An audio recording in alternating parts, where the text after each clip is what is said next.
Hello, everybody, and welcome to this week's episode of The Shadow of the Silver Mane, the last episode of the year. Well, we might record another one this year, but you'll see it next year. Anyway, Happy New Year, everybody, and happy holidays to all of you who are watching, and to our lovely players as well. So, before we get into our usual things, dear viewers, the usual reminder: this episode is posted on Sir Thompshire's channel. The episode after that shall be posted on my channel, Teeironor. All our links are in the description below. The episode after that shall be posted on Bannerak's channel, formerly known as Skull Shorties, just in case that's something new for Thompshire's viewers. But again, all our links are in the description below. Then back on Thompshire's, and so on and so forth. So, as usual, let's have our lovely players introduce themselves and their characters. I've rolled some dice in the background, and apparently we should start with Bannerak. Bannerak, could you please go ahead and introduce yourself and your character? Yes. Hello, I am Bannerak, formerly Skull Shorties, and I am playing good old Captain Buhd, the ogre with a heart of gold, and who pops out of his box, I guess, sometimes. Yeah, no, that's basically it. I'm freezing, and I'm an ogre. Oh, that's right, it's a big snowstorm where you live, isn't there? Yeah, it's very cold. I'm so sorry. I hope you're well, and I hope your family's well too. We are all cold. Okay. Thank you for joining us then all the more. Thank you, Bannerak.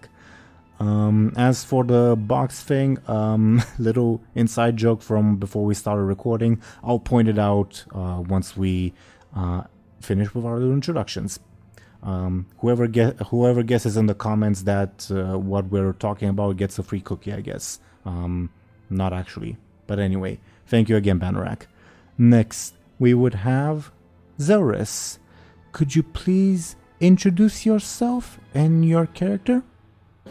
Hi, my name is Zelris. I play Lyri, or Sin Lyri even, an elf who is currently the opposite of budding, still kind of on fire a little bit, after being almost one-shot last session.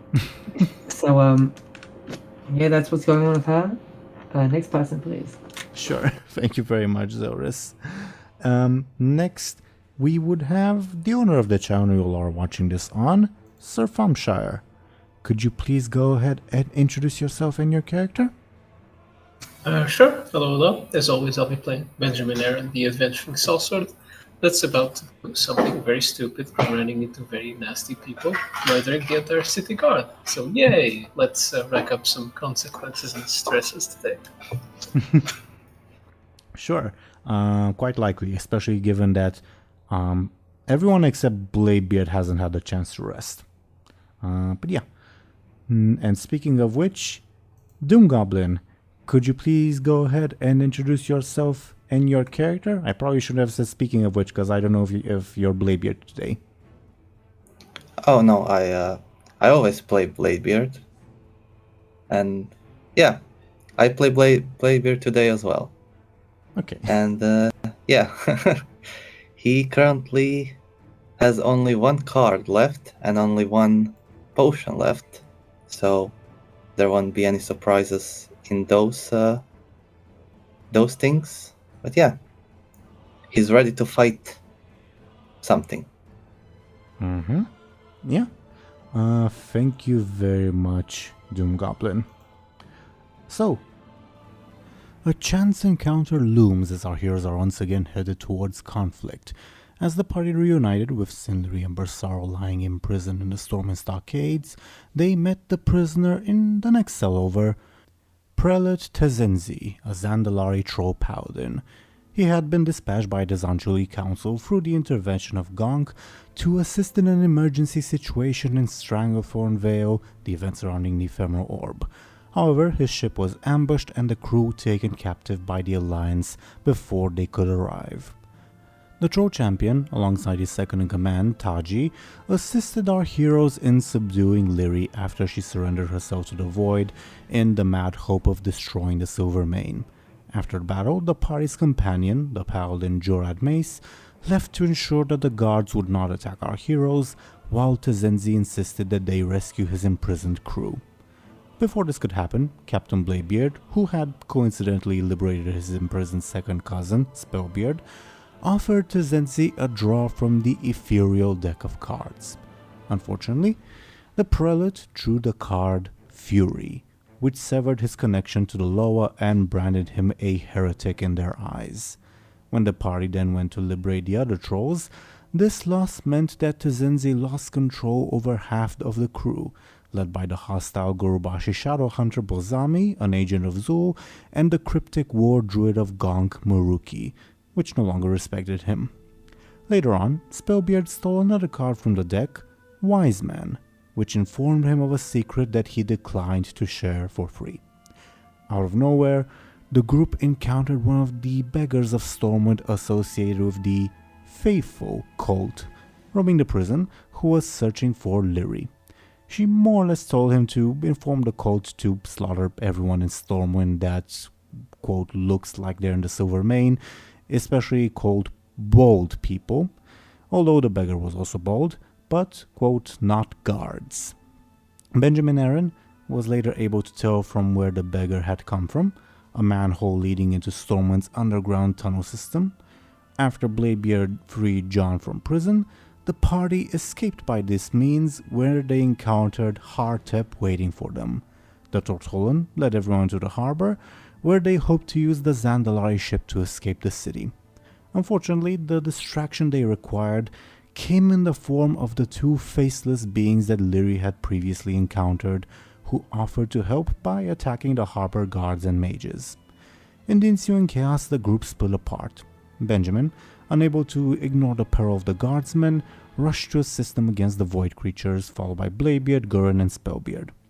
Lyri, followed by Hartep, left to gather the ogres with the intent to place them on the ship. Tezenzi, however, in his desire to protect his crew, and believing that Bozami could possibly abandon him, decided to leave ahead with the trolls. After a heart-to-heart with Captain Buhd, with whom Tezenzi had gotten along well, the Zandalari ship, the Herald of Zanza, departed Stormwind, leaving behind a chaotic scene and our party scattered. So, since it's been 2 weeks since we last recorded, maybe I was thinking that we can do like the thing we usually do when we take a bit of a while longer and do like a little bit of a quote-unquote warm-up, as in like not have like any actual like combat or whatever, but rather let's explore what's going on through all your characters' minds at this current point. Would you guys like me to go in a particular order? Should I go in quote-unquote initiative order, alphabetical order? What do you guys think? I don't mind.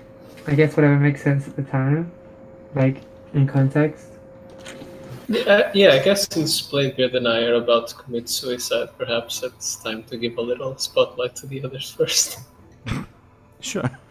I guess we'll go in reverse alphabetical order in terms of players, in terms of characters, not players. And reverse alphabetical order would be Lyri, Zelris. Now, last we sort of left off with Lyri. You guys were still like under the impression of, oh yeah, we're gonna use the Zandalari ship to evacuate, and Lyri's gonna go to retrieve the ogres while the distraction is happening.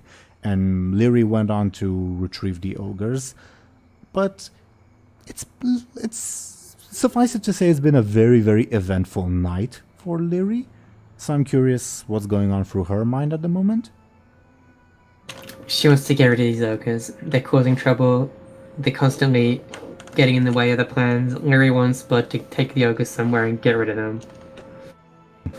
She wants these ogres on a ship out of Stormwind so she can, take down the Silvermane, etc., etc. So she's diligently trying her best to get to them right now, even though she's on the brink of death. To say the least, yes. Okay, that's interesting. I'm curious, what does Lyri think? I'm not gonna bombard you with questions, Zelris, but I do have this particular question. What does Lyri think of her very recent experience of giving herself over to the void and all that, and not being in control of her body, all that creepy stuff? It served its purpose. Nothing bad came of it, so she sees it as a win. Okay. Nobody got hurt. She broke out of jail. I am happy isn't the right word. I guess happy to know that you think nothing bad came of it. Okay. Yep. Okay, duly noted. Thank you very much, Zelris. Next, if we continue with the reverse alphabetical order of the players, of the player characters, we would have Buhd. Are you with us, Banneret? I am here. Last we saw Buhd, he just had his little brief heart-to-heart with with your guys' temporary companion Tezenzi, as he and the Zandalari left aboard their ship. Buhd let them go, understanding his situation.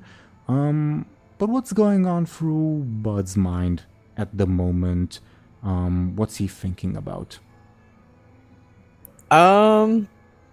He's probably worried about his ogres, but also his friends, because they're fighting some I guess old gods or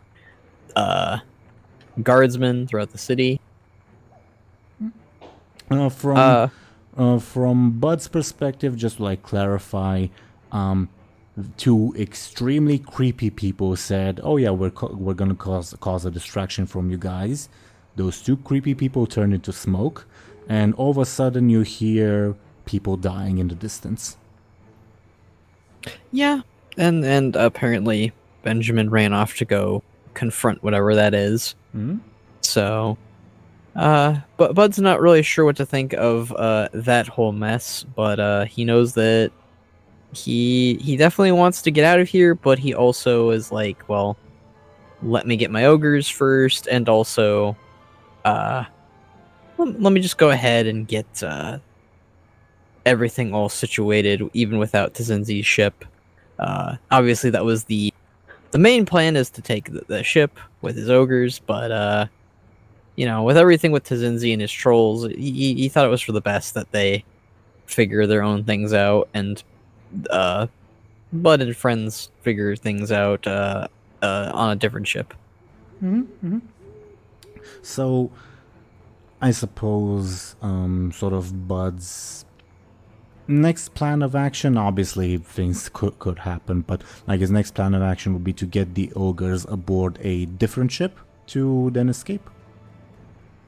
That would be the plan, although Buhd is unsure they'll be able to find one. But he would hope so. Sure. Above board, you guys can see on screen there's 4 little ships. Canonically, you guys wouldn't know their names. Well, Benjamin might know the name of one of them, I guess. But you do see these 4 ships anchored in Stormwind Harbor. Feel free to do with that information as you will. Isn't the Dauntless a large ship? That name sounds familiar.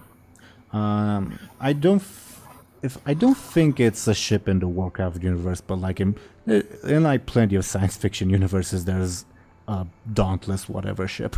So fair enough. I don't blame you.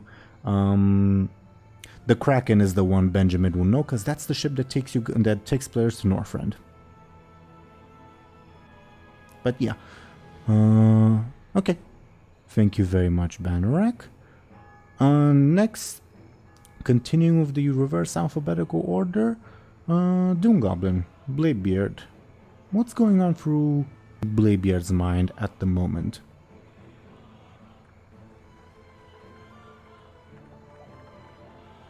Did you hear me? Can any of you guys hear me? Yeah, we can hear you. Yeah. Could you repeat? DoomGoblin. Yeah. Sorry if it cut out, but you're next. What's going through Bladebeard's mind? Yeah, I heard you. I thought that you couldn't hear me. Didn't hear anything from you. All right. Well, Captain Bladebeard doesn't really want to leave Stormwind yet, and it seems that Benjamin is also not in the hurry to leave Stormwind. So, yeah, I decided to follow him and see where that leads me. So Bladebeard isn't thinking that Benjamin's rushing towards the battle. Rather, he's thinking that he's rushing towards the city. Is it obvious that there's a battle in the distance? Yeah, you hear screams of agony, the occasional explosion. Yeah, even better. More fun. Fair enough. Okay.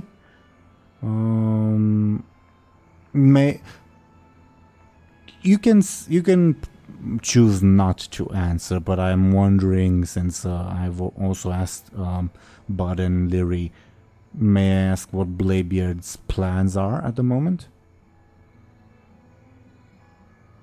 You can choose not to answer if you'd like. He has no plans. Fair enough. He's going to adapt and survive. Fair enough. And Benjamin? What's up with Benjamin? What's going through Benjamin's mind at the current moment?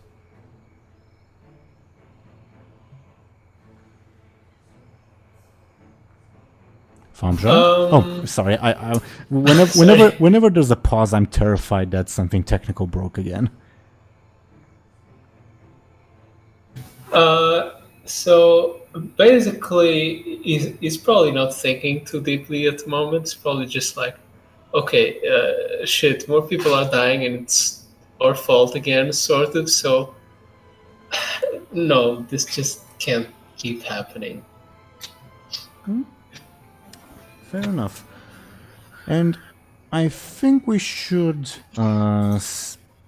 maybe start the actual events of the session in quote unquote initiative order, because we will be in initiative very soon with Benjamin. First things first, before anything happens, do you remember how last session you sent a little sending message to Jorad Mace? Yes, I do. And you told him there's gonna be an attack at the harbor, etc., etc. Yeah. You will now receive his reply, and I will also paste it in our little Discord chat. Just the harbor? It's mayhem in the streets. They're attacking civilians but not fighting back against the guards. Situation is erratic but under control. And I will... Wow. This is horrible. Okay. And since it's a reply, you can't reply back, but yeah. Nice to know.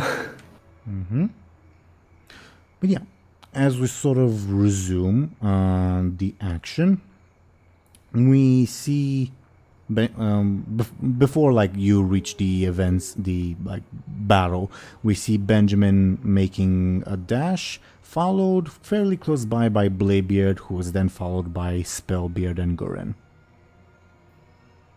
So, I leave the scene up to you guys. You guys will have a couple minutes before you reach the ongoing battle. If you'd like to say anything, if you'd like to whatever. I mean, at least on Benjamin's part, is sort of just running. He's not particularly looking back.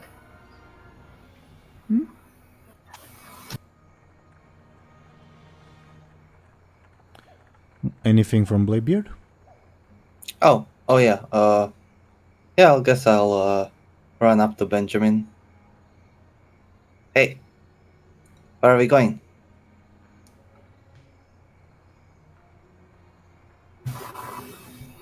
Can I actually? Can we roll for this if Bladebeard catches up? Sure. Sure. Give me a post quicks then.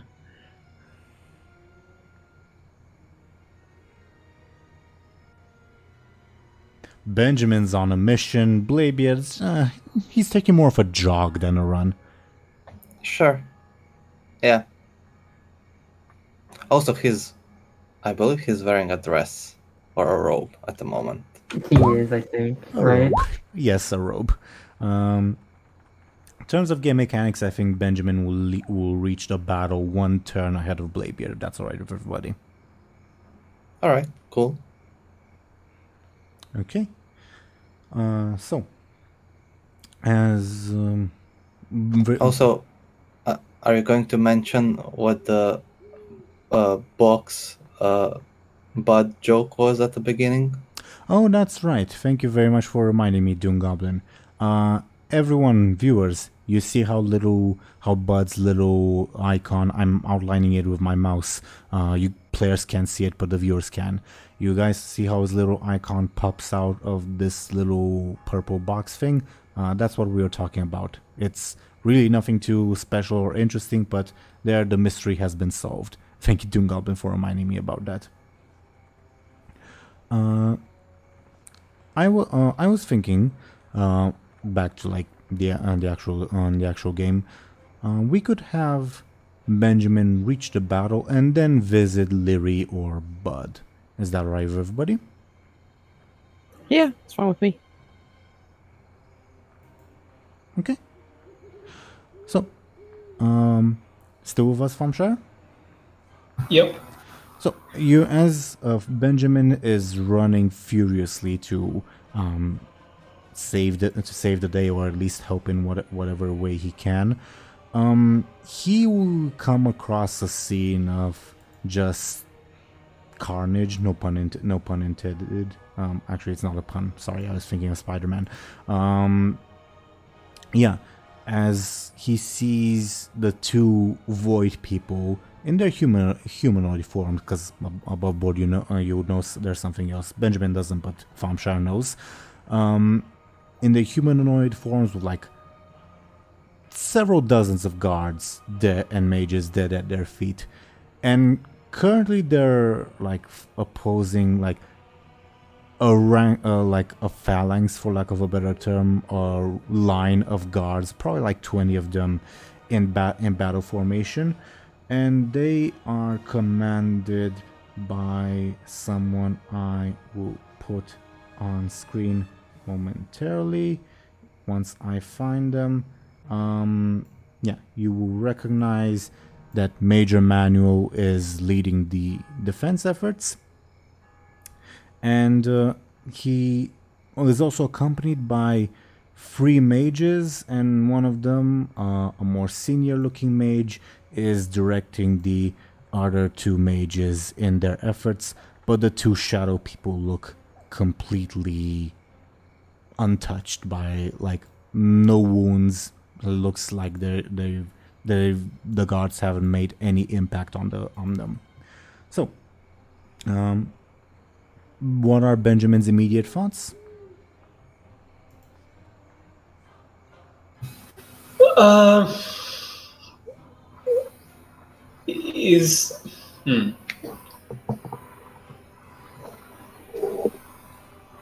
I think at this point he probably wouldn't see all those details, and he'd probably like be focusing on the 2 spooky fellows. Mm-hmm.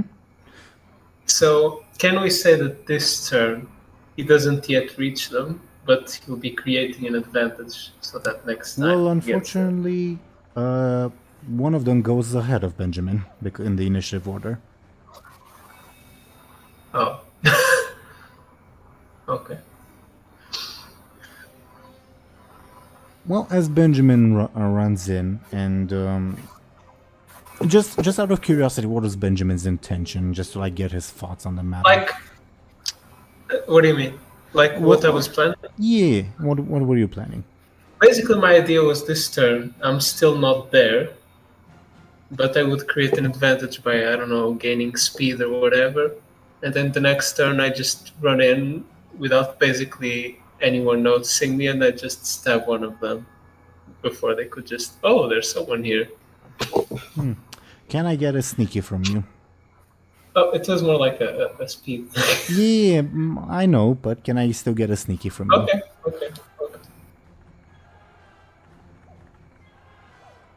Okay.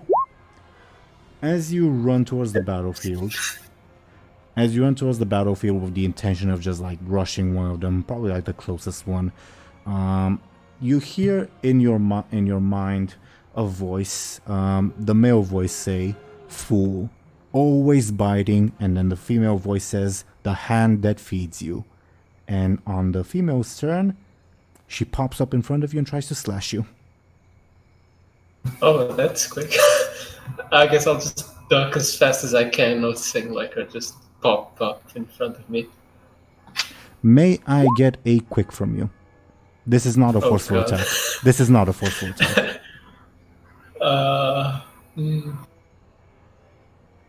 Oh no. Oh yes. I'm joking.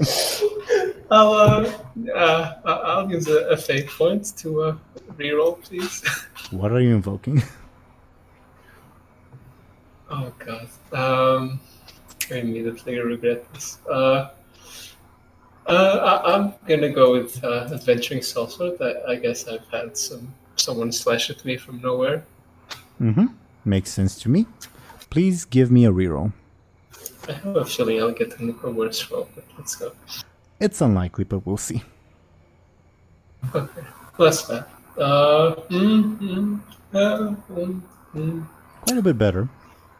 Yeah, but my level 3 stress box is taken, so that's not great. Just for the viewers, apologies for a little bit. I'm gonna switch screens just so I can make some adjustments on the board, but I'll switch back in just a second. Just clarifying for the viewers. Go ahead, Thompshire. What were you thinking?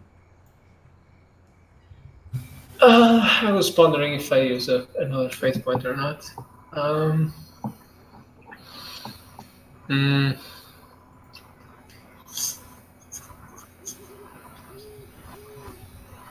No, I guess I'll take the punishment. I asked for this. So, I guess there goes my level 2 consequence and my level 1 stress.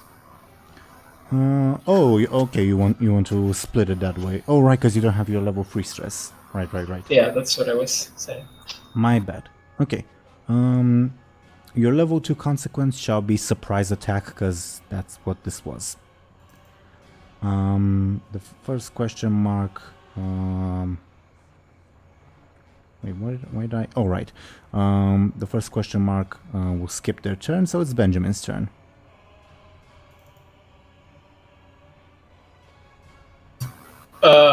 Since, my singular mindset is kind of gone by being slashed at, I sort of just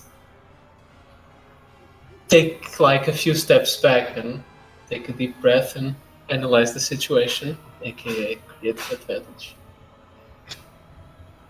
Sure. An advantage related to like taking and analyzing the situation. Right, that will be a careful with your stunt applying. That is sufficient. What would you like your advantage to be called?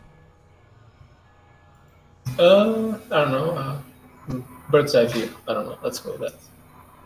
Sure. Not really literally, but yeah, understandable. You take a minute to collect yourself. You can clearly see like the details I mentioned before. I will mention that it seems that like the guards want to like take advantage of the fact that you seemingly distracted one of the... Wait a minute. I have a stunt that would have helped me defend against that. Isn't she the only one within melee range? Yeah, I guess. Oh no, it's only when attacking. Never mind. I just reread it. Yeah.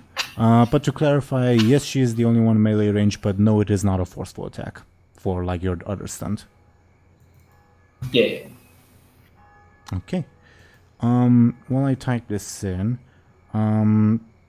Bladebeard and Lyri will visit you very soon, but I just like to get Bladebeard's thoughts because Bladebeard is also in this scene. He'll arrive later, but Bladebeard sees that Benjamin was attacked by one of these shadow people.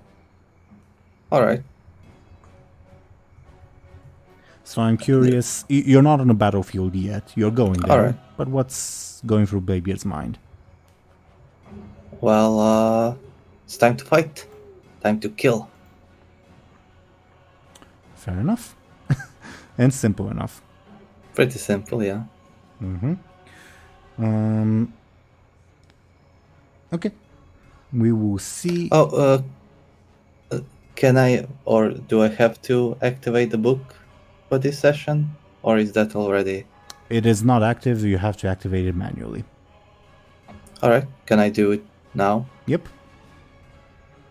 And Yeah, I glow now. ever so slightly, yes. Yep. And you hear Gurin mutter something under his breath. He seems odd, even though he's seen this happen before. Yeah. Zelris, are you with us? Mm-hmm. So, you are going to the dock where the ogres were held would be like the next dock over, so you don't have to go very, very far. But you can I get a careful from you actually? Okay. You would see that the Zandalari ship has departed.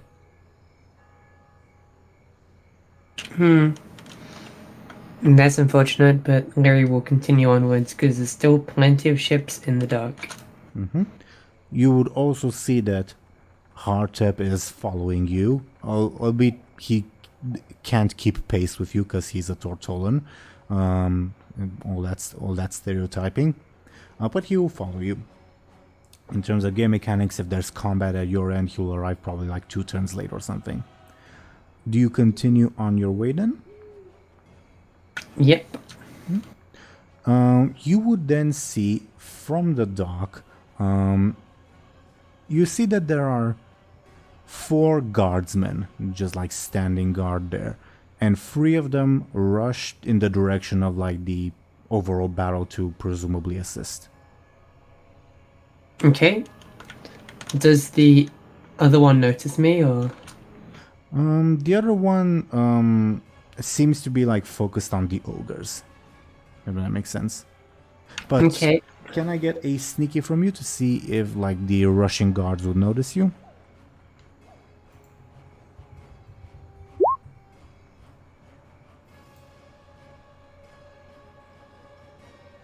So Lyri got an 8. Still okay. Yeah, the guards rush past without even noticing that you're there. You are passively invisible and all that. But yeah, there is this one guardsman left, who seems to be like inspecting the ogres, but also like keeping an eye out to see if anybody comes. Okay, he hasn't seen me yet, has he? Not yet. Okay. I will slow down my approach and attempt to get closer to him. Okay. This is taking place on the dock, by the way. Yep. May I get another sneaky from you, please?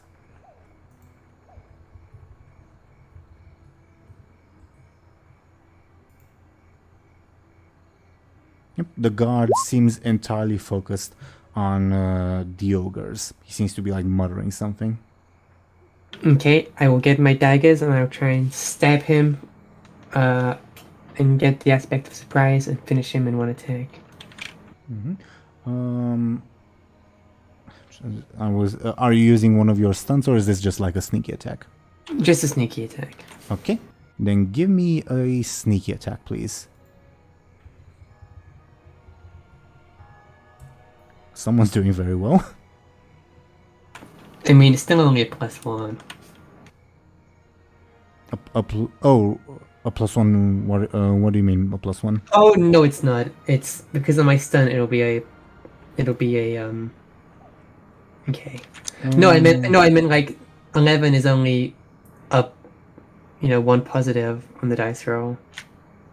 But because I'm attacking from stealth, I get 2 more anyway. So. Oh, that's right. So this would So be... it's a 13 versus a 6. I'm gonna use one of my fate points to reroll my roll, because that is a bit too much for my liking. Yep.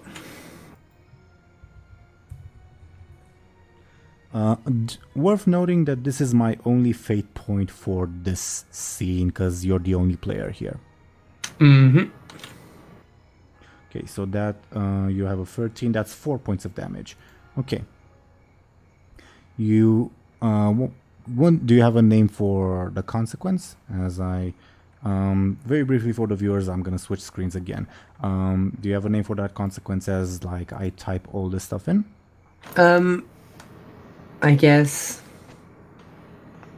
slashed and staggered, I guess. Because I took him off guard and I slashed him up.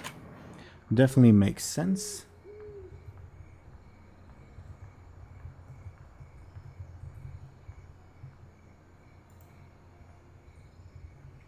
Yeah, the guard lets out a yelp of pain and readies himself to fight you. And I think it would be... Can I get a careful from you? Yeah, okay, that's actually sufficient. The guard turns to you with like this look of rage, and you see, once I put him on screen, a very familiar figure. Unfortunately, give me a quick second. Oh no. There's no way it can't be. I won't let it. No! Okay. This is amazing. I had a feeling when you said, that was too much damage. I was like, oh no, it's not going to be him, is it? Let me roll to see if he recognizes you, because you look a little different.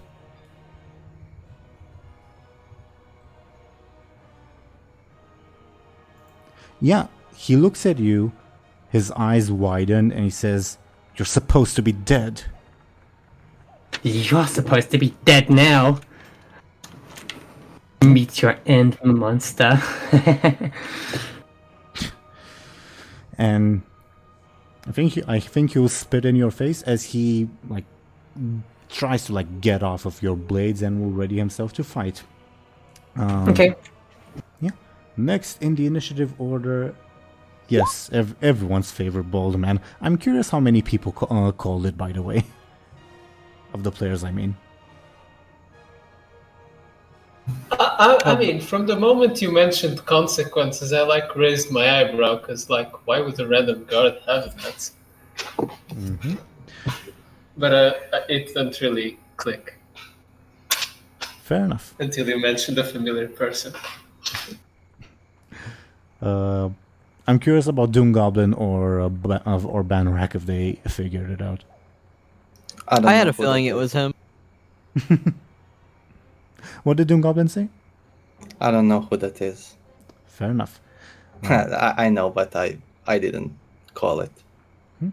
Fair enough. Next in the initiative order is the Mayo Void person, who will attempt to murder a bunch of guards with an explosion of void magic.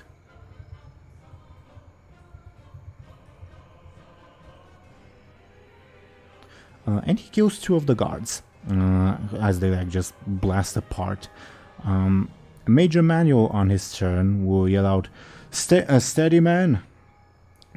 And he will spend his turn giving the guards an assist as he orders them to charge. Basically, the guards will have a +1 on their rolls. The leader of the mages, let me roll something.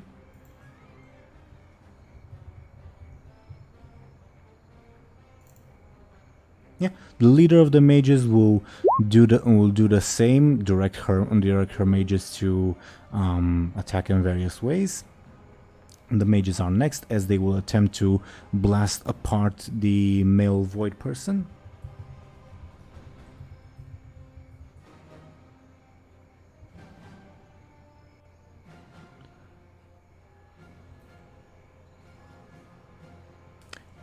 They don't really do much, as the male void person gets an advantage. While I type that in, Buhd, Bannerac, it would be your turn at this point. As we sort of rejoin the scene with you, like waving goodbye to the Xandorite trolls as they depart, you will notice that John is next to you, above board. All of us, myself included, sort of forgot about John last session, like in the last part of last session. So I just imagined, well, he'd probably like to stay away from danger, so he'd probably like stay close to Buhd and just like remain silent, if that makes sense. So yeah, John is next to you as he looks up to you and says, "Well, Mr. Buhd, what now?"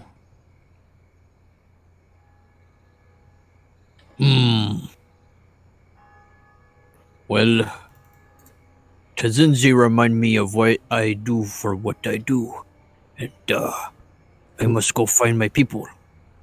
Who's Tazinzi? Okay, is Tazinzi that troll? Okay. Yes, he just left. Right, I was there. Maybe you forgot about me. I'm easy to forget, I know. Oh, but never forget about you. You're very quiet. Yeah, that's what they all say. Anyway, so what are we doing? I'm going to find my people where they are. And where are they?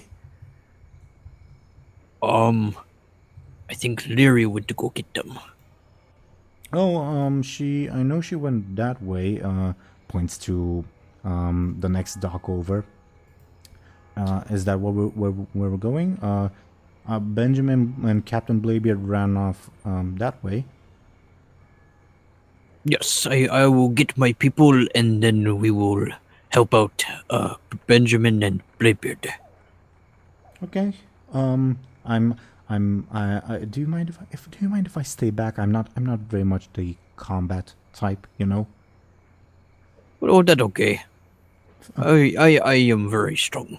I make up for 3 people. Yeah, you are. I'm not saying that sarcastically. You generally are. Anyway, shall we be on our way, Captain? Mr. Buhd, rather. Well, you are a captain. Never mind. Yeah, it work. Let's go find my people.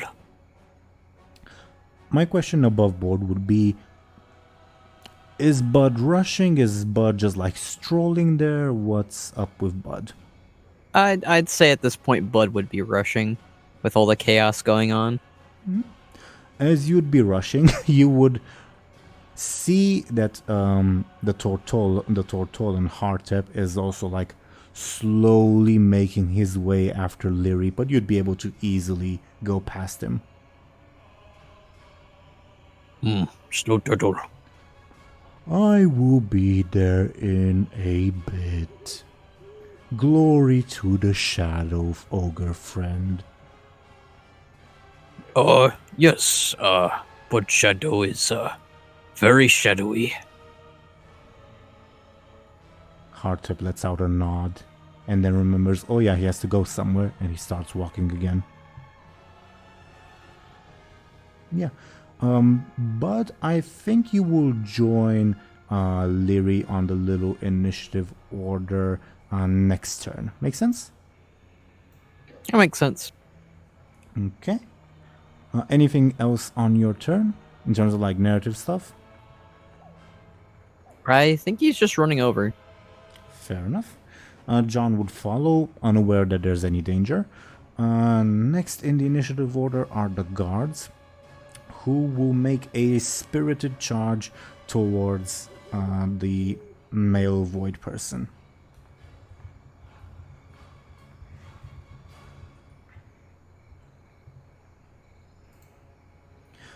They yell out for Stormwind. I rolled a +5 instead of a +4 because they had a bonus from Major Manual. And they charge forward. But when they reach the Void person, he has teleported away next to his sibling. Gurin. Oh no, they're gonna gang up on me. I will say he's not looking at you currently. Gurin will join the initiative after Bladebeard. So the Lady Void person will say, "Teach him a lesson, brother," as she goes to fight the guards and leaves the brother to deal with you. What is this? Are you taking turns or something? You're not worthy of our time, frankly. Okay. And 2 more guards die as she reaps bloody havoc. Benjamin's turn. Oh, actually, no, it's not. Yeah, it's actually Benjamin. Is it Benjamin? Yeah, it's Benjamin's turn. Yeah. Sorry, the question marks confused me. Since he's sort of underestimating me, I guess, I'll just rush in and try to get a swing in before he can, get a grip of, what I'm about to do. Sure. Just give me a second. I'd like to type some things in.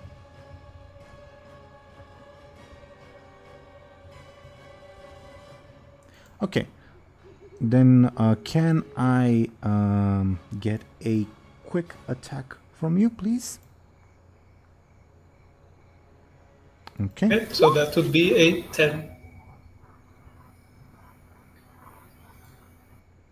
Okay, so you deal 4 points of damage to him. Nice.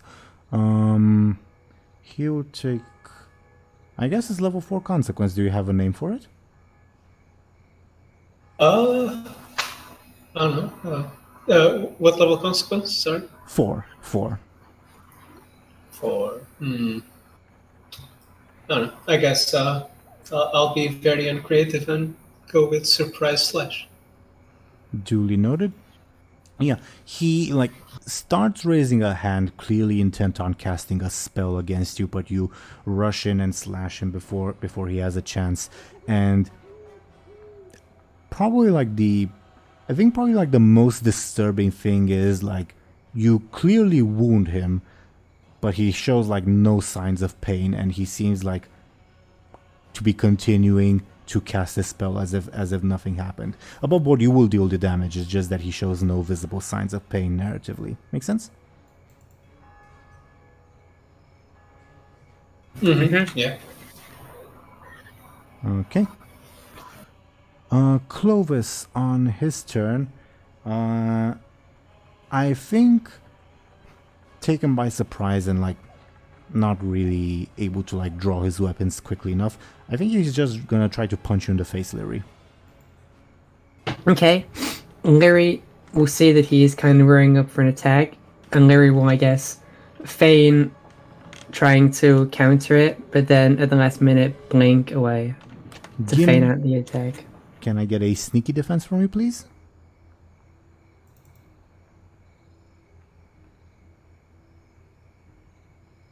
Yikes. I'll use his slash and stagger to equalize the playing field. Okay, meaning he would get an advantage. Give me a second once again, dear viewers. It's nothing too dramatic. Players, don't worry, it's nothing too dramatic. The recording isn't being destroyed or whatever. It's just that it makes it easier for me if I switch overlays, because then Roll20 runs faster, if that makes sense. What was the level 4 consequence you inflicted on Karsan? When Benjamin did? The one Benjamin did, yep. I think it was called Surprise Slash, right? Yep. Thompshire? I think so. Mm-hmm. Yeah. Yeah, feel free to correct me if not. Okay. And the advantage he will create is surprise foe, I suppose. He'll say, as he tries to punch you. Well, you look different. Let's make that face a bit more recognizable. He tries to punch you in the face, and he narrowly misses as he teleports away. I've been waiting to see you for a long time. I was hoping you'd be dead, or at least gone to Outland. Was she that useless then? Never mind. I guess I'll have to take care of things myself. You're not looking too well anyway. Pointing out your consequences. Still good enough to kill you. We will see. Bladebeard and Lyri, it's your turns. You guys decide who goes first. Do let me know.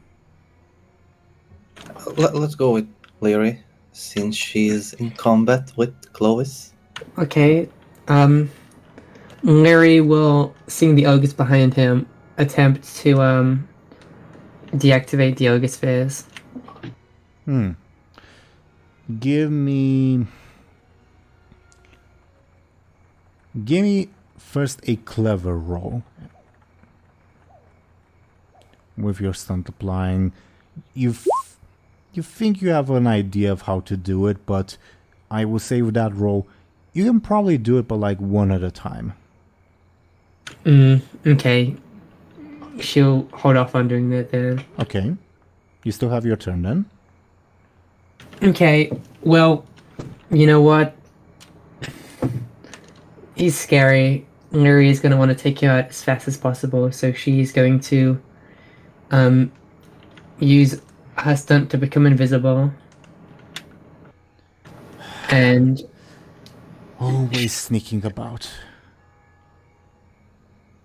Lyri will then use her other stunts to empower her blades, and she's going to try and stab at him from the shadows.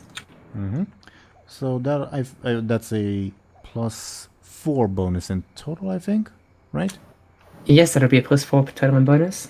And that is a sneaky attack.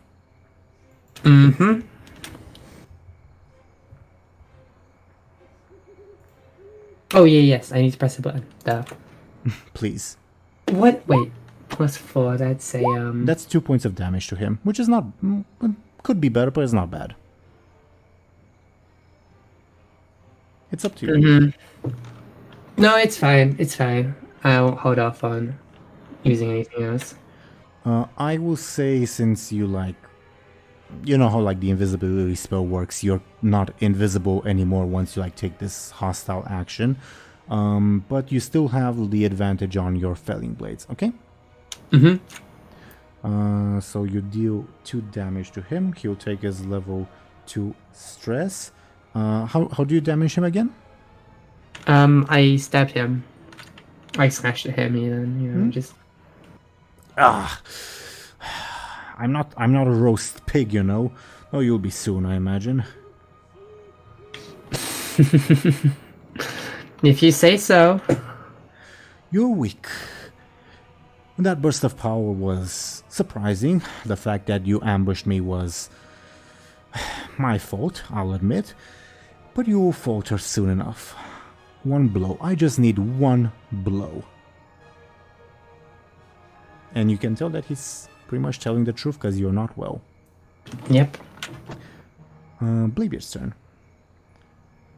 Alright. I see that Benjamin is being attacked by one of the hooded people. Actually, currently you would see Benjamin fighting back against the hooded person as he actually wounds the male void person. You'll see the same thing that the male void person shows, no signs of having suffered pain. Alright. So I would like to sneakily approach the battle, but not get into a melee range with the cultist, let's call him. Sure. Before you do that, what do you tell Spellbeard and Gurin to do? Because they are not sneaky people. Well, Spellbeard is a little bit, but not to your level.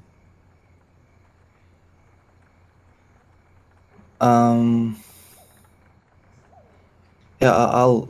Did I see the other, the red hooded one? Of the Void people, you mean? Yeah. Yeah, you see her massacring the guards at the moment. All right, I'll tell Gurin to go after her. Kill the Red Riding Hood. Can I get Guren's clever? It'll be an easy roll, but just making sure. Oh no. It's never easy with him. I mean, he can't confuse red with blue, can he? Well, if Guren had gotten a very poor roll, like a -2, he would have assumed Spellbeard was the Red Riding Hood. But I mean, he why has is a not? reddish beard. And he's dressed in a dress. Yeah, fits the description. But yeah, he nods his understanding and lets out a battle roar that does not sound intimidating at all because he's not flashy, and charges towards the hooded melee void person. Okay, Cool. still your turn. So I will not get into melee range because that negates Benjamin's stun. Spellbeard is still behind you. What are we doing, cousin? Why are we participating in this? Are you trying to loot the corpses? You know that we usually do that after the battle, right? You don't negate my stunt. My stunt is for enemies. Oh, so if I'm in melee range with the enemy, it still counts? Yeah, but that might call the other one over. I don't know. It's a risk, I guess. Sure. Then I'll. All right. Let's deal with Spellbeard first. I mean, you can also loot corpses that you made. Right, but why bother? Because they might not be corpses if we don't make them into ones. Points. Come on, it's gonna be fun. I'm not very good in a fight, Bladebeard. I'm still a novice, you know. I mean, Alright. I can try, but What? All right. What can you do besides steal from me? he like browses through his pockets and like lifts out this like large spell book, and he like starts browsing it, and he says, I can do this one, and he points at a bunch of random glyphs that don't mean anything to you or to him because he cannot read either. Sure. Do that. Alright. In the initiative order, he will go before Hardtip, but after the guards. All right. Then I'll sneakily approach directly towards the male faceless one disguised as a human. Sure. And before I say anything, I'm gonna stab him in the back. May I get a sneaky attack from you? Sure.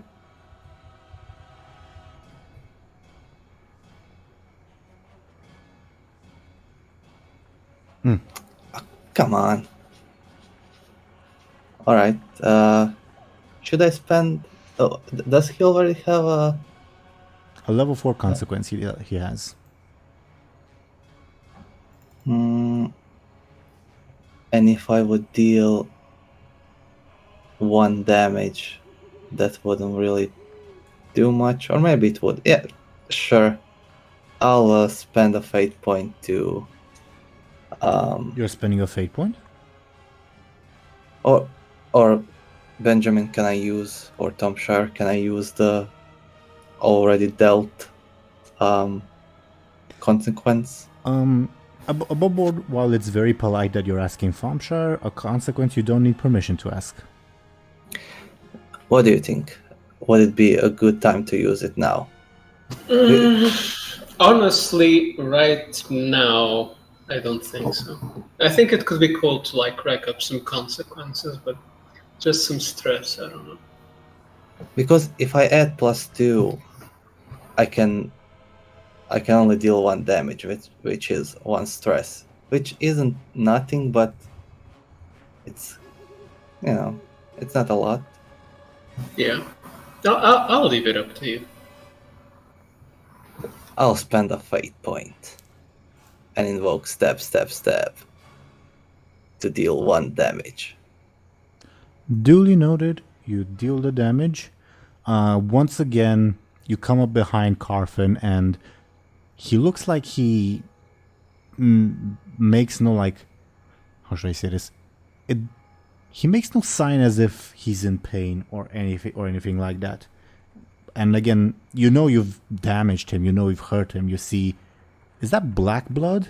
Well, anyway, you see it like spurting out of him, but he seems unperturbed. As during his turn, he will suddenly shift the focus of his spell and like turn his hand around to blast you with the spell Bladebeard instead of Benjamin.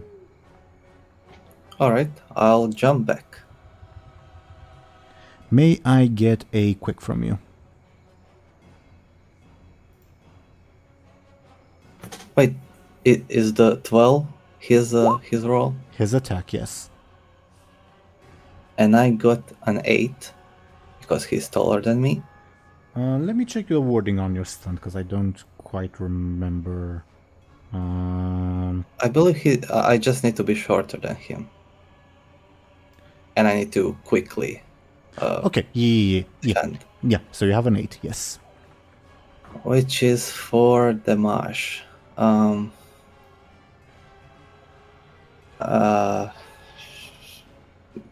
Sure, I'll take. I need to take like a consequence and a stress, right? I can't take 2 stresses. Yeah, your options are either your level 2 stress and 2 consequence or your level 4 consequence. Alright, let's go 2-2. Okay, give me a second, please. Once again, I'll switch overlays just to make things easier on my end. Okay. Oh, I also have the book, but maybe I'll use that some other time. Okay, so you take your level 2 stress and your level 2 consequence will be blasted by magic, because that's what happened. And what happened last turn happens again. Carfin and Korish switch places as they both vanish in a puff of smoke. Well, not smoke, but, you know, dark magic stuff. As Korish suddenly appears in front of you guys, Benjamin and Bladebeard, and Korish is a much more melee-oriented one. Guren, like, stops mid-run and, like, looks around confused, but he will charge at Korish, because that's what Bladebeard ordered him to do. Make sense to everybody? Mm-hmm. Yep. Yeah. Okay. Major Manuel will continue ordering his men, giving them a +1. The mage leader, I'm gonna roll once again something.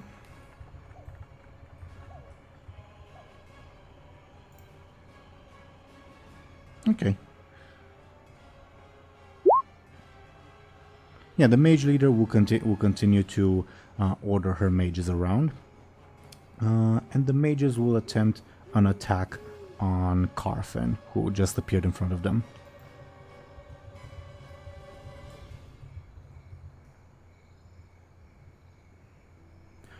Okay, the mages actually damage him, surprisingly enough, as they will inflict Carfin's level 2 consequence.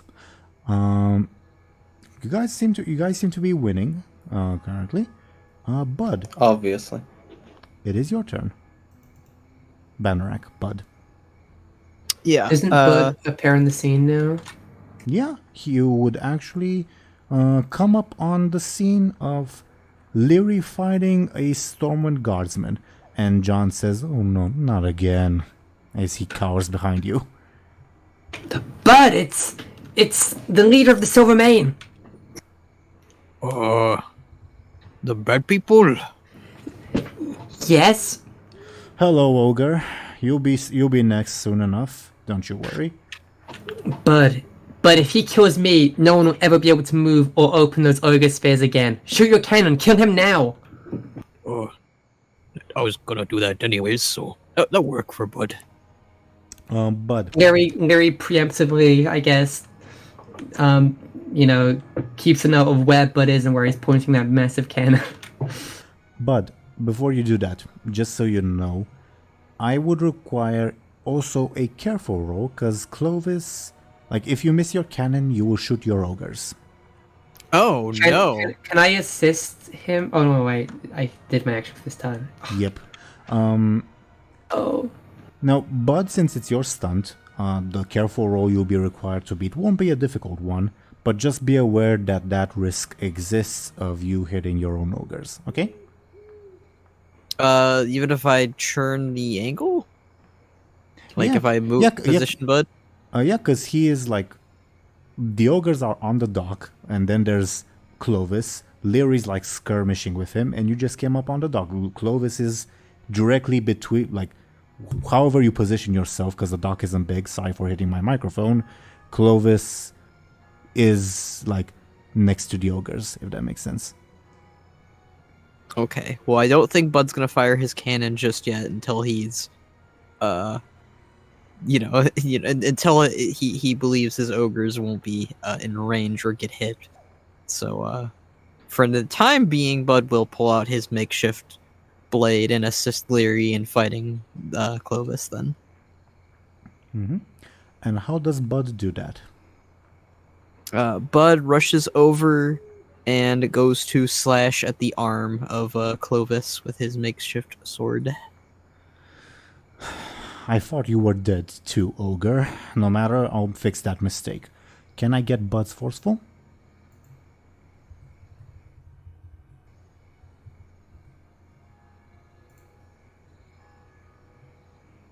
Ooh. He dodges aside and gains an advantage. Why does this guy have such high...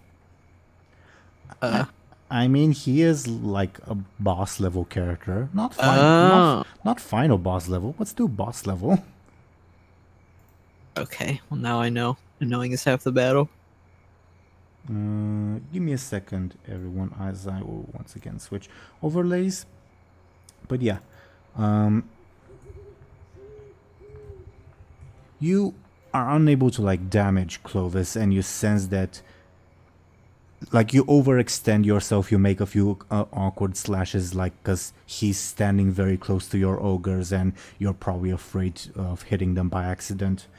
Yeah, he dodges you with relative ease, at least for the moment. Trying to think if there's... Yeah. Why didn't you shoot the cannon? Too close. Just take his attention. The ogres above the pier, okay? You cut out there. I didn't get all of that. I said take his attention, and I'll float them a bit up in the air, okay? You know I can hear you, right? Mm-hmm. You don't get anything from killing me. The only one with stuff to lose here is Bud. Oh, I will gain something. Personal satisfaction. Yeah, but you also lower your guard to a gigantic ogre. We will see. As he assumes a guard position. Meanwhile, on the other front, the guards will also attempt to assail Carfin.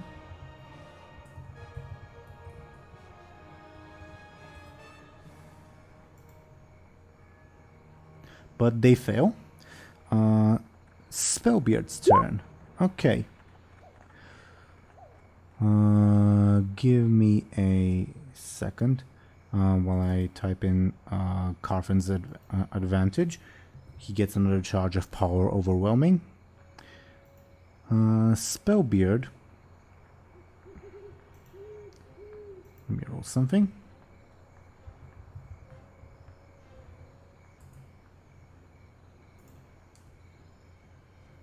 Okay. Bladebeard, how do you defend yourself from Spellbeard accidentally polymorphing you? How does one defend against that? In classic Dungeons and Dragons, it would be a charisma save. Charisma not being like necessarily you're like, oh, I'm a smooth talker. Charisma in classic Dungeons and Dragons also means innate magical ability. So does Bladebeard have any innate magical ability, I guess? I guess we established that he does. But sounds careful to me. I don't know. But I don't think he can use any of his magic. So I mean, I don't know. He will. I don't know.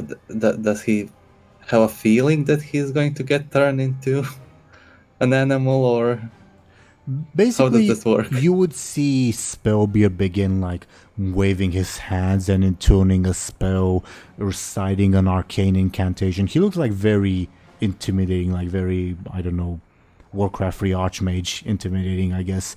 And he thrusts his hands forward, but you notice that his eyes are closed. All right. Yeah, I'll just try to resist the effect of the spell. I think that would be forceful. Sure, I don't know what else would it be. Sure.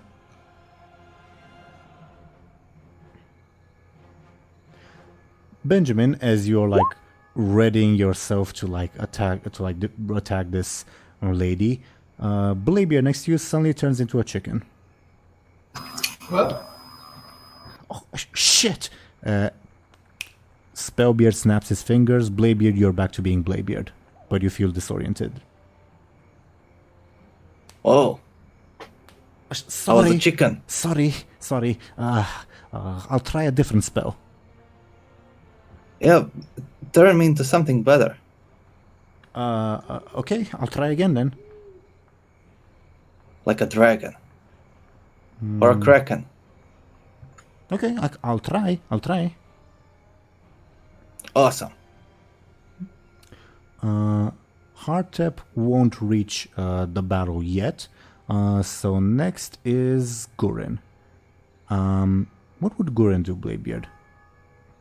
Would he like charge headfirst on the melee lady, or do you want to give him a different order? No, he is going to charge towards her and hit her with his hammer. May I get Gurin's forceful?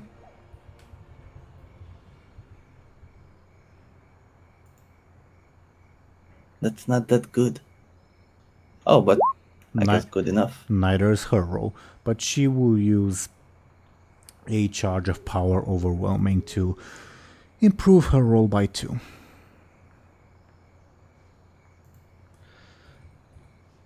Gurin like charges in and she parries him, but you see she's under a little bit of pressure. She like sidesteps to like keep you guys from surrounding her, and both of you, Benjamin and Bladebeard, hear in your minds, "Stubborn fools," and you then hear the male voice in your minds, unable to recognize when someone is helping them. Oh well, your death will be very pleasing to the masters. I am stubborn. You have that right. Korish, the melee lady. Sensing Benjamin's weakness, I think she'll go for him. Weakness as in consequences and stress already taken. No, I'm gonna die. How do you... She vanishes in a puff of smoke, and you seem to think, oh, is she gonna switch places again? But suddenly she appears in front of you and slashes you. How do you defend yourself? This is not okay. I'm just gonna say it on record. Oh god. It is a quick attack, not a forceful, by the way. Also to just try to toss myself out of the way before she can do whatever evil thing she's about to do. Sounds like a quick defense, if you please. Could be worse. So that's 4 points of damage. Yeah, that sounds. Yeah, no, I don't like that. I'll use my bird's eye view advantage, and then take a level 2 stress. Very well. Yeah. Bladebeard, you also see her like suddenly pop up in front of Benjamin and slash him, dealing a fairly not like a super deep wound, but Benjamin is already weakened, so that wound's not doing him any favors. And she turns her gaze towards you, and you both hear a voice in your minds. I suppose I'm the one better suited to dealing with you, rabble. Not my brother. I'll kill you both. Whatever you are. Benjamin's turn.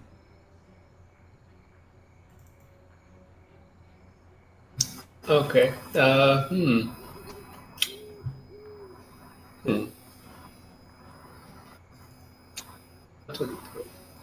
Okay, I guess after just tossing himself to the side, it just gets back up as quickly as possible, and then since she's turned towards Bladebeard, he'll just try to run in and again try to slash before she gets any time to react.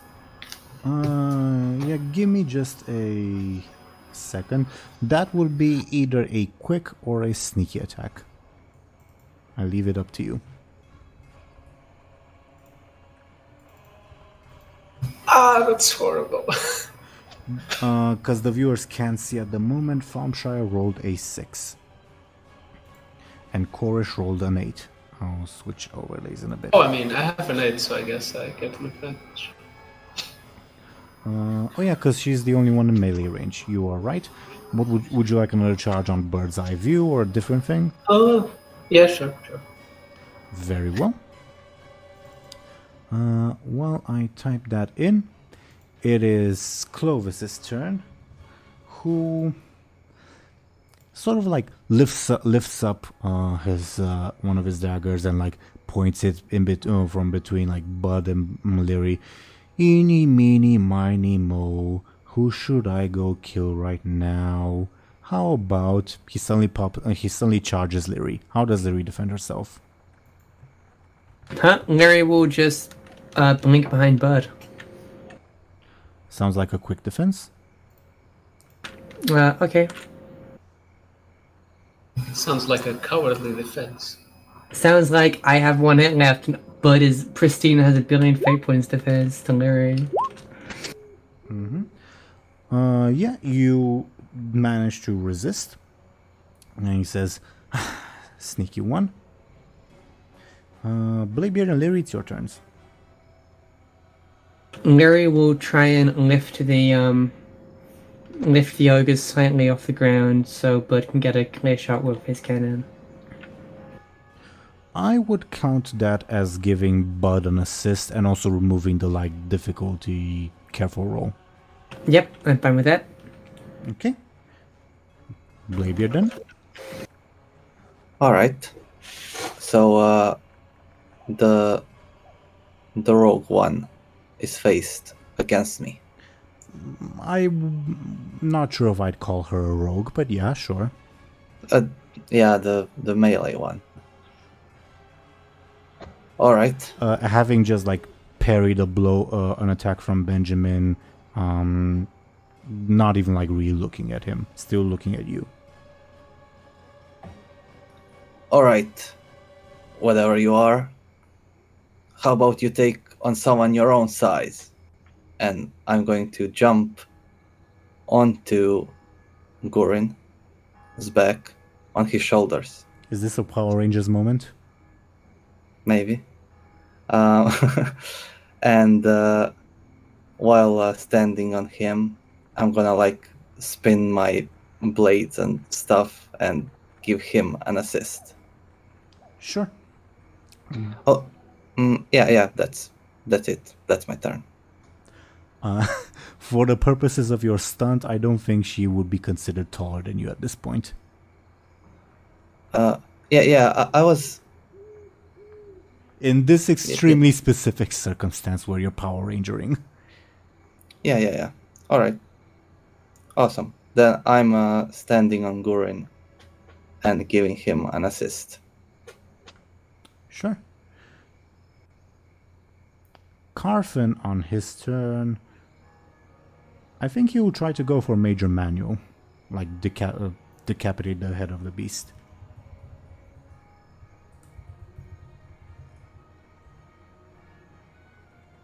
Carfin's rolling very badly, but so is Major Manual, who will take 2 points of damage as a void of void energy slams into him. On his turn, he will like yell out in pain, but say, push on, men! Drive these beasts back!" As he gives them an assist. Give me a second. Okay, just writing something down in my notes because I have to like keep track of the damage. Okay.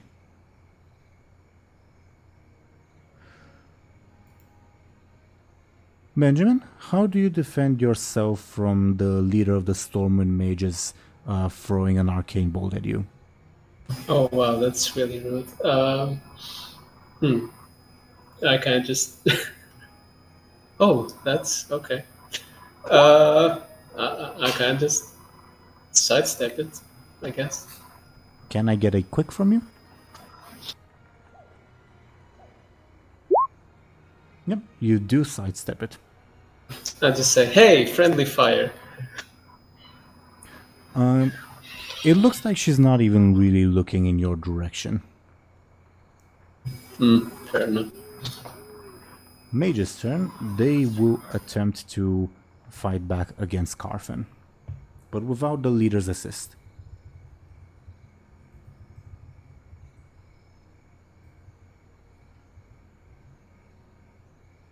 But they don't do much. Okay, Buhd, it is your turn. Yeah, with the bubbles raised and Buhd believing that his ogres are safe, he would take aim with his cannon and open fire at Clovis. Give me a forceful. I will give you a +6 to your roll, okay? Okie dokie. I might be throwing some fate points in there to get this guy down. 13. 2 is 12. So if I add 2 fate points to that, or even 3, let's see, 1, 2, 3, 4, that's 4. For context's sake, Clovis has currently taken his level 4 consequence and his level 2 stress. So that Okay, means so- he has. What does he have left? Level 2 and 6 consequence and 1 and 3 stress. Okay. So yeah, I will add 2 fate points in there, and one of them will be heavy weapons expert. Obviously, Buhd is really good with his cannon. Mm-hmm. And the other being former warlord. This guy is endangering his ogres, and he is not going to have that. Sure. I will use 1 charge of surprise foe to mitigate that to 3 points of damage instead of 5. I will use another fate point. And what would you be invoking? I will invoke Friend Till the End. He is assisting his friend Lyri, who has been just kind of proved to herself that she is not going to let any of Bud's ogres die for once. And so Buhd is helping out his friend because she is his friend, even if they have bouts at times. Sure. But I will then use my last remaining charge of surprise foe to once again bring that to a 3 instead of a 5.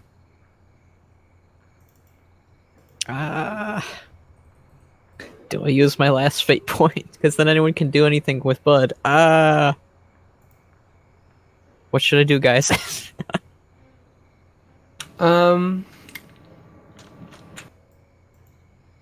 That should be sufficient enough damage, right? He takes his level 3 stress. That means he has his 1 stress. And 2 and 6 consequences. 2 and 6 consequence. That means he can't take much damage after this. I say that's fair. We got rid of all the advantages he has, really. All right. Yeah, I let's will- leave it for this. We'll leave it there. Yeah, Bud blasts his cannon at this ne'er-do-well man. Mm-hmm. Yeah. You blast your cannon at him and he says, "Oh, not a..." And before he can finish his sentence, you do hit him, but he manages to, like, dodge at the last second sufficiently so that you're not, like, hitting a limb or, like, anything vital. You more like give him an extremely harsh scrape, if that makes sense. Still hurts, but he also got very, very lucky with his defense roll. So you only deal 3 points of damage to him. Lyri peeks over from behind him, from behind Bud. Oh my god, really? Speedy booger. You've ruined my armor. I'll have to replace another guard. Ah, well, was never really the armor type. Okay. And then for the guard's turn, they will attempt to press Carfen.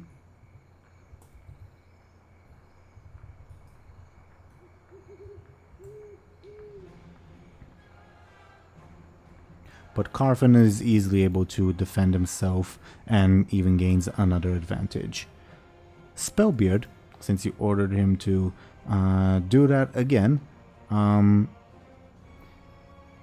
you remind me what you told him? Because I'm worried that he might interpret it as in, oh yeah, you told him to turn you into a kraken or whatever. Okay. I believe that is what I said. Okay. Yeah. Or a dragon. Yeah. Do you try to defend yourself from his polymorph? No, Okay. I trust him. He's my second cousin. Mm-hmm. Benjamin, as you're like debating what to do against this violent woman and the sudden attacks of the mage lady, Bladebeard suddenly turns into a baby dolphin. But I'm still on Gurin, or I fall off. You probably would fall off. Did I do it, cousin? Cousin? I can't do the dolphin screech. I think it's something like ka-ka-ka-ka-ka. Something like that. You're also like asphyxiating at the moment. Yeah, he'll just like try to move on the ground with his flippers. Oi, human guy, where's Spellbeard? Did he turn into a dragon? Is Benjamin with us? No, Okay. no, he turned into a dying dolphin. Oh shit! And he reverses the spell, and Bladebeard, you're back to normal, but you're on your back.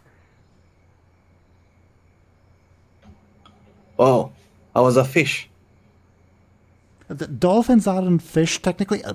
Never mind. I'll try again. Yeah, but that was cool. Maybe a shark. That's similar. All right, that's a good idea. I'll try that. Okay. Hardtep, I think, on his turn, he would reach Buhd and Lyri and like look at Lyri, look at Clovis. Is he an enemy, my beacon?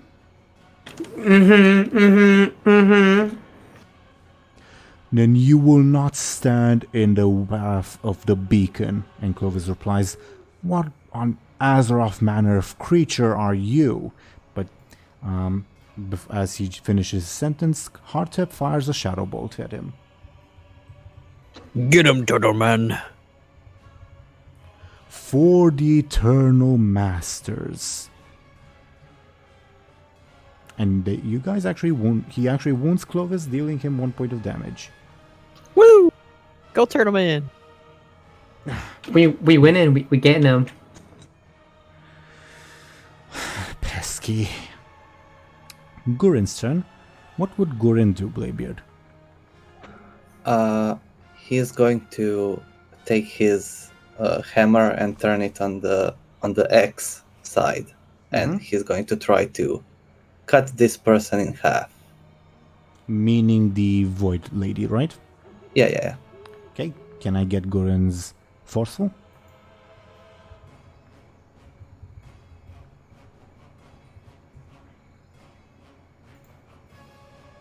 You deal 1 point of damage to her. Does he still have an assist from me? I would say so, yes. Alright, so 2 Mm, damage. She'll take her level 2 stress. Okay. Wait, she isn't the one that has a level 2 and level 4. Nope, consequence. that is the gentle person, man. Alright. Okay. But once again, she like shows no outward signs of like hurt or anything like that. As she... I think she'll attempt to take advantage of the fact that you're down on the ground, Bladebeard, and try to like puff in a cloud of smoke, reappear next to you, and impale you with her daggers. Alright, I'll roll aside. Okay, give me a quick, please.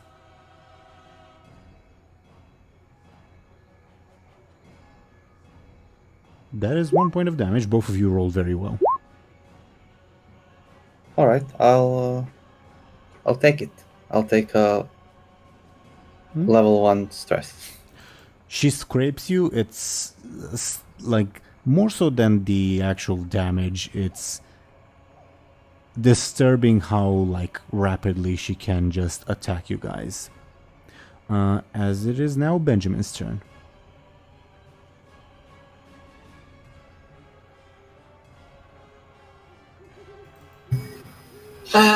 Okay.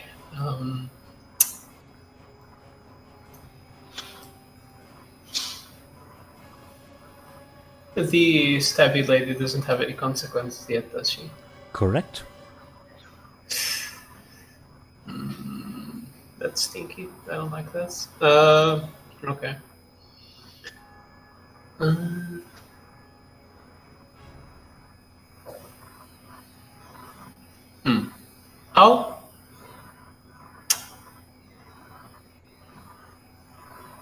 I'll go ahead and assist Gorin.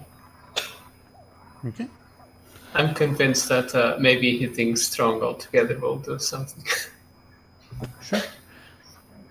You provide cover from Gurin, help distract for his eventual attack, all that good stuff.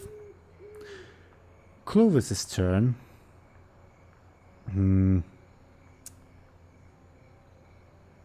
He's a little bit backed into a corner, but I think he'll move in to engage Buhd, but and also like take advantage of Bud's bulk that would like basically position himself sort of behind quote-unquote Buhd so that Hardtep won't be able to fire spells at him, if that makes sense. Yeah, it makes sense to me. Since Lyri's kind of doing the exact same thing. Yeah. For him. Yeah, and he will say, I'll rip a page from your book, Elf, as he charges Buhd. Alright, Buhd will get his cannon ready to kind of act as a shield as he does. Can I get a forceful from you? Yep. Oh. Tie means he gets an advantage. Okay. Sure. Bladebeard and Lyri, it's now your turns. Since he got close, and he announced that he got close, Lyri will take this advantage to, while he's distracted with Buhd, she will blink from behind Buhd, and then try and stab him from the back, catching him surprised. Can I get a sneaky attack from you? Did we remember, by the way, to apply your bonus from your Felling Blade stunt on your second attack? I don't remember. I don't think she attacked since then, right? She attacked one. Wait, did she? How many attacks have I done against this guy? She made the ogres fly. Yeah, that's what I did last time, attack, and I think I applied the stunt the turn before, so I think my effect should apply to this turn, and then it goes away. Okay. Yeah. I was thinking. Anyway, I was planning on giving you the effect this turn. I wasn't sure if I had forgotten to give it to you before. Anyway, but yeah, let me roll for his defense. It was a horrible roll, by the way. Yeah, pretty bad for you, but let's see. Okay, that's 1 point of damage. Can he take that? Yeah, he'll use the advantage he just got from Buhd, the surprise for advantage, to not take that damage. And also saves me the trouble of typing that in.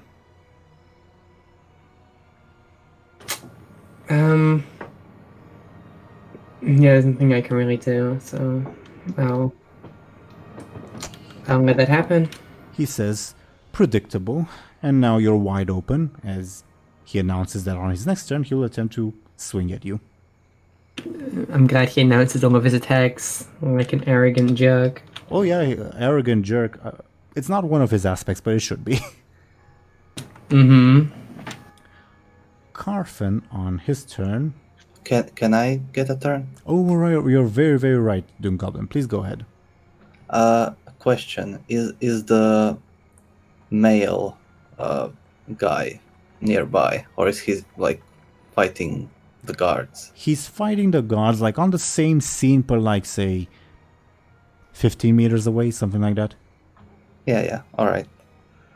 Then Bladebeard gets up, and he is going to like grab his stomach and be like, call a healer, but not for me," and pulls out a pistol and shoots her. Sounds like a flashy attack. No, it was supposed to be sneaky. All right. Sure, I'll give you a sneaky. Sounded more theatrical from what I heard it, but sure. I agree. Sneaky is fine. You're shooting the lady? Yeah. Okay.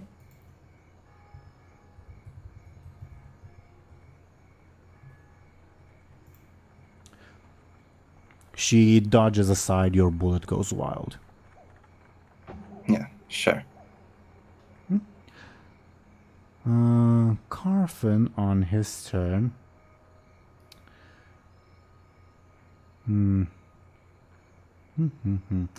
I think the guards are pressing him too hard for him to really assist on the other front. So he will once again try to go for Major Manual.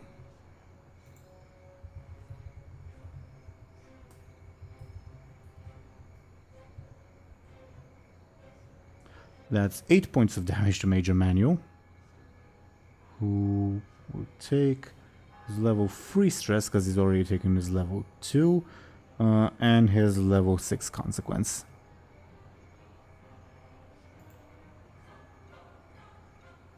Once again, give me a second, dear viewers, as I switch thingies. Yep. Okay. So, the level 6 consequence, a very severe wound. Thompshire, Benjamin, how much did Benjamin like this guy? Because he's a character that you would have known in your backstory. I mean, it's not like...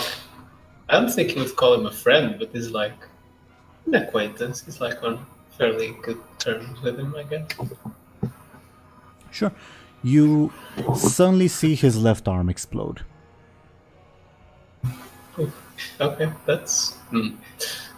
Okay. As he screams out in pain. Yeah.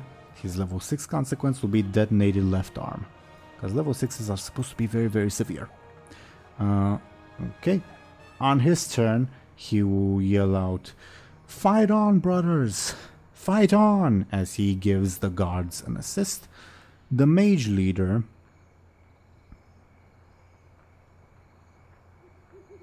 Mage leader.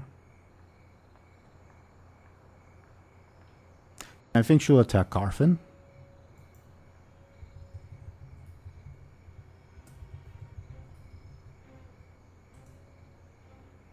And not do much at all, giving Carfin another advantage. The mages themselves will follow suit.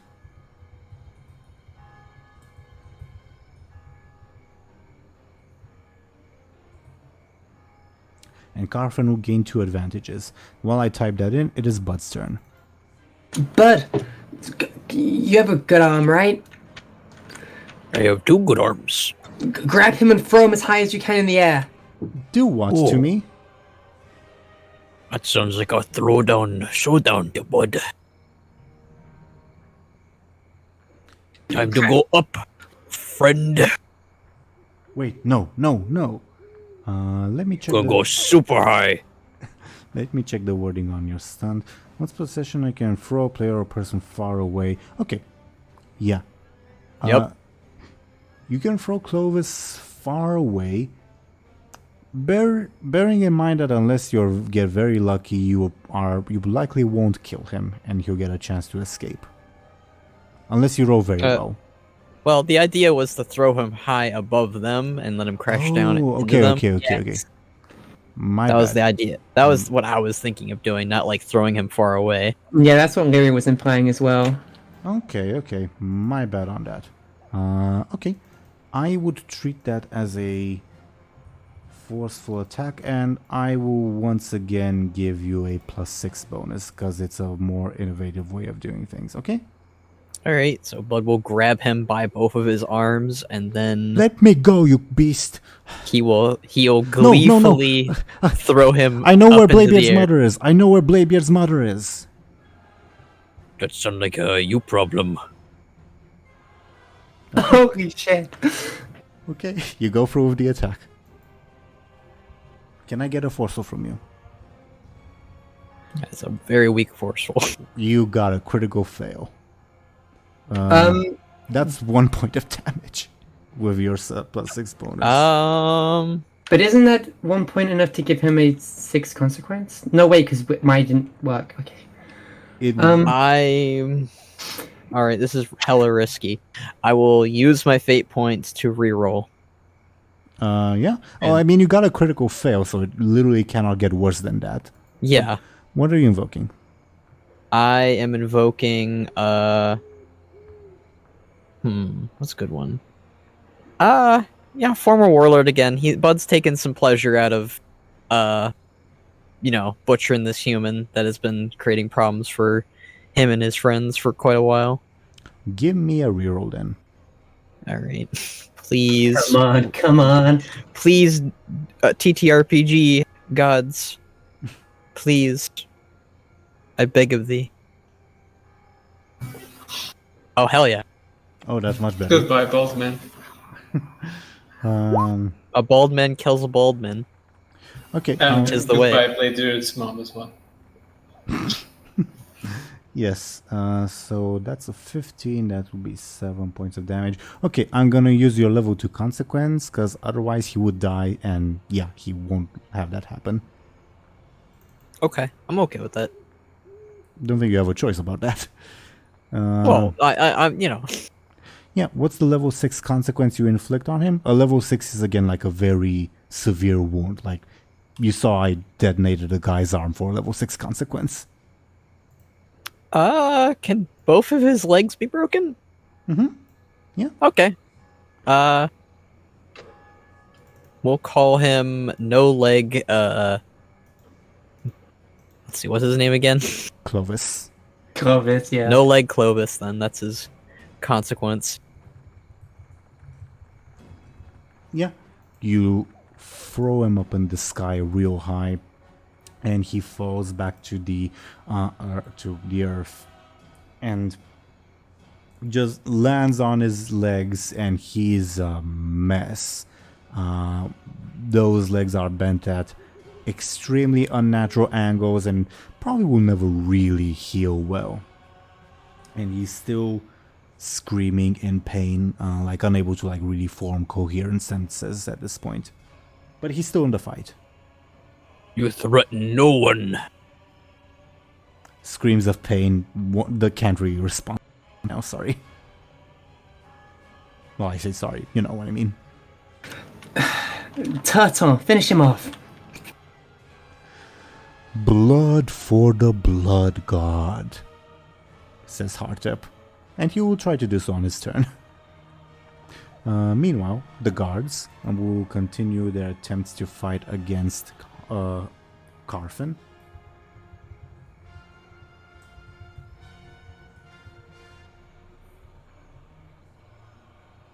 And fail miserably, as is expected. Spellbeard, on his turn. You're once again asking him to polymorph you, Bladebeard, right? Yep. Okay. I suggested a shark. Do you try to defend yourself from his polymorph? Nope. I think this is really fun. I love it. Okay.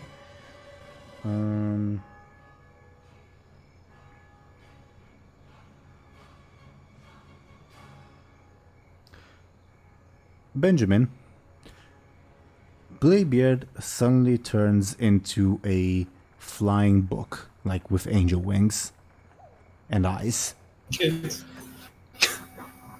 Can I still speak? You can flap your book pages to speak, yes? Alright. Did I do it?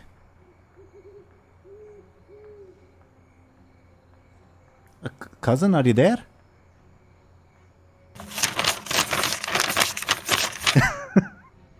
Did you hear Yes. a piece of paper? Yes. Alright.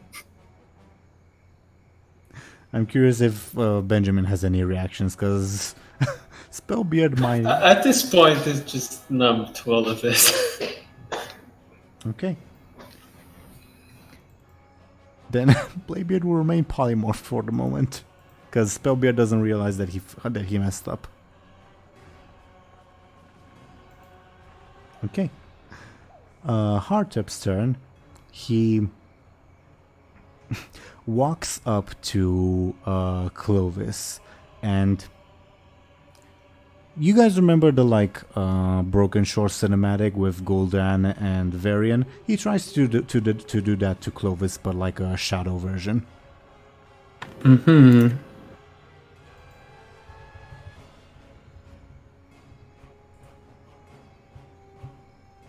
Let me look up Clovis's sheet because I don't remember all his stats. I mean, there's no way he can lose to that, right?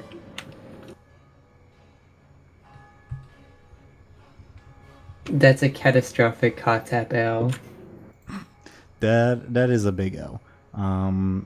Clovis didn't roll particularly well either, but basically he slashes wildly and Hartep is unable to get close. And Hartep says, "Stubborn, I'll have your blood soon." Gurin's turn. Maybe what do you want Gurin to do? Gurin will not... oh yeah, you didn't assist him his turn. So Gurin will still have Benjamin's Did assist. Benjamin Yeah, assist him? He'll have Benjamin's assists, but yeah, Bladebeard didn't assist him this turn, but yeah. Gurin's turn. He's going to try to kill the red hooded one. Mm-hmm. Can I get Gurin's forceful, please?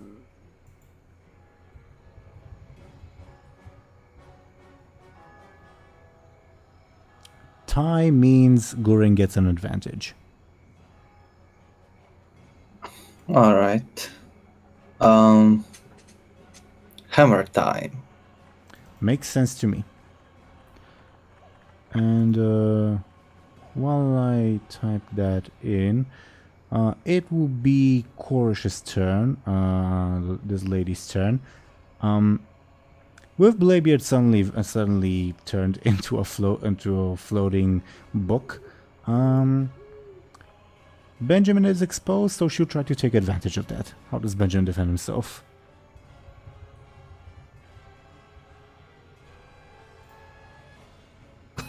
Oh, that's kind of not a great roll. He'll kind of just spin to the side.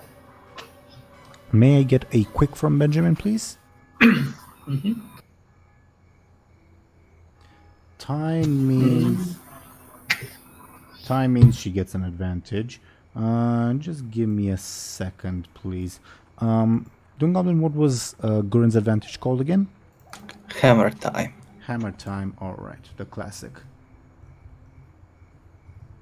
Okay. Benjamin, she will use your level 2 consequence to deal knockout damage to you.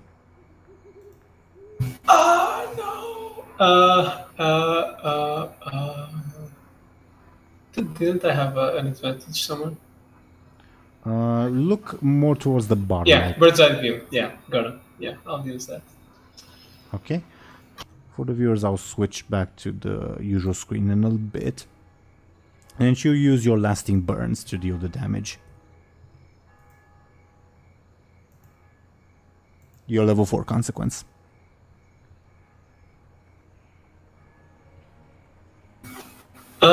Then I'll use one of my fate points. And invoke traveling salsa. Yeah, I've had some nasty fights. Yeah, that's it. Sure. She will use one of the power overwhelming advantages then. She's not gonna let go, is she? Probably not.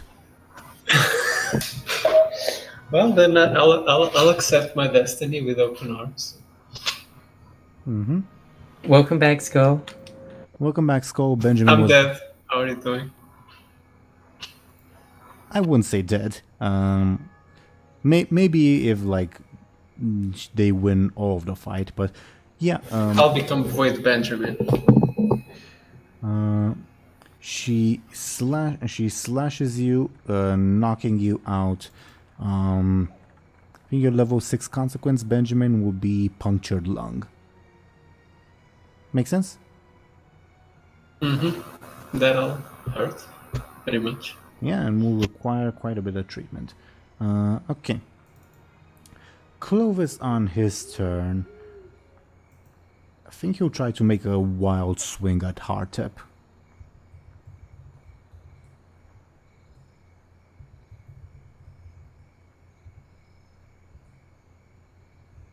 And Hardtep takes 3 points of damage. But Hardtep just looks undeterred and he says, "Let me kill you!" As Clovis just like keeps wailing and screaming in pain, clearly not at his best. Bladebeard and Lyri, it's your turns, but Bladebeard is a book. Lyri, as this display is happening, she will, I guess, try and sneakily stroll to behind Clovis, and while he's preoccupied with Hardtep, give him a quick void bolt to the back of the head. A void bolt? Okay, sure. Give me... yeah, sure. I'll take it as a sneaky attack.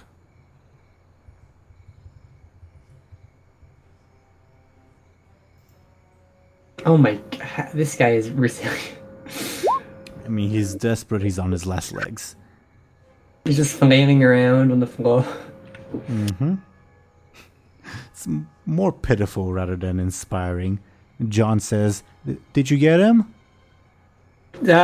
Almost. It's putting up a little fight. Okay, I'll keep hiding. Lyri kind of looks to Buhd and gives him like an expective, I guess, look. Okay. Bladebeard's turn. Bladebeard is a book currently. Alright, but a flying book. Mm-hmm. With eyes. Alright, I was thinking maybe of flying around the female faceless one and kind of distracting her, giving Gurin an assist. Mm-hmm. That works. Or maybe he opens up and shows her like a picture of something. I don't know. Can I choose what's in Bladebeard book? I think what would be in Bladebeard book would...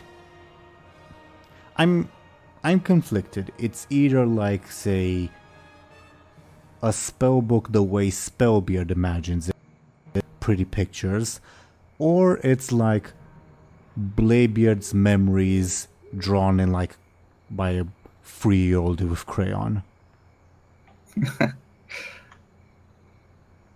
I like the second option more. Sure. It's have you seen that like South Park episode where Ike thinks No. okay there's Ike is a 3-year-old and he draws a very vulgar drawing of I'm sort of imagining something like that you're using to try to distract her. Yeah, sure. Okay. Carfin's turn. He will continue in his attempt to kill Major Manuel, sensing that like the guards will probably break if he does.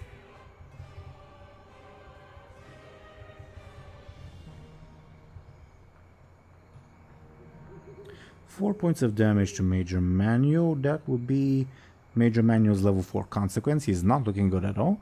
And you hear Carfin's voice proclaim, "Submit," as he once again blasts Major Manuel with void energy. Major Manuel looks like a mess currently, but is still fighting.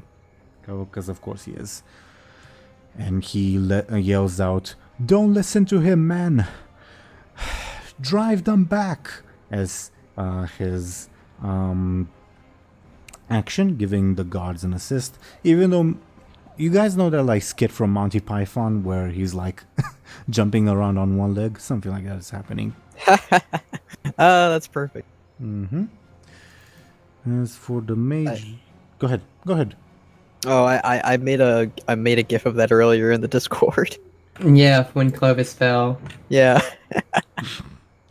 Yep, it's close to reality at this point. Major Manuel's level 4 consequence will be battered and broken. Did I miss anything else? I don't think so. Okay. Mage Leader's turn. What will she do?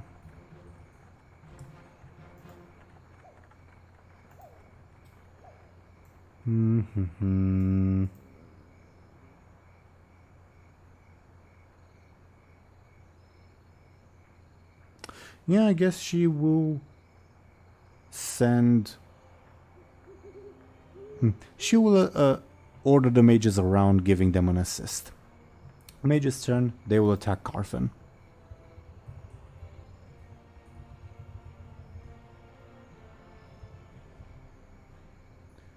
The mages are doing pitifully, and Carfin gets an advantage. Bud's turn while I type that in. Buhd will move to headbutt what remains of good old Clovis. Sure. Boat head versus boat head. Wow. Give me a forceful then, please.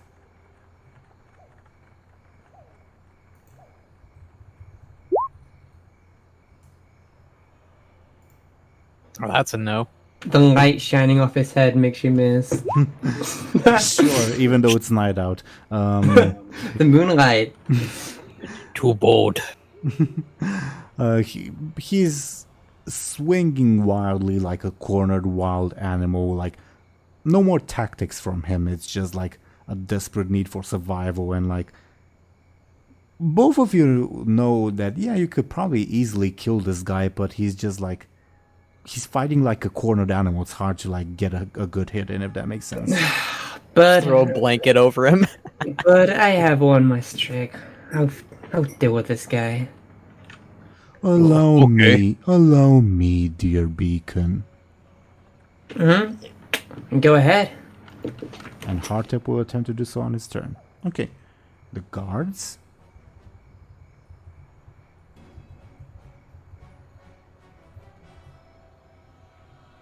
The guards once again try to attack Carfin, and Carfin easily blasts them aside. Well, it's more contested on like the Bladebeard, Gurin, and Korish front. The Karfin Guardsman front is not looking good. While I type that in, what would Spellbeard do? He'll say, "Well, cousin, if you're a dragon, sweep down and incinerate the lot. I will. Oh, I'll turn your companion and... Oh, no, he's downed. Ah, shite. I'll turn the handsome dwarf into a dragon, too. And he will turn to polymorph Gurin. Amazing. I ship it. How does Gurin resist, if at all?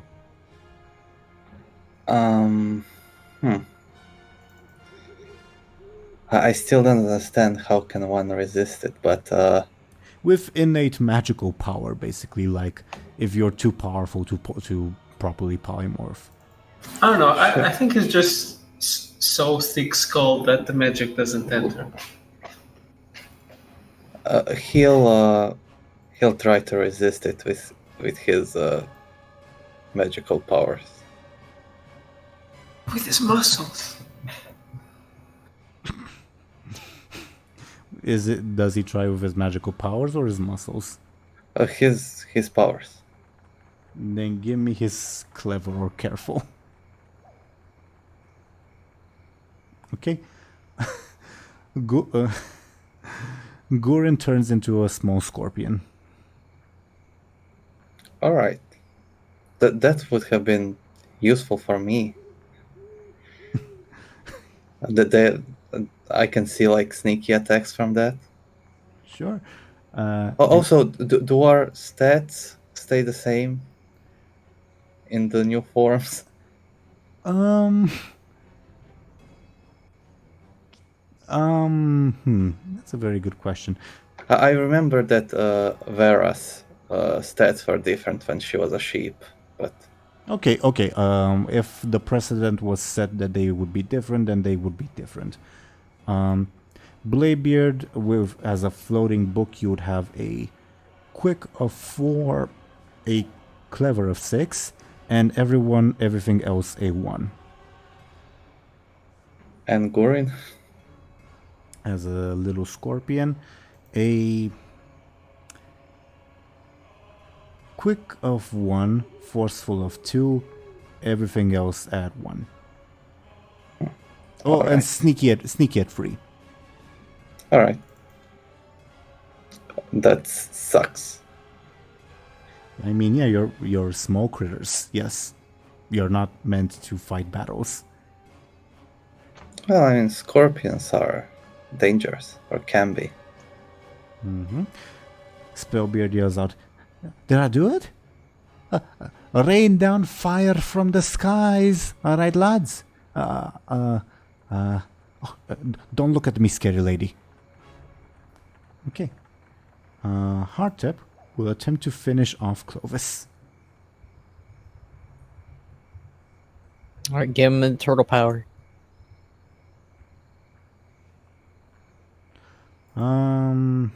He'll use Clovis's level 6 consequence to deal the lethal blow. Okay. Just to like cut this little charade short. But yeah, as I described previously, Hardtep Varian Rin's Clovis only with shadow magic and a much more smug look on his face instead of a furious look like Gul'dan had. And Clovis lets out a scream of pain and explodes, covering Buhd and Lyri in viscera. And Hardtep smiles to himself and says, "Blood for the blood god." We did it! Bud, we defeated the Silver Mane! We covered party favors, though. Oh, this was the Silver Mane? This was the leader of the Silver Mane. I think. Oh. I mean, it was him, but I mean, he was the leader last time. He's probably still the leader now. Should I call off the slaughter happening in the city then? The what happening in the city? You told us to slaughter anyone affiliated with the Silvermane. We don't. Oh, yeah. I mean, this is the leader. There might still be some members out there. Just get rid of the members, but, cut the head off the beast. Now that's left is just to clean up. Well, we still don't really know what Silvermane is, other than many of them are Buhd, like you said. So I've had my people kill everyone in sight, except guards, because you said no guards. Well, this one was dressed up as a guard, so cut out the guard part, and also we killed the only Buhd one, so Buhd people are not a priority anymore. Anyway, the ogre's bird. Ship. What ship do you put them on? Ship, I I don't know. We are taking a ship. That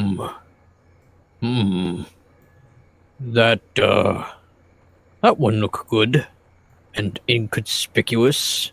And he'll point to the Good Fortune. Okay. Lyri will, I guess, start.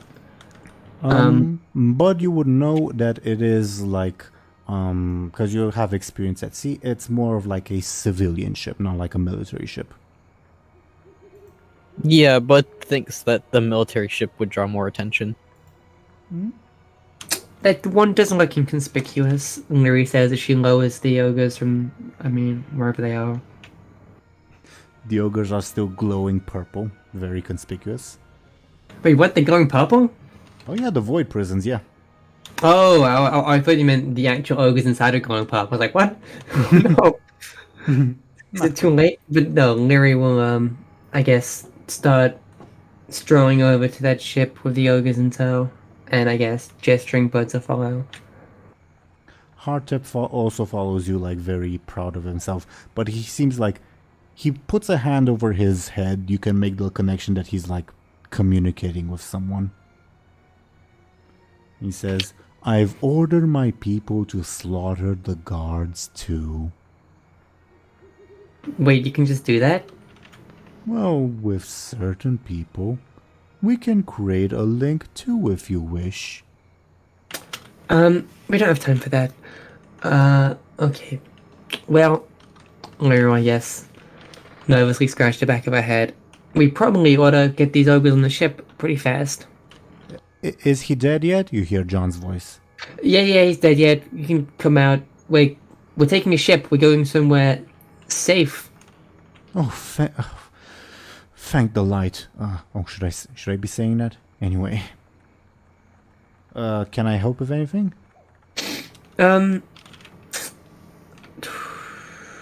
Just follow Buhd. He's got a level head. Ryan? Good head on shoulder. A strong head on shoulder. You almost knocked his head off if you would have, hit him. Probably. That's what I was trying to do. Go ahead. He had very violent face, though. Well, let's get these ogres aboard, and then I'll let them out. Or do you want me to wait until we're out of the city before I do that, Buhd? They've been bubbles for long enough. I think they can be let loose, but can tell them where to go if they wake up. Okay, on the ship, and I'll open them immediately. Alright. Is that our ship? Says John. It's going to be. It is now. Oh, okay. I never figured you for a Captain Bladebeard type, Lyri. Okay. Well, one right out of here exploded, and the other one sailed off without us, so I'm feeling a little selfish right now.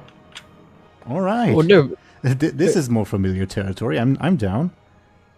Just remind Buhd of his first ship and last ship. It happened a lot. But this time, you'll be captain. How's that true. feel? But Buhd is captain. that is true. Yeah, but captain of your own ship. You haven't had a ship since you became a captain.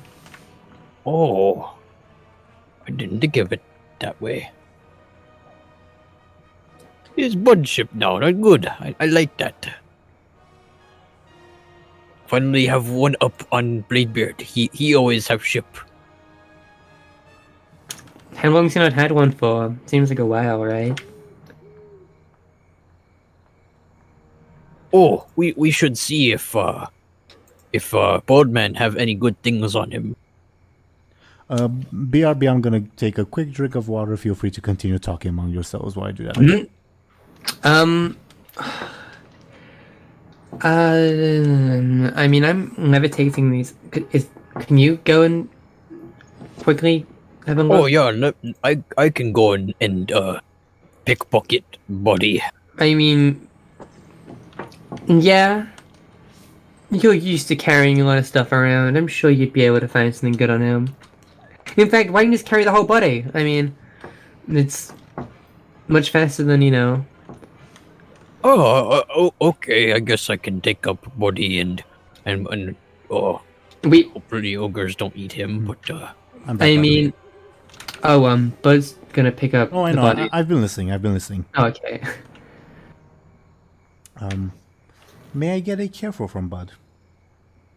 Okay. Buhd will roll careful then.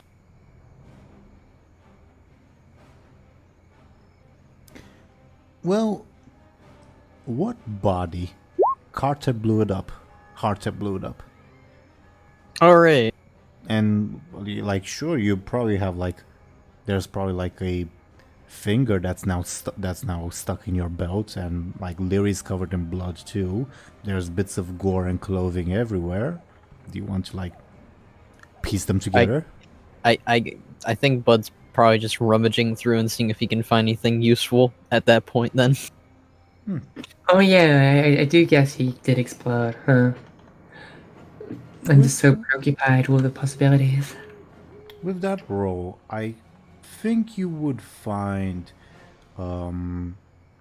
probably some. It's sufficient to find a little bit of loot, at least.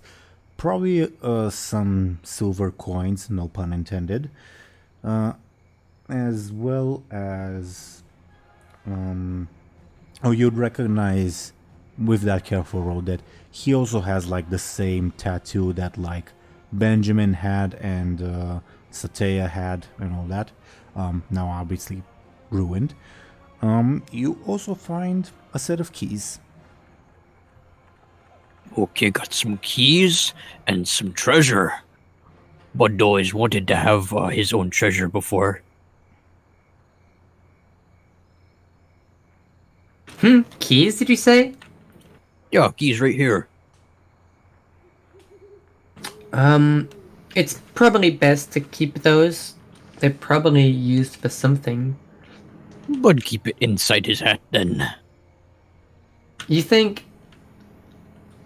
we have enough time to escape? I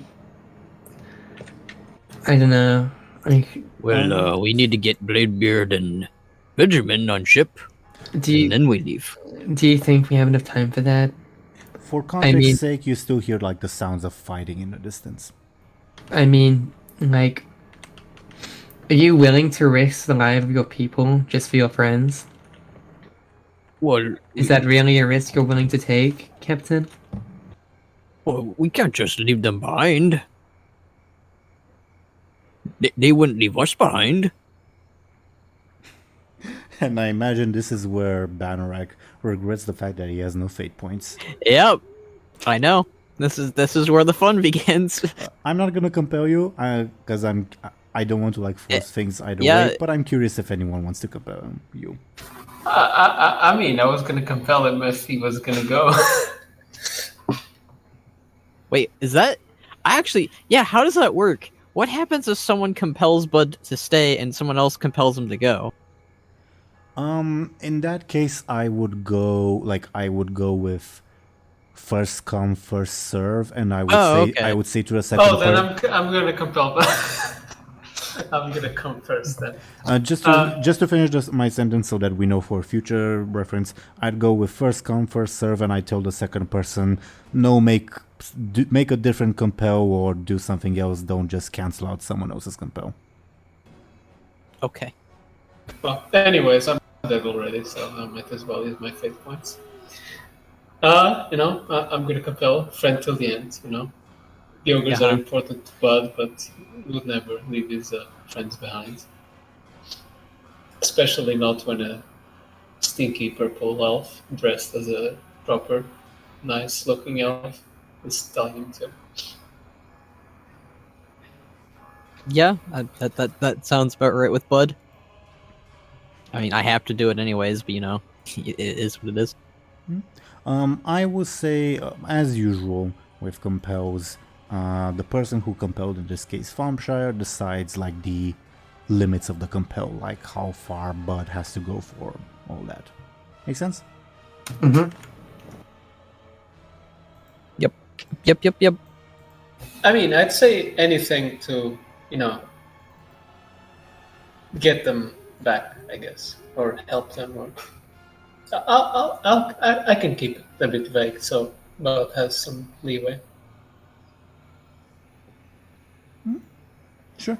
Obviously we will come back to you, Thompshire, if there's ever a point of does Buhd's compel still apply in this situation, etc., etc. All right? Sure. Buhd is now compelled. Yep. Yeah. So what happens on the Lyri and Buhd front? Lyri, you've been taking care of Buhd's ogres for a while now. I need to go. I need to go and find Benjamin and Bladebeard and bring them here. Okay. If things go really bad, you take my ogres out of city and Booty Bay? get them to Booty Bay and Buhd meet you there, hopefully. Mm-hmm. Sounds like a plan, Captain. Lyri will give him a salute. John, if you get separated from Lyri and it's just you and ogres, you in charge of ogres, this is Finger. Captain, last time I was in contact with the ogres, they were debating on whether to eat me or not. It's fine. Just, we can do it. Just, all right. You take that. You take this finger of human, and you tell them that this is Buhd promise. Buhd is ogre leader, and they must honor this dead finger. Right. Above board, John is divided between his fear of not going into danger and his fear of Lyri. It's from Lyri. But Buhd just kind of gives the finger to not the middle finger, but the actual finger of Clovis to him. John takes it with his thumb and index finger and says, "Right, okay." That helps signify you as ogre leader to Buhd. Well, all right, crew. I'll load the ogres onto the ship so they're out of harm's way. Okay, I go to save Benjamin and Bladebeard. Hopefully they not dead, and hopefully we can leave city. You reckon there's anyone still on that boat? As I look over to John. Do people usually sleep on boats in harbors? Oh yeah. There's always someone on watch, and he points. You guys can clearly see the lights on. I mean, that's a civilian boat, right? It should be easy prey for the three of us. Also looks at Hartep, very terrified of him. Yeah, Lyri will kind of, I guess, just straighten her back out and continue walking towards the ship. And I propose we check up on that when Lyri's next turn and initiative comes up. Make sense? Mm-hmm. That sounds good to me. Mm-hmm. So this all was Hartep's turn. So next would be Gurren in the initiative order. Was Gurren polymorphed? Oh yeah, he was polymorphed into a tiny scorpion. Yep. What does Gurin do, Bladebeard? I guess he tries to sting the faceless one. Okay, I'm gonna roll the Scorpion Forceful. But remember that the smaller the scorpion, the more powerful the poison is. I mean, the issue is getting the sting in the first place, and Gurin does not, even with your assist. And Korish gains an advantage, and she will then. Who should she attack? I think she'll go for you, Bladebeard, because she realizes that Gurin is a problem. Basically, Alright. well, we'll see. So yeah, she makes an attack at you, dear flying book beard. What did you say is my highest stat? My highest approach. Clever with 6. How does one defend cleverly? Oh, also she rolled a Extremely all poorly. minuses. Extremely poorly. Yes, she did. Clever. I don't know. This would be careful. No. What would be clever? Like using my surroundings. Usually is what's considered clever, right? Thinking outside the box. For reference, your next closest stat is your quick with a 4 because you've got wings.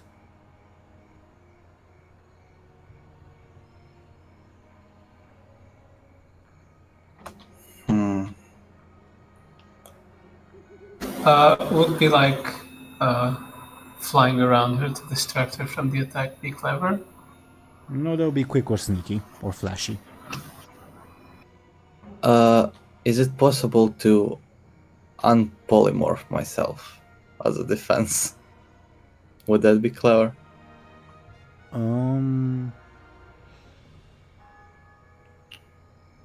Yeah. Yeah, I'd use that as a clever defense, yeah. Alright, so I'll roll /roll. Yeah, /roll space for the F plus 6. I can also roll for you if you'd like. Or I guess you can roll your quick because your quick is a 6. Sure. Just for convenience's sake. Tie, but I'm gonna use a charge of power overwhelming to reroll.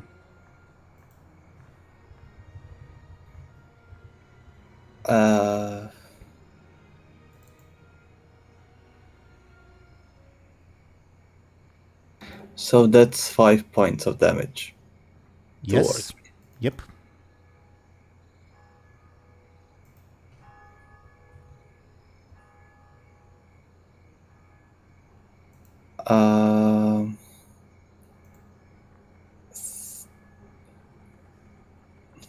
Would be good for me to reroll. I got -1. Can I use the blessing of the book to reroll? The Blessing of the light book. Divine Shield, yep. Divine Shield. Yeah, I'm using the book that doesn't exist while I'm in the book form. You, for whatever reason, your inventory will still be on you. Yeah, it's drawn onto me. Bladebeard book flips to a random page where we see a badly drawn dwarf holding up a shining book. So, can I use it to reroll? Of course.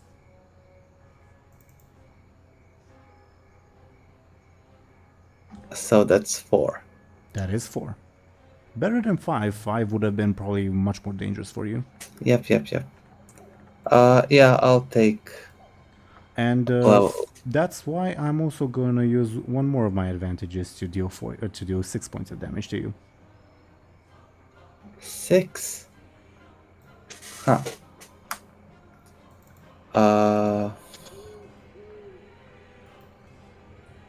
And if I were to use another divine shield, that would then be 4.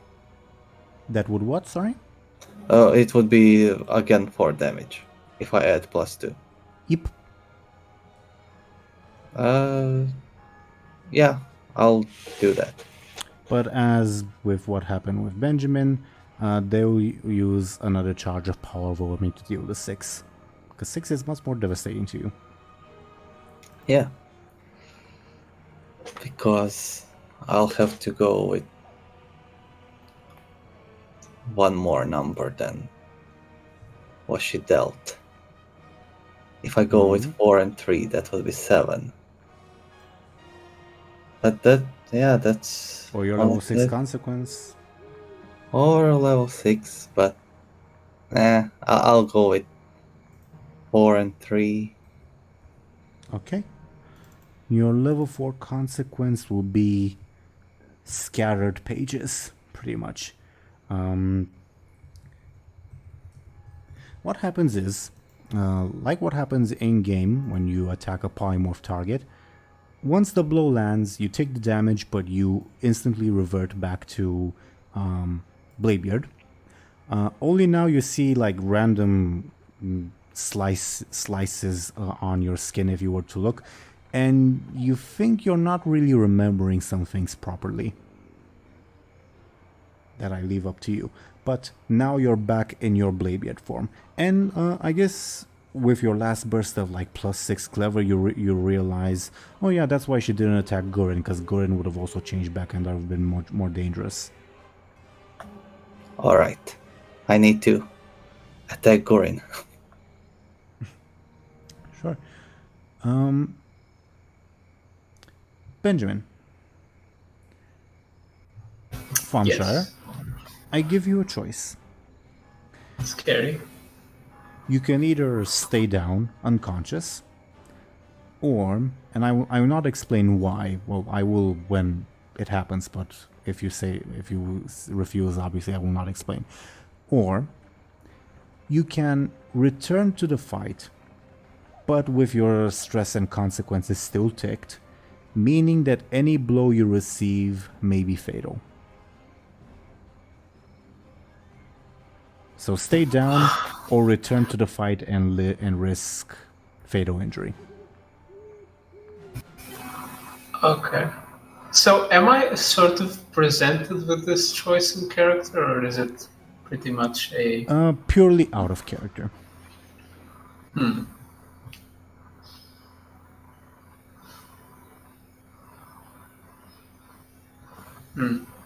I think I'll take it. I think, considering why Benjamin came running out here, I think he'll do his best to pull himself up, even with like a burst lung or whatever. As you like float in and out of consciousness and like start blacking out, you hear a familiar voice, the voice of a certain raptor god that encourages you, stand up and protect your pack, Benjamin Aaran. And you feel a sudden burst of strength, and you also gain a short-term advantage. Meaning? Meaning it's like any other advantage, like say your birthday inspiration or whatever, if that makes sense, but this for this scene only. It shall be the blessing of Gong.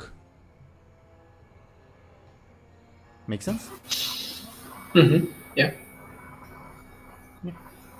So Bladebeard, you return to your form very wounded, and you suddenly see Benjamin stand back up with a determined look on his face, though he still looks like near death. And both of you hear in your minds, stubborn, stubborn, stubborn. And then the male voice will say, no matter, you make great sacrifices.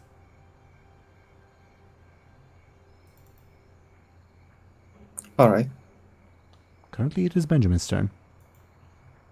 Oh, sorry. Okay, so I assume the spooky lady with a lot of bandages is still around, right? Bandages? What bandages, sorry? It says advantages. Oh, advantages, yes. She almost took down Bladebeard. Okay. So, I guess I just sort of like get up, kind of still like, okay, what happened? And the adrenaline kicks in, and I don't particularly feel the punctured lung at the moment. You but we'll feel. You probably also have to feel look like a sudden burst of strength that's not your own as well. Yeah, so with all that, I'll again rush in and try to slash her before she can continue to attack Bladebeard. Give me a quick, please. Oh, the gods are on my side. I need a good roll. God send And that's mediocre.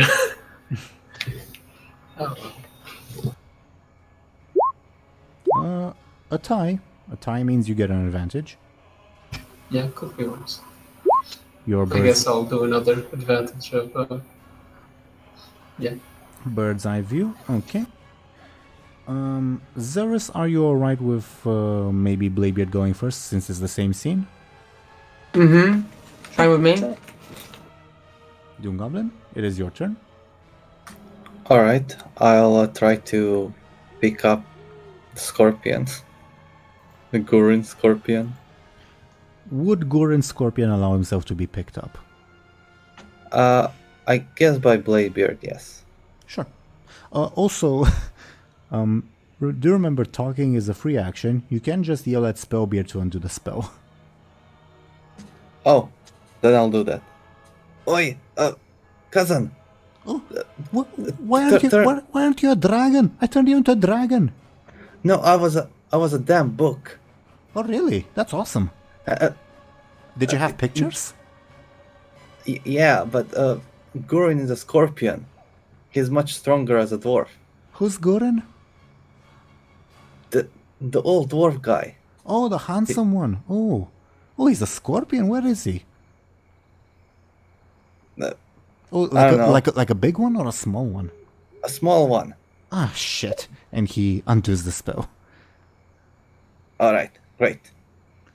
Gurren pops back out in existence, and you don't even see confusion on his face or like anything like that. He's probably like he probably lives like an animal. Like, oh yeah, now I'm small and tiny. Oh yeah, now I'm big. I'm just gonna continue what I was doing. Alright. Without breaking a stride. So I still have like an action to do. Yep. Should I? Also, I have no divine shields left. You do have one, don't you? Or oh no, you don't. You don't, because she used the AA.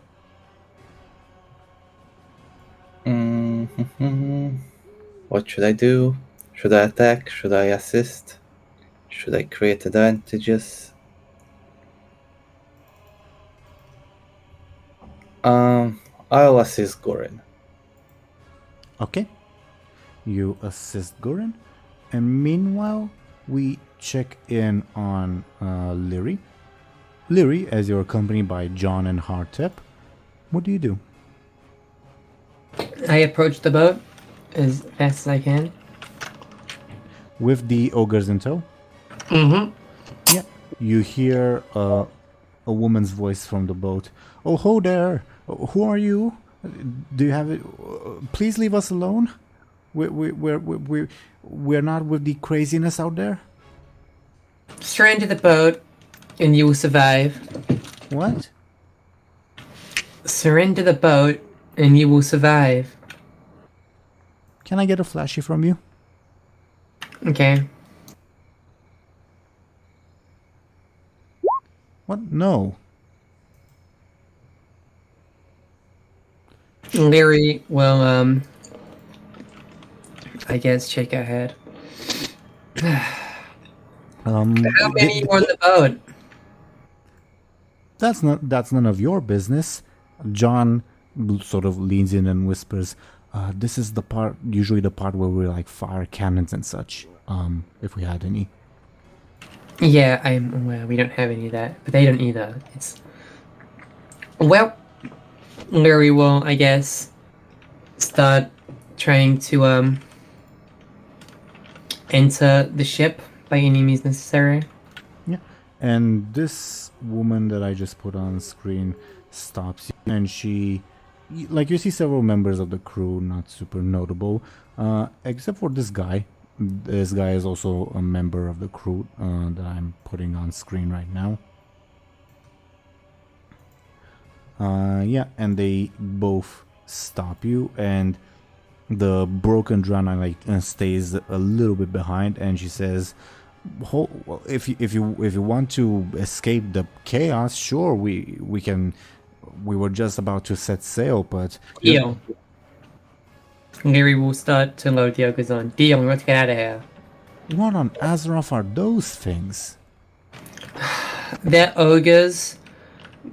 One of our friends is their chieftain, but this is the only way we can get them to cooperate. I mean, it's much better than having, awake ogres on your ship. Don't worry, they'll be well behaved. What on Azeroth is that? Points at Heartup. Hello. How long will it take for the ship to leave? About 15 minutes. Okay. John, go help them ready the ship. Ah, is that an undead? No. He's not with the Hallows and costume. Surprise. Yeah, how is in costume? He's a member of the Alliance.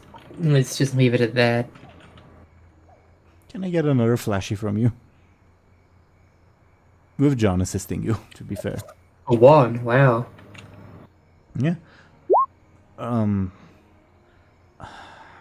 We can discuss payment later, I suppose, after this whole thing is over. Come on, lads. Keep loading the ship. We need to get out of here before whatever that is reaches us. Lyri will float the ogres onto the ship. Where are we supposed to put those, Captain? Says the Broken. Listen, they won't be on here for long. I'll figure something out. Just don't worry about it for the time being. Okay. Yeah.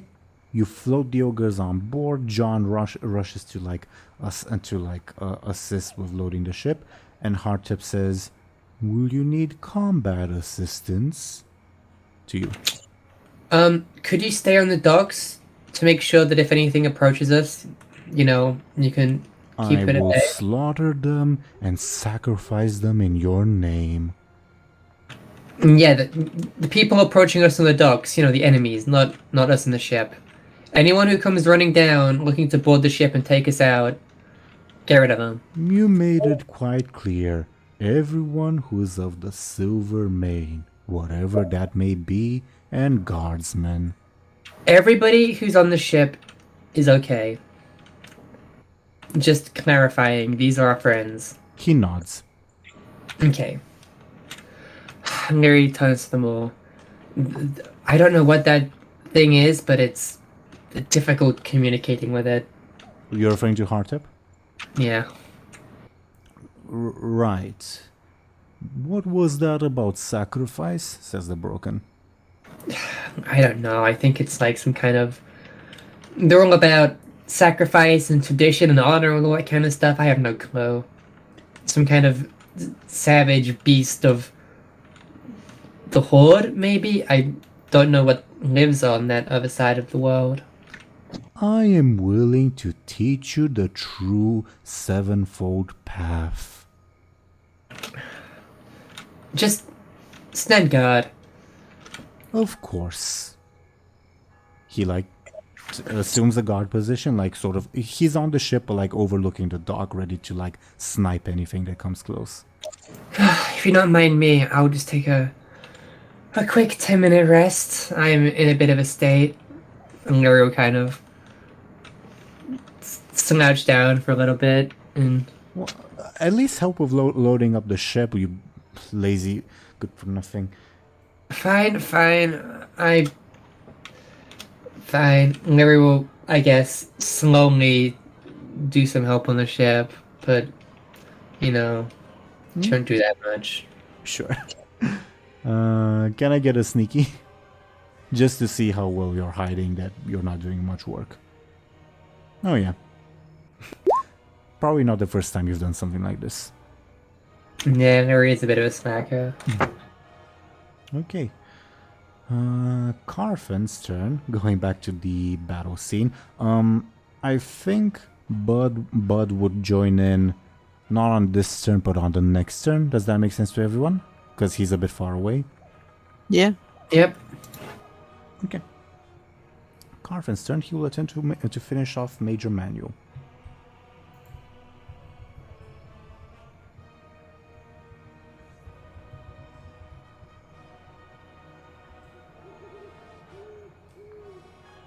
It's 2 points of damage. It will be Major Manual's level 2 consequence.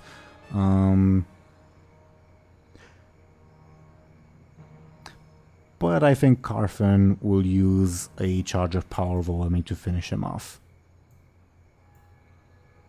And yeah, all of you will see like Major Manual yell out, "Stand fast, men! Stand!" And suddenly he explodes.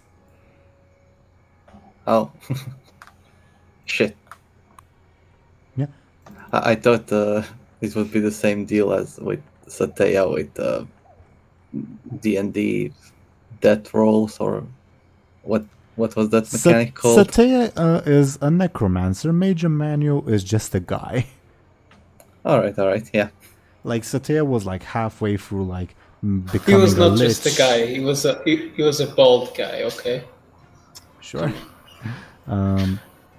True, but Yeah, makes sense. But unfortunately, bald men aren't magical except in our hearts. So Very impressive of the Ephemeral Orb killing all the bold characters in a single episode. No. Wait, isn't Bladebeard bold? Oh. Yep. And close to death. Oh no, too. what does that mean? I mean, I guess his cousin is bald by association, right? Yeah, so Major Manual suddenly explodes and the other guards are terrified. The mage leader will say, "Everyone flee! Abandon this. We have no hope of winning." Oh wow, cowards. Can we try to persuade them otherwise? How? Also by yelling. I'll assist Bladebeard, Oh, it's not my turn. Yeah, it's not. but whenever he does so, I guess, or would that be too late? We can do this as an opposed flashy roll, if that makes sense. With Benjamin assisting for narrative's sake. Sure. But you'll just like, no. Together we can defeat them. All together. People of Stormwind. Unite. Flashy, please.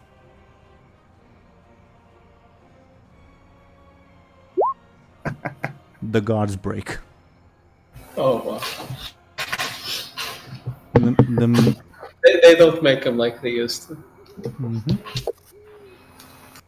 The mage leader is the last to go and gives you guys a look, then sort of nods to herself and then runs off as well. Oh wow. Cowards. The look she's giving you is more like an appraisal look, like not a... Yeah, an appraisal look as she goes off. Okay. I mean, she's old. She could stay a little longer. It's not like she has like a lot of time left. Sure. Mages are no longer in initiative order. Buhd is not here yet. Guards are off. Spellbeard, he says, dragon again? No. I want to stay at Dwarf. What else can you do? I can cast the spell of ultimate destruction and sorrow, weaver of the shadows of the earth, destroyer of the entirety of Azeroth, bane of the twisting nether itself, gatherer of arcane energies, slayer of the ancient titans, bane of the burning legion itself, and horror of the entire great dark beyond, the greatest spell to have ever existed, the one that can entirely bring down reality itself with but a switch of me buttons. Actually, that doesn't make sense. Anyway, with this just me fingers, I can unmake creation. I was cool. I was hoping you were going to stop me above board. Oh, no, I love it. Sure. Okay, Spellbeard starts channeling. Let me do a roll.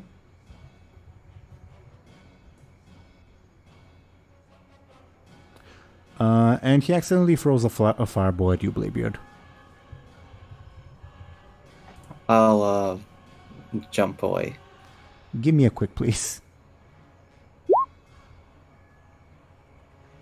Time means Spellbeard gets an advantage. Wait. Oh man, he's not taller than me. You guys are the same height, like all the more reason why you were so good at pulling pranks together. Oh, I mean, isn't an advantage for Spellbeard good? Yeah, Question mark? yeah, sure. Sure. Spellbeard will gain the advantage. Ultimate spell of maximum destruction. All right. Gurin's turn. He'll also cast his spell of ultimate destruction by bringing his hammer down. Okay. Or actually, wait. Or should he attack the other one? The other one is weaker, right? More damaged. But also a bit farther away, at least for the moment. Sure. Let's attack the female one. Sure. Give me Gurin's attack. You were assisting him? I believe I was. Yeah. Okay.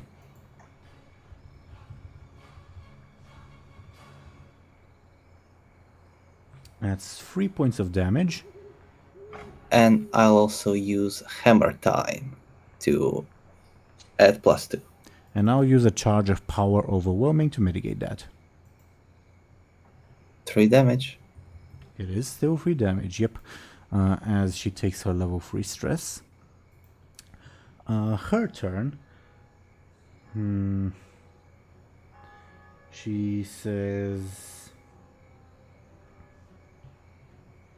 says nothing, as she will attempt to teleport behind Gurin and like, what's the term? Hamstring him. You guys know what that means? No. Nope. Cut the tendons in his legs. Ouch. Ah. Give her a piece of him. How does Gurin defend himself? He's going to have very strong muscles. Sounds like a forceful defense. Yeah.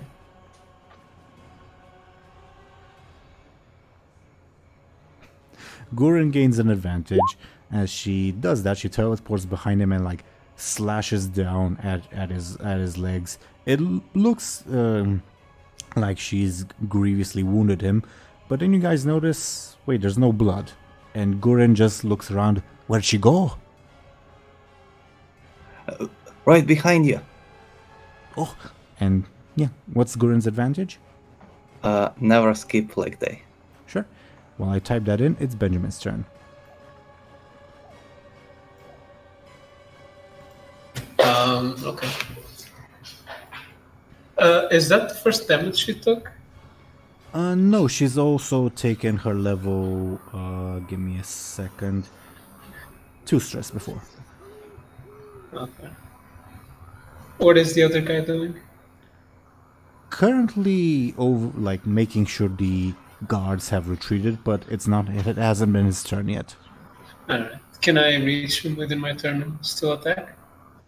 Because you're super fast, yeah. Okay. Yeah, then I'll do that. I'll just run up to him and give him the good old swing. Sounds like a quick attack.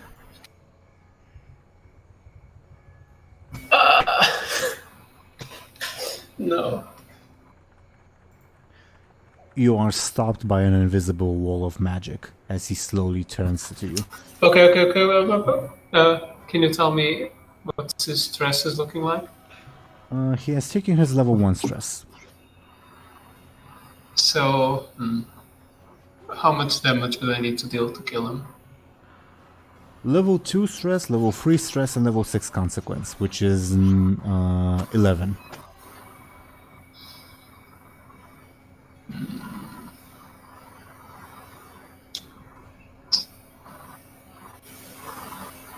Okay. But, sorry, did he have his level 3 stress free or not? Yes, but you're not damaging him. He resisted. Yeah, I know. I was just doing some math. Sure. Yeah. Then never mind. Okay. Sorry. He gains another advantage with that successful defense. Does he? Why? I have my stunt. Oh, that's right. You're completely right. I forgot about your stunt. My bad. So nothing happens with your stunt. And he like shakes his head at you and says, "With your death, we'll be able to take control of her. You'll be easy enough." I don't know what that means, and I honestly don't care.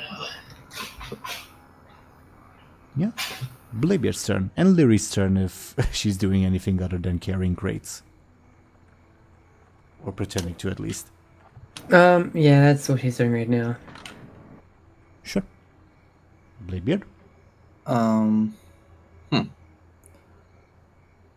going to...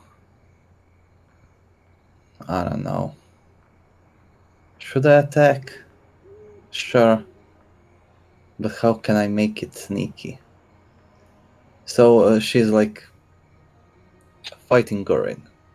Or did she like teleport away from him? She let's say she's fighting Gorin for simplicity's sake. Alright. I'll like I don't know, I'll try to surprise her by like maybe I was like she didn't see me because I was behind Gurin and throw a dagger at her. Sure. It wouldn't be sneaky because the order is her, Gurin, you. Like you, if she's looking at Gurin, she's also looking at you. If that makes sense.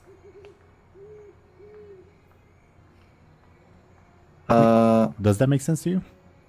I guess, but if Gurin is in front of her, maybe she can't see me.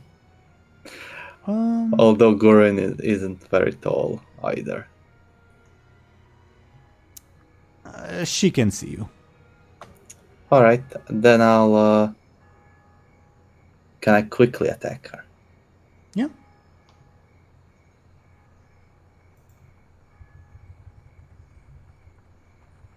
Feel free to roll. Yep, 7. Okay. Wait, maybe I should use something to actually deal damage.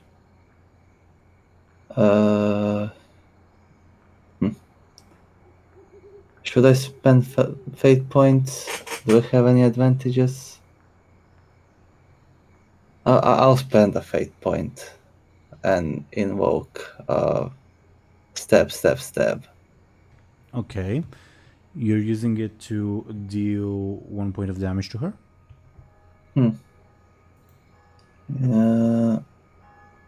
Let me see. How risky is to reroll? Yeah, I don't think I'll do it. Yeah, I'll add +2, so 1 damage. Okay. Duly noted. She takes her level 1 stress, the last of her stress boxes. Okay. As you... The dagger lands straight in her face under that hood, and she appears unaffected. Hey, give me back my dagger. No reply. Carvin's turn. Will say, was the human commander your friend? Allow me to have you share his fate then, as he'll attempt to blow you up, Benjamin. What does that mean? How do I defend against that? You see him charge magic, and you feel like this sudden pressure of magic gathering around you. Oh, okay. So it's not a me thing. It's more like around me. Yep. I mean, the only way I see it is literally just running off that pressure area. Give me a quick, please. Tie means he gets an advantage.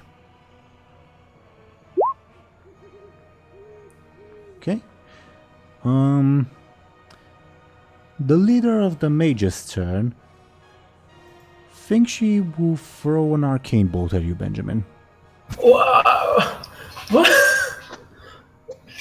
That's just true. It's the second one. What did I do to deserve this? I mean, I thought it was pretty obvious that she was acting sus. Yeah, she's Silvermane, probably. There's literally an evil void person next to me. Even the Silvermane shouldn't like that. They don't like you more. Wow, okay, that's rude. Okay. I guess I tried to dodge it. Give me another quick, please. I'll just shout asshole from the top of my lungs. Or the lung I have left. You hear no reply, although now you sort of understand why she insisted on the soldiers retreating. Wow. Buhd, Banneret, are you with us? I am, yes. Now is the time when you would come upon the scene. You would see Bladebeard and Gurin sort of in a sort of even fight with the female void person, while Benjamin is heavily pressed by the male void person, but both of them look very, very wounded. And Spellbeard is in a bush preparing to cast a spell. Buhd would charge and assist with Benjamin then. Okay. Benjamin and Bladebeard, Buhd suddenly shows up and charges to assist Benjamin. You stay away from friend. You hear in your mind, Buhd, more lambs, and then the female voice says, to the slaughter. Buhd is not lamb, Buhd is ogre. And what does Buhd do? Buhd will slam his cannon downward onto the back of the dude. Give me a forceful attack, please.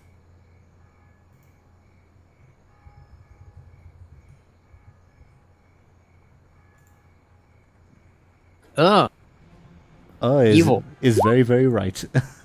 As he gains an advantage. That was a critical success on his part. And it sucks because you also rolled very well. Very upset. That's not okay. Okay. Spellbeard's turn.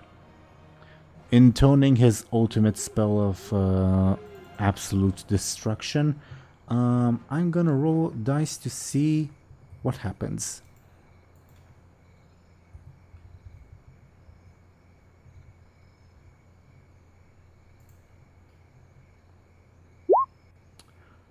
A massive fireball flies in the direction of the female.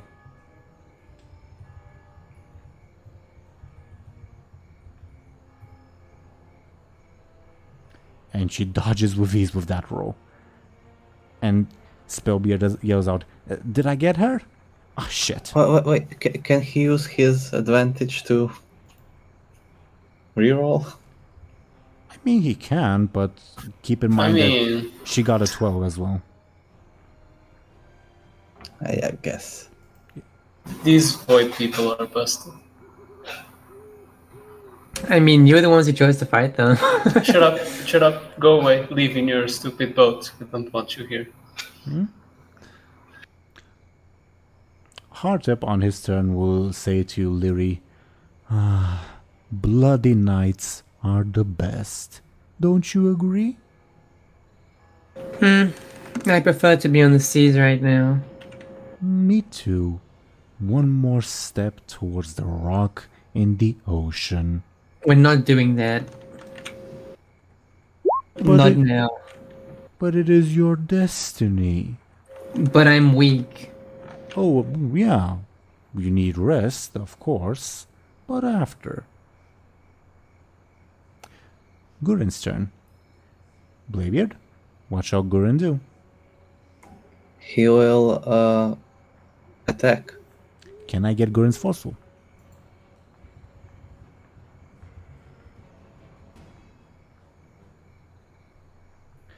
Come No on. way. I'm so sorry that this is just the way the dice is rolling. The dice hates us. That's Guren gets an advantage. Would you like another charge on hammer time? Wait, he does have an advantage, right? Never skip leg day. Yep. Oh yeah, I'm gonna reroll using that advantage. Or What? can I? Of Are course you you can. okay? Of course you can, but okay. Yeah, but he got only +1. No, you got +2. Oh yeah, I'll add +2. Yeah, it makes more sense. Okay. Then the void people will use a charge of power overwhelming to turn that back into a tie. All right, let's add another hammer time. Duly noted. Lady void person. It's too bad that Skull is BR because I was gonna attack him, but I guess she would sort of do something similar. Banarak, are you with us? We can still. Well, honestly, if Banarak's not here, I think she's gonna teleport behind Benjamin. And No, Buhd, come back, please. We'll give Scope 10 seconds. 10. 1 minute. No, 9. no, 8. no, Mom. co- I'm scared. compromise Six. 30 seconds. Compromise 30 Five. seconds. Okay, 30. 29. 28. 27. 26. 25. 24. 23. 22. 21. 20. 19. 18. 17. 16. 15. 14. 13. 12. I'm back. Oh Sorry. my god! Oh, you got I had to go. Okay. Banarak, the lady void person is going to teleport behind you and slash at you suddenly. She was gonna do that to Benjamin if you weren't here in time back. I ran back as fast as I could. Okay. Sorry, I usually don't do this IRL thing, but I thought it would be funny. But yeah, how do you defend from her teleporting behind you and slashing? Does he hear the teleport? Or like, It'll probably be a very subtle poof and a change of in air pressure. I think he would turn around and try and parry it. Sounds like a quick or forceful. I leave the choice up to you. I always go with my hand. Oh no! That's 2 points of damage. Oh, like that. I'm gonna save my fate point. I guess that's a 2 stress then. Mm-hmm. It is Benjamin's turn. Okay. I once again continue to run in and try to slash it, even if this has been a horrible strategy for like the last 10 turns, but I keep pushing. At the guy or the lady? The guy. Sure. Give me a quick, please. No way. This is not okay. I'm gonna cry. I'm gonna use my bird's eye view to reroll. Give me a reroll then, please. Okay. Better, I guess. Yeah. Oh well. Still, they gain an advantage with that. But I have my stunt. Alright, they're melee range. Okay. Yeah. Also, wait. What are his stresses? Carfen has taken his level 1 stress. So you do also have his consequences. Oh, do I? Yep. Oh. Yeah. Okay. Now we're talking. Okay. What happens if I use like all of my advantages and all of his consequences? I don't know how to answer that question. Like the same thing. Like, do you want to reroll? Do you want to give yourself +2? What do you want? No. To always get +2. So Okay, so that would be if a you- +8. So, his 2 consequences, your fate point, and No, not my fate point. okay. So his 2 consequences and your blessings of Gong +8. That would be 5 points of damage, which I can also mitigate with my own fate points and my power overwhelming. Do you want to? Aren't you forgetting my stunt again? Or Oh yeah, It's seven, just 7, that- which I can still mitigate, but yeah. So 7. Do you want to do that? so you would get no damage at all? Well, so if you're to use his consequences and your blessing of Gong, that would be again 8, 17, so 7 damage. I can mitigate it with all my charges of power overwhelming and a fate point. Okay. Then I shall refrain. Okay. I don't think it's that bad. I mean, you would get rid of their. I'm more so scared for my life, you see. But I mean, Okay. do I trust Buhd to build a killing bow? I used all my good stunts. I Well, mean, aside from the Thompshire, warlord remains. I was also saying that like if you use everything, well, like the consequences and your blessing of Gong, I am still able to like mitigate the damage to be I think nothing. So with If you use your fate point, it's not. yeah.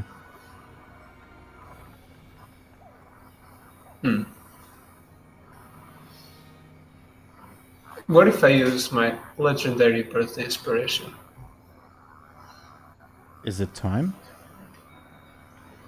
I think it might just be. So that'll be 19. Check in 16. I'd still have 1 fate point. And would you use it? No, I mean, if I used everything to mitigate it, I would still be left with 1 fate point. Oh, okay. Yeah, I'll do it if I die. Okay, so you're using his consequences, your blessing of Gunk, and your birthday inspiration. Yes. Okay, then I will use. Give me a second, viewers. You won't be able to see anything for a hot second while I mess with stuff. Then I'll use the charges of power overwhelming and do them. That's 17. 19. Yeah, I can use that. Yeah, I'd be left with 2 fate points, all that good stuff, and the legendary birthday inspiration is gone.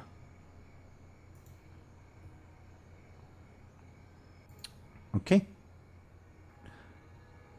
Yeah, you try to attack Carfin, and he holds you back with this field of magical energy.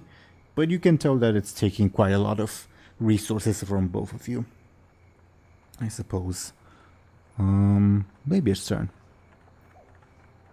Alright. Which one to attack? I'll still focus on the red hooded one. Okay, and what will you do?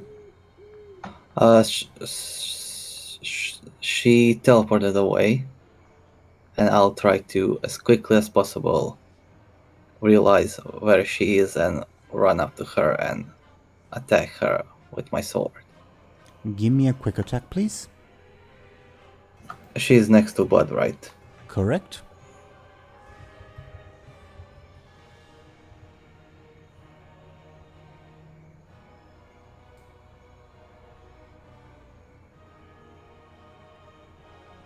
Easily parries you aside.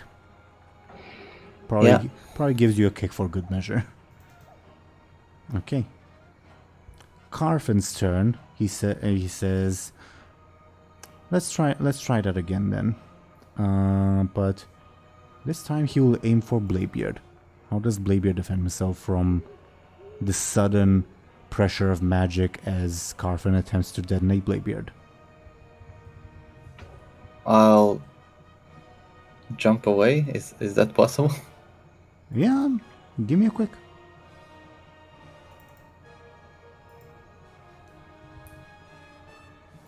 That's 1 point of damage. But he's taller than me. Oh yeah, he is. I'm gonna use your level 2 consequence to deal knockout damage. Oh. But... I will have to spend a fate point to make that go away. At which point I would spend your level 4 consequence. Yeah. We're getting murdered. Concession is always an option. Yeah. But no surrender. I got nothing else to use. Can't you use Spellbeard's advantage somehow? If Spellbeard allows you to. Can I? Yeah. I won't say why, but yeah. Alright. I use it. Okay, then I'll use your level 4 consequence.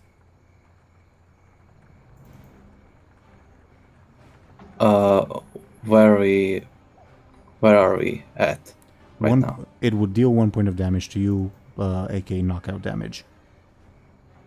And I already spent a fate point. You have not. I have not? You still have 1 remaining. Oh, alright. Then I'll spend that to invoke Pirate Captain. I guess, running from explosions is something that you do when you're on sea and fighting with cannons. Sure, definitely, that makes sense. But I will use my power overwhelming to deal the knockout damage. Oh no. What else do I have? I mean, there's hammer time from Gordon. Yeah, but Gordon is hammering the lady, not the guy. Oh, okay. Yeah.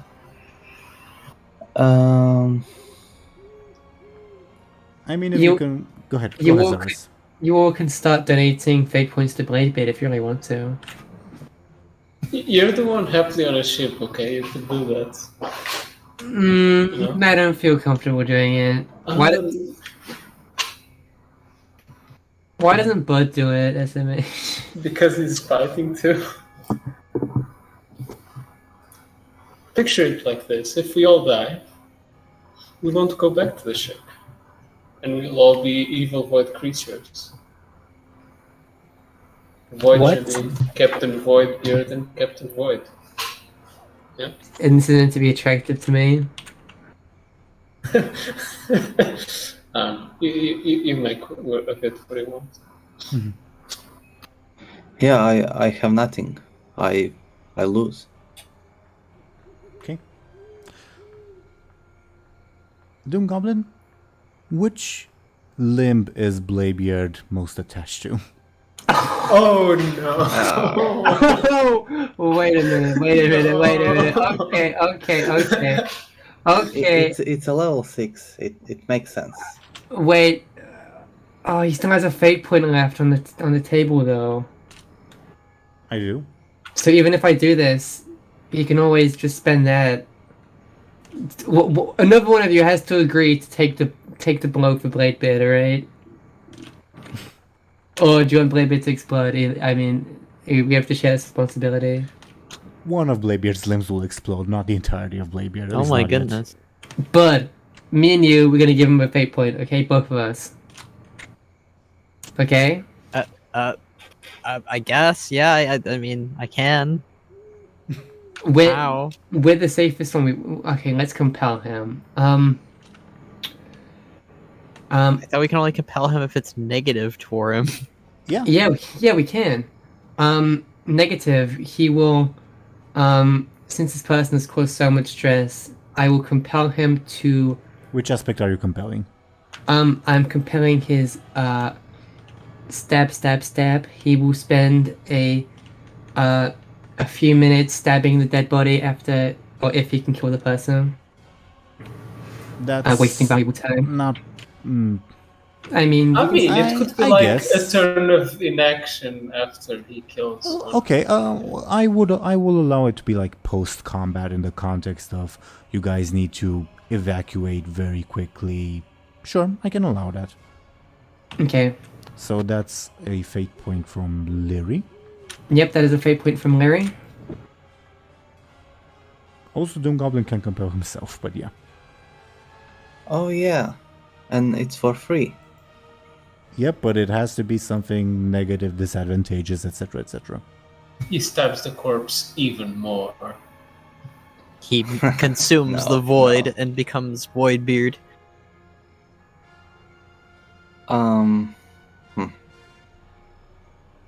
What can I compel myself to do?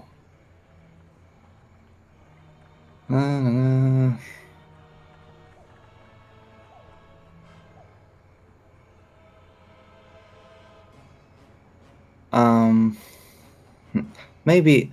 All right. Captain Bladebeard is a professional kleptomaniac, so it would probably be very bad for him to lose an item that he stole.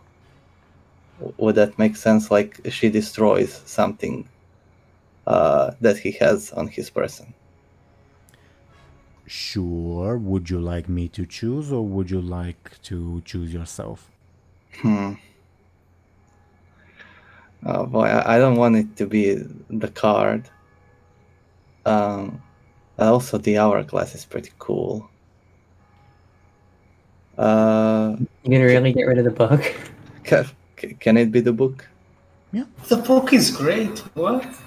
I guess it is, but it's sure. I'll let Teeironor decide. You decide, DM. The book, then. No I one's don't know. learning I don't know why resurrection you were like. anytime Let me let the DM decide. Of course, is gonna go for the book. I mean, I'm not going for the book because it's an OP item, but rather because she would be inclined to destroy it anyway with light and void and all that. And I mean, it's kind of a self-fulfilling circle, you know. You got it from a card, so bye-bye. It's not like earned in a way. I don't know. Sure, in a way. Yeah. So, DoomGoblin, I'm gonna give you another fate point, and as this blow comes down, regardless, the book will be destroyed with a large burst of light, losing the ability to grant divine shields. But Now that you have 2 fate points, currently you're still sitting at 1 damage. Are you gonna spend them? Yeah. Okay. I'm going to spend 1 to invoke. So I already did Pirate Captain. Yep.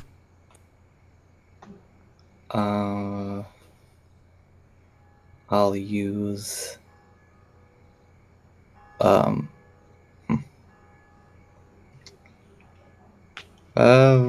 professional kleptomaniac. He's running away from an attack, and if you're stealing, you have to run away Okay. Yeah. very oftenly. Yeah, and I'll use my last remaining fate point to deal the damage. Alright. Let's see which one of these would make sense.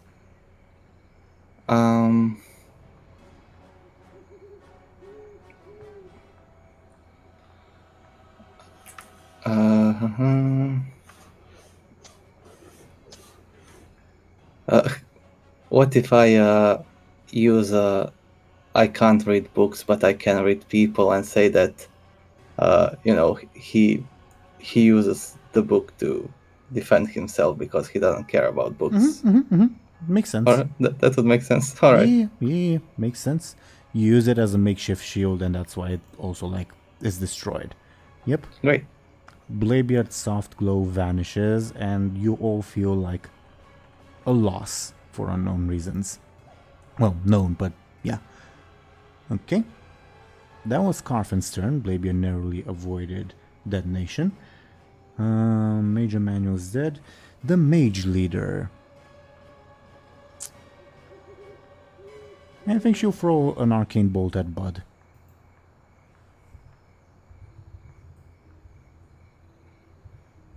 How does Buhd defend himself? I think Buhd would try to use his cannon as a handy dandy shield still. Give me a forceful, please.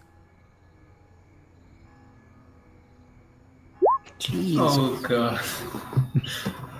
That is 4 points of damage. I hate the silver main. I hope they burn the void or whatever. If I use my fate point to re-roll, it doesn't even guarantee I'll be able to dodge it because that's an 8. You did roll very poorly. Yeah, but I might roll poorly again, and that might be wasteful. I'll take the level 4 consequence. Sure. You are blasted by magic from an unknown foe. You probably see this mage throwing spells from up the stairs, like she is sniping at you guys from a distance. Bud's turn.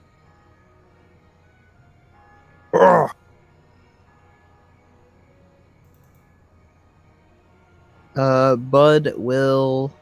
Who should he attack? There's so many enemies now. This isn't fun. Just 3. You guys technically outnumbered them. Yeah, but it doesn't feel like it. Who is looking the worst right now in terms of the guys? Of the enemies, probably. Give me a second, actually, to check. I mean, they're both kind of hurt. Carfin, the dude, still has his level 2 stress and level 3 stress and level 6 consequence. Korish just has her consequences. She's lost all her stress. Korish is the lady. Okay. You are closer to Carfin. Well, actually, yeah, they're both equidistant because she teleported to you.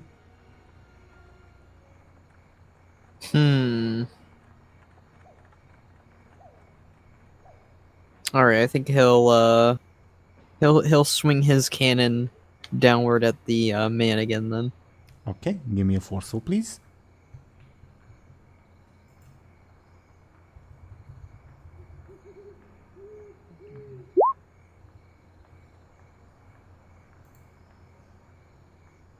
tie means you get an advantage. Call it Frenzied Ogre. Sure. Spellbeard, Bladebeard, would you like him to continue casting his spells of ultimate destruction? Just have him assist someone before he Yeah, does anything.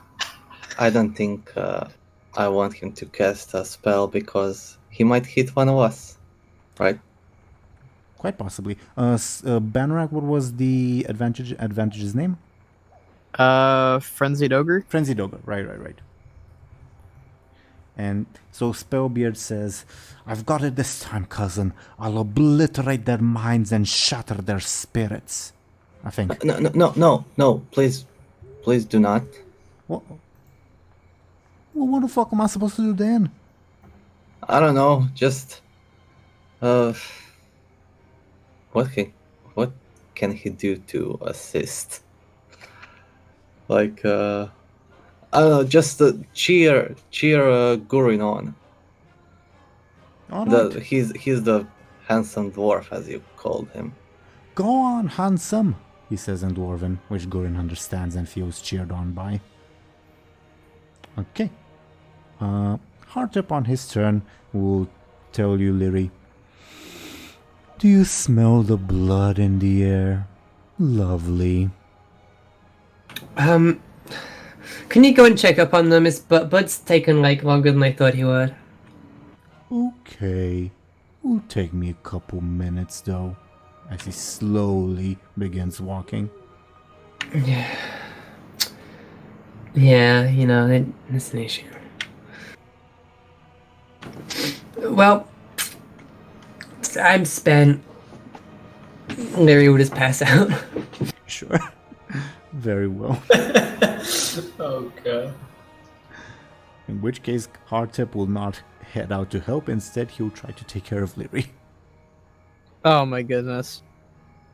I mean, Lyri is his literal god, almost. So, yeah. You can sense when I passed out. That's so messed up. I mean, he's right there. I thought he would have turned around. I thought he would have turned around. He's a Tortolan. Yeah, he has a gigantic shell on his back. That means he... But he heard a loud thump. He is very concerned about you. He'll stay. No, I should have said I'd sneakily pass out. Sure. Above board, he wouldn't have gone into the... He would have gone into the fight in 20 turns anyway. Yeah. Gurin's turn. Who should he attack? The one that starts with K or the one that starts with K? He's technically closer to the melee one, but obviously you can do whatever you'd like. Yeah, sure. He didn't get any other orders, so the red hooded one. Give me a his forceful, please.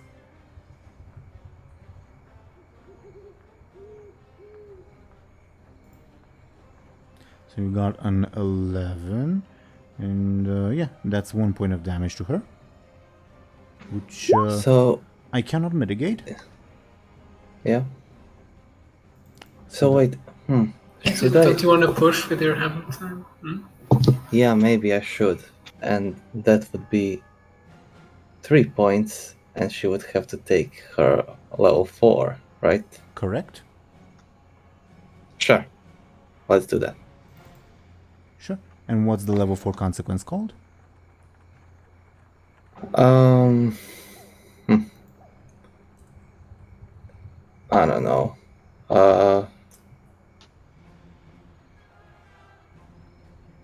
She's not a human, so Just call it Bleeding Hollow because she's empty or whatever. sure. What's the name? Bleeding Hollow. Okay. Interesting reference. Okay. That was Gurin's turn. her turn, I think because of the amount of damage that she has taken, I think she will reveal her true form as she suddenly expands, growing in size and turning into her faceless self. Is this phase 2? I would not say that. Like, the damage you dealt still sticks. She's a land kraken. You will all fall before the Eternal Masters, you hear in your minds.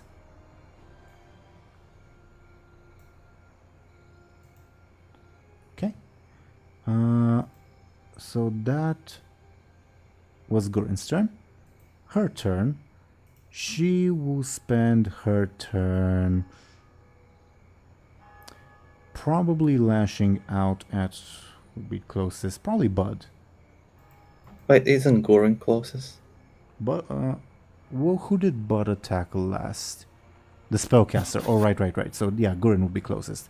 She would lash out at Gurin then. Amazing. All right. He'll protect himself with his shield. Can I get his forceful then? That's 3 points of damage because Spellbeard is still assisting him. All right, level 3 stress. Duly noted. Let me write that down in my notes. Okay. Benjamin? Okay, this is looking pretty horrible, so I'll use my perceptive stunt to see if there's anything interesting that could help us turn the tides, perhaps. Not perceptive, but keen senses, I mean.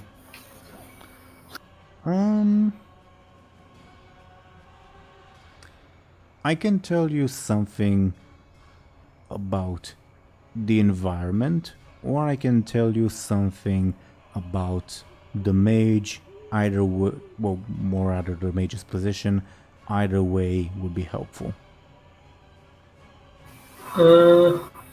I'll take the second one, I think. The mage's position? Mm-hmm.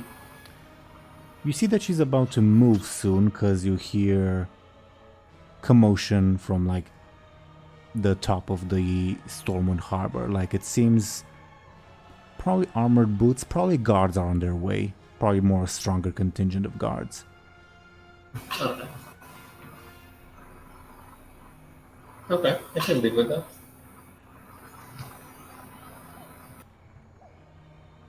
Still your turn. Yeah. Okay. So I guess.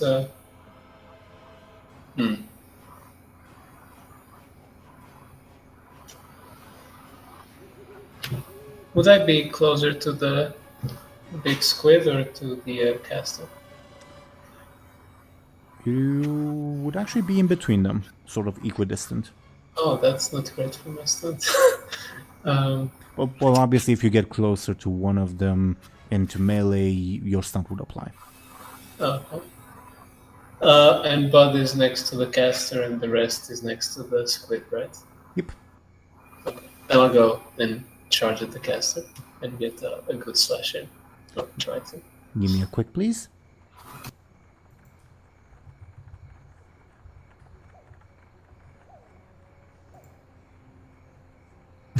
The first time I naturally hit.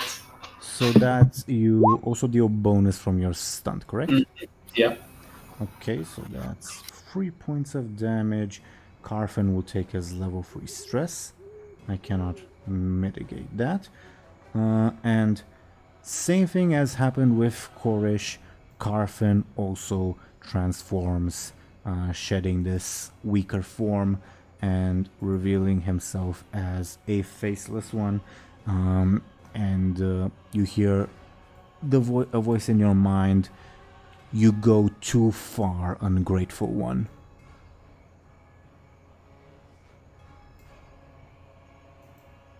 I will never understand what the dagger saw in you.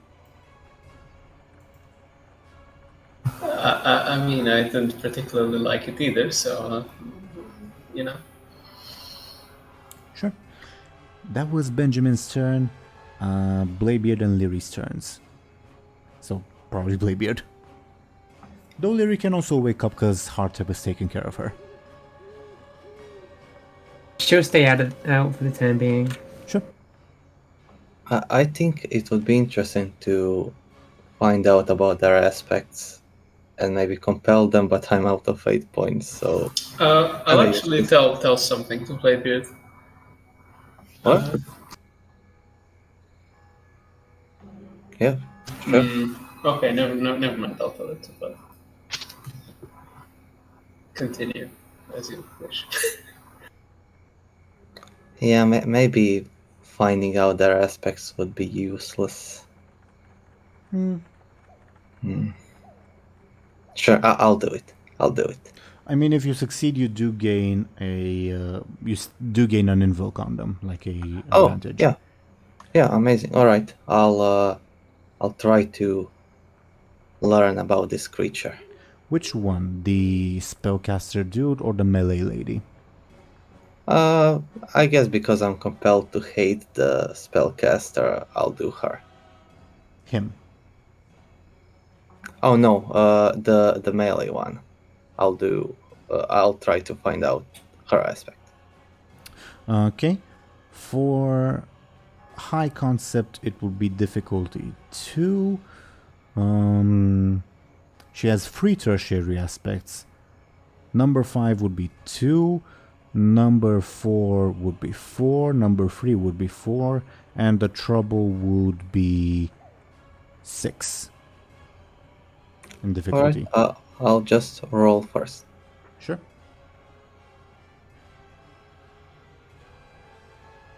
So that's enough for either the high concept or aspect number 5. Yeah, or aspect number 5. I'll go with high concept. She is an undercover void creature. Yes. Alright. And, I think that I can work with that. and you get a free invoke on it. Alright, how to make this make sense? So I know that because I know a bit of Warcraft lore. I know that Void is kind of chaotic and they sometimes like to fight each other, right? Sure. But why would she attack her brother in this moment? Also, you're out of 8 points to compel her. Oh, but don't I get a free Yeah, invoke? the free invoke is for like combat advantages and all that. Ah, sure.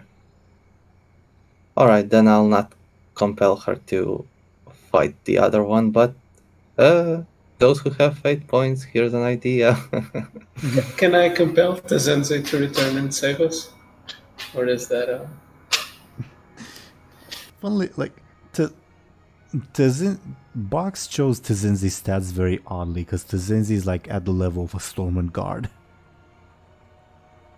That is true, but he did very, very, very well last time somehow. Is NPC retinue would help, I guess. Cheer back.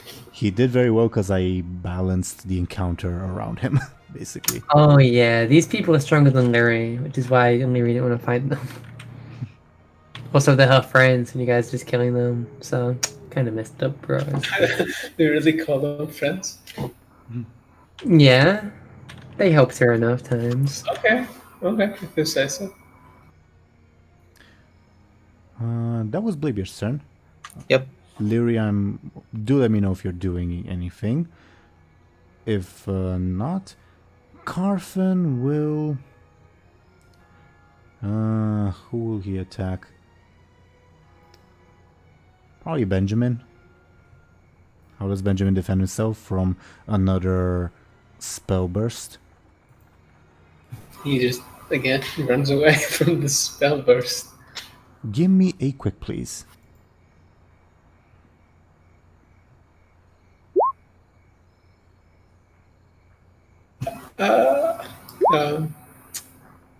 Yeah.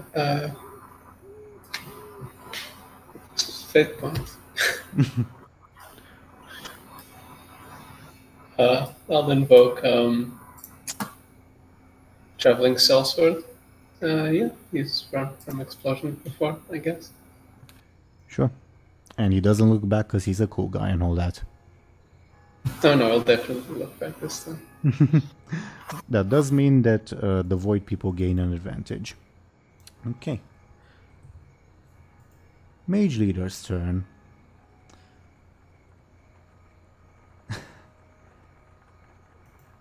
I'm sorry, Thompshire, but you will see a somewhat different looking arcane bolt hurling at you.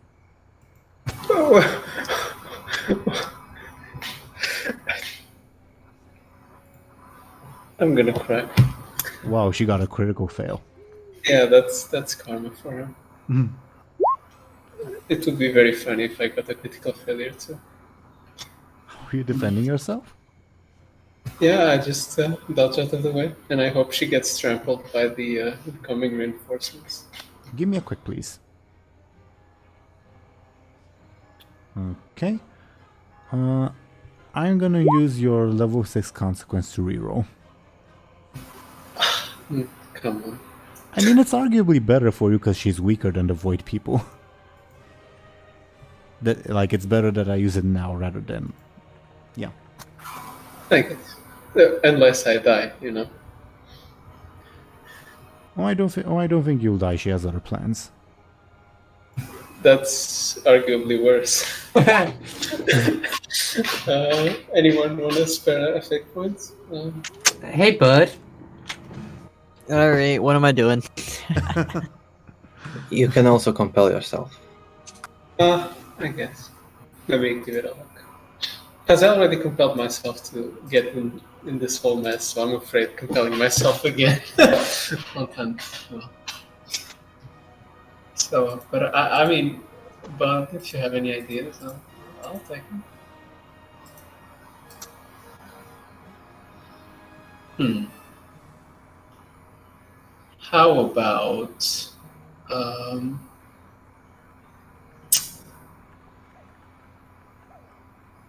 I invoke Adept in the Arcane Arts, and because I kind of just used all of Gonk's power and I sort of overexerted myself, maybe I won't be able to use magic for a while, or a bit, or whatever.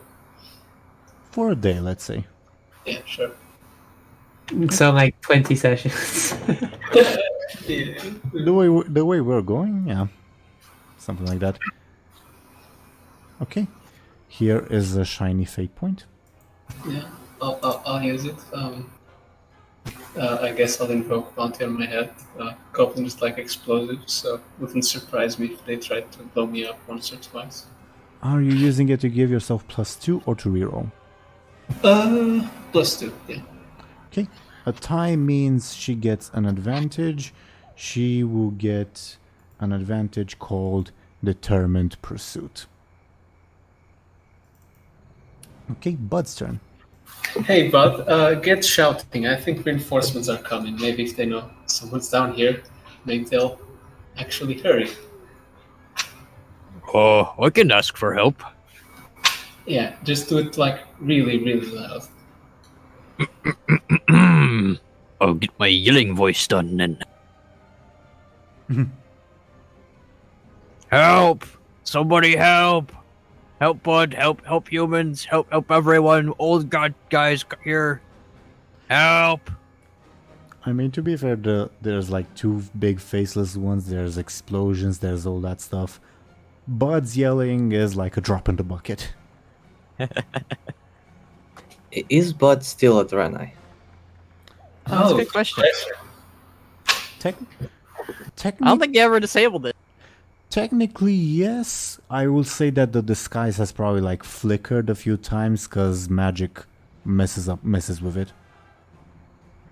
I can't believe I forgot about that. Yeah, I forgot too. Oh yeah, then ignore all the lines about like like Clovis saying, "Oh, you're back, ogre," and all that. Clovis, He's just very confused. Yeah, Great idea. I mean, the SI7, not the SI7, the Silvermane people saw him in the Draenei disguise at one time, so maybe he could have Did found they? out that way. Oh, Yeah, when he came to rescue Bladebeard in the tunnels, right? no, I think only Grant saw him. Really? Was it already over by the time he arrived in his Draenei outfit? Yeah. I think the only people who saw him were like Roswell people, who are Oh. related to the Silvermane, but maybe. Interesting. I guess maybe. I mean, I guess maybe he could know because Roswell Clovis? was. Yeah. Clovis just getting brutalized by a random female Draenei dressed like Buhd. Yeah. Topless too. Let's not forget that little detail. But yeah, but Buhd doesn't wear shirts. I think those are some pretty massive details, but okay. But that's Buhd humps. Sorry, Ken. Bud's turn. I guess Buhd will continue to fight then. If that makes sense. The caster Faceless or the melee Faceless? Which one was he fighting? I'm guessing the caster. Caster. Yeah, so Buhd would pull out his makeshift blade and he will go to slash at the waist of the tentacle man. Give me a forceful, please. Goodness gracious. I do not like this. Oh my god. No. I mean, that is enough just for one advantage. What is with these guys? They are very, very, very lucky, apparently. Okay. Spellbeard's turn. Should I polymorph them? Them? I I guess you can try. above board, it will be a roll of +4, which will likely give them an advantage. Yep. So I don't know. You're not very good with magics. I don't know. You deal with them, cousin. I know I can do it. He'll give you an assist, Bladebeard. Me? Alright. Gurin's turn. What should Gurin do? He's going to grab the red one by its tentacles and try to pull his head off. Okay, give me a forceful. Or hers. Sorry. That's the female one. Yeah, but yeah, they're technically like, yeah. So that's 3 points of damage. She's already taken all her stress, so that's level 6 consequence. What? What did you say, Thompshire? Hammer time. Oh yeah. So wait, I deal 3 damage. If I add +2, That's 5. it doesn't change. Plus the consequence. You also have her consequence and the aspect you discovered, but they also have power overwhelming to counteract. Alright. Can Gurin use all those? Okay, so if you're using hammer time, that's 5. With the high concept, and that's 7, 8. Reduce that by 7, 9 rather, and reduce that by 4. That's 5. Yeah, I mean it would expend everything, but it would also expend their advantages, I suppose. Huh. So that's the best thing I can do. Right. Yeah, and also there's no real difference between 3 damage and 5 damage, so you might want to save one. So what am I doing? So you'd be inflicting her level 6 consequence, well, regardless of whether it's 3 or 5 damage, because she's lost all her stress. So I would recommend that you don't use all the things you have on her or Gurin's advantage. So Sure. Which one are you not using? The high concept, the consequence, or Gurin's advantage?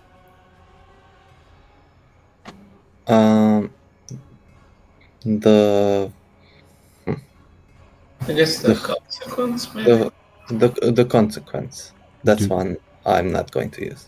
Duly noted. All right. What's her level 6 consequence while I type all this stuff in? So something really bad. I don't know, like pull off all the tendrils on her face.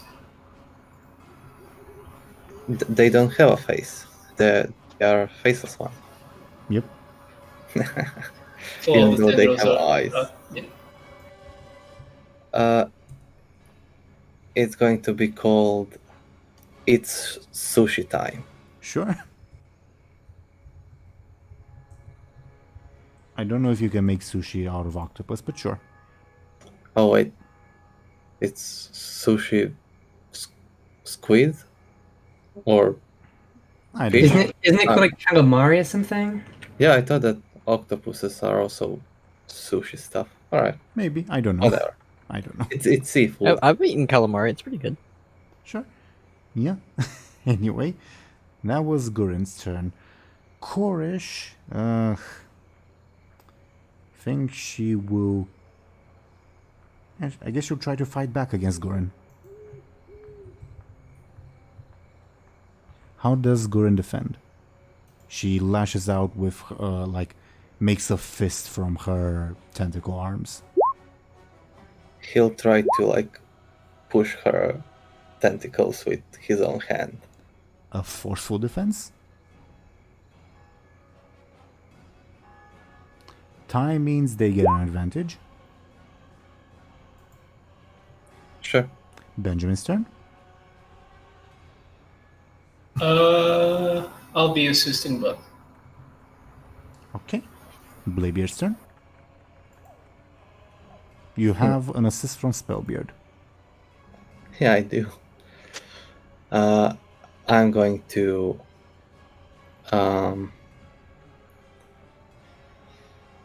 how to make this sneaky.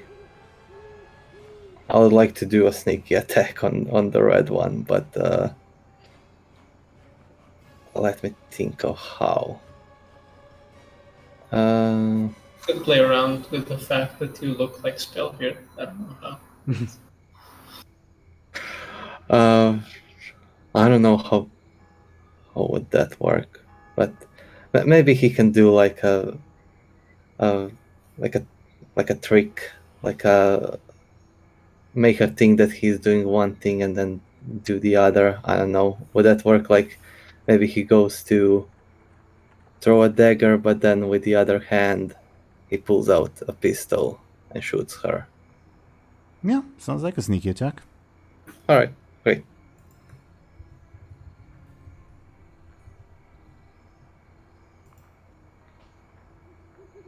Sorry. 8 against her 9. All right. Well, yeah. Oh, yeah, 8 because from the assist. Yeah. Sure. Yeah, I can't do anything else. I don't want to I don't want to backseat, but technically you can kill her. Yeah, can I use her? It's sushi time. Yeah, if you use both her consequences and I would counter with my power of will, that'll be enough to kill her. Yeah, sure. So how do you dispatch this giant creature?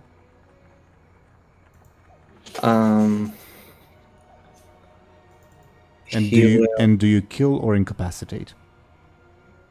I think I'll kill. Sure. Also, I need to stab her corpse, so she needs to be dead. Sure. He will, maybe shoot her knee, if they have knees. I don't remember.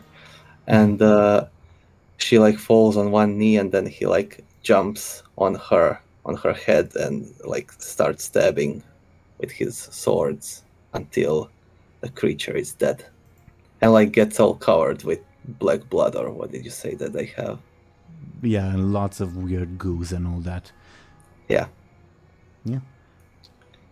And cuts all the tentacles off and stuff. Mm-hmm. He mutilates this creature.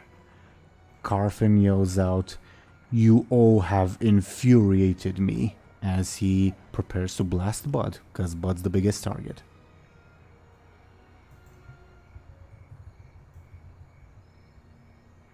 How does Buhd defend? The handy dandy cannon as a shield so far. Give me a force.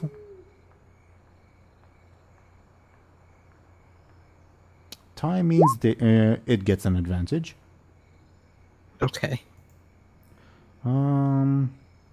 But because he is in a mad rage, I'll use your level 4 consequence to deal 2 damage to you. This is just rude today. Ooh, that would be a level 6 consequence as well. I mean, you have an advantage too. Yeah, I your guess friend. I could use it to cancel out.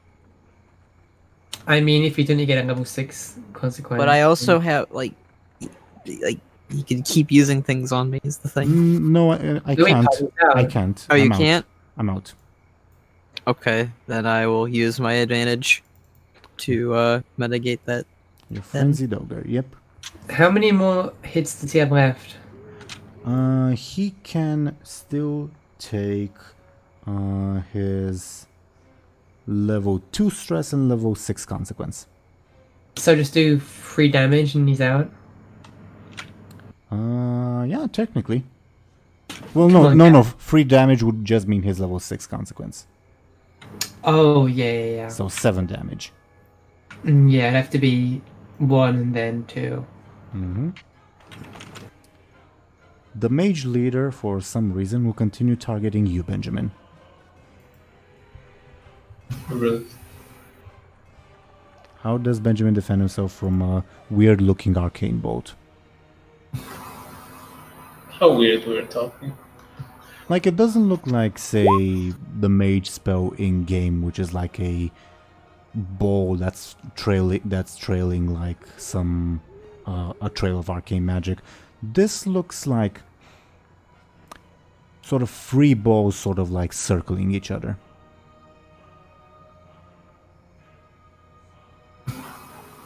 Weird. I'll again dodge to the side, I guess. Give me a quick, please.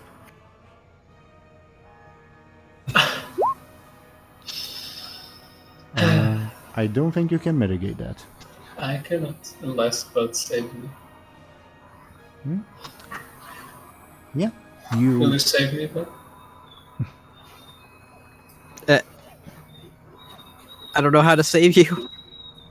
I have to compel me. I don't know what to compel you with. I don't know. I'm not good at these. It's life or death. I have 1 punctured lung. If I get another, I'll die. I will say Benjamin will not die if she succeeds, but I cannot say more. Alright, that's Bladebeard. I'll be turned into a fell Jimin. And Alright, that's Benjamin. imagine something horrible. Am I guilt tripping you? Yes, I am.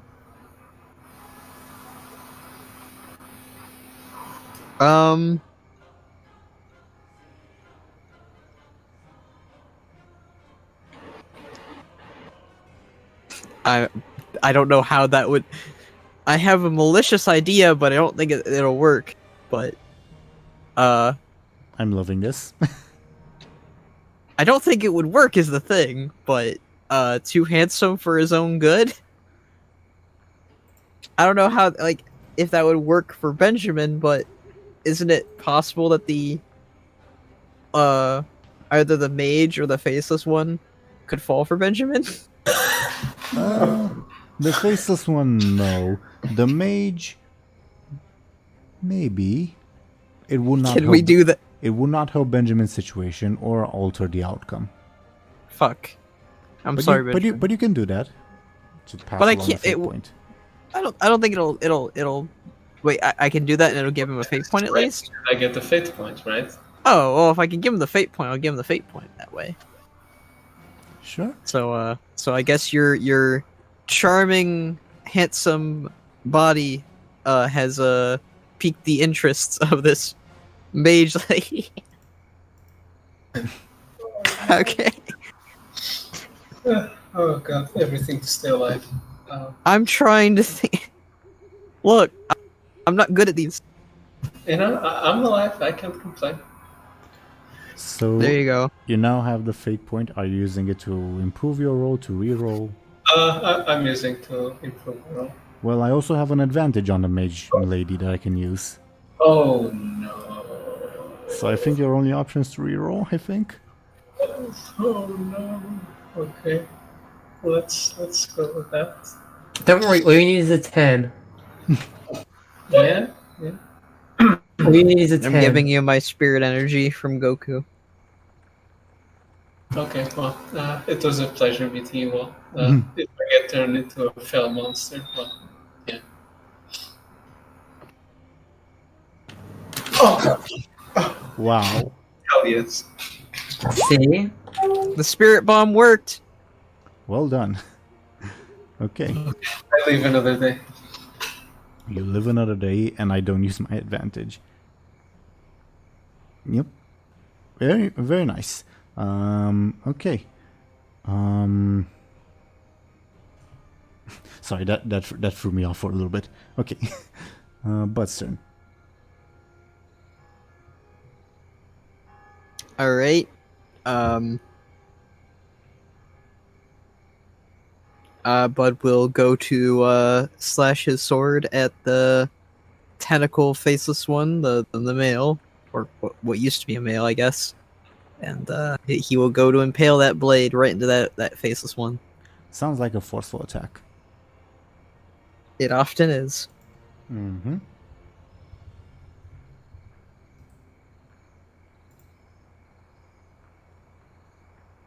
Oh, come on! This is No. just rude. He swats you aside and... God gets an advantage because I was assisting him. You were? Yeah. Oh, yeah, he was. Yeah. Okay, yeah, then Bun gets an advantage. Would you like another charge on Frenzy Dogger? Yes. Mm-hmm. The guards will continue to close in. Jesus, how far are they? They will arrive probably not next turn, but the turn after. Yeah, everyone will be dead by then when our body is dragged off to the Silver Main. Not so sure about that. Spellbeard's turn.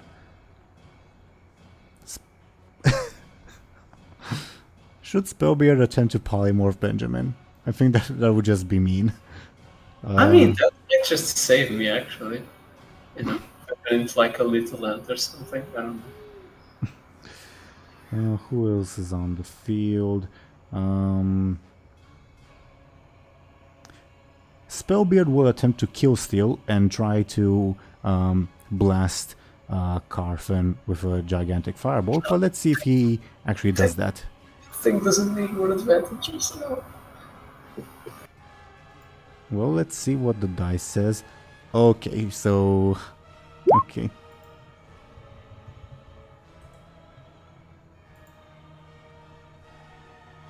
Bud, Spellbeard accidentally throws a massive fireball at you.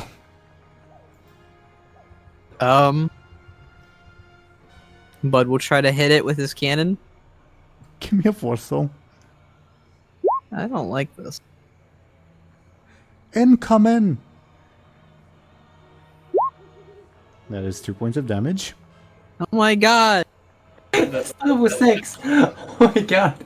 Does my assist still exist somewhere there? It does. At least So- that's a stress so- instead of consequence. Yeah, that's just 1 point of damage, so level 1 stress. Okay, I can take a level 1 stress. Okay. You block it with your cannon, but you still feel slightly singed, and he says, "Oh, sorry about that. Oh! Were you bad? I'll get him next time, don't you worry." Okay. Gurin's turn. I guess seeing that Bladebeard killed the red one, he'll go for the green one Can I and try get, to slice him with his axe. May I get Gurin's forceful? What a Chad. Oh my god. He did it, right? That has to be it. Not Yeah, quite. that's it. Not quite. No. I mean, it's enough for the level 6 consequence, but Carfin still has his level 2 stress. Oh, you've got to be kidding me. But still, a level 6 consequence is a grievous wound. Do you have a name for it, Bladebeard? Doomgoblin? Maybe also something food related. Can you just like eat it? Seafood time. Sure. Yeah. Gurren charges in and deals a grievous blow to the thing.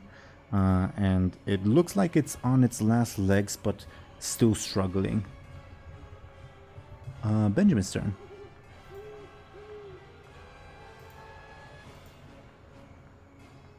I have to finish this. I have to, or I'm gonna die. So I run in for what will probably be my final slash. Okay, give me a quick. Okay, that's probably my final slash. Very depressing. Goodbye. Yeah, it gains an advantage. Swat your side of these. My stuff. Oh, alright, you're right. So no advantage, but it still swats your side, just not with ease. Bladebeard? Lyri, can I attack or do anything besides attacking the corpse?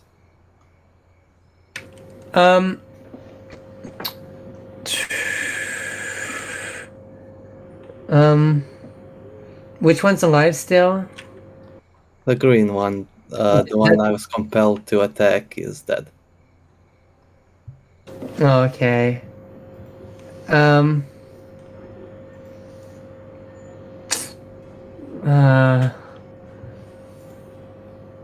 Let's see. What's the most fair thing to do in this situation? Because I don't want to be too mean.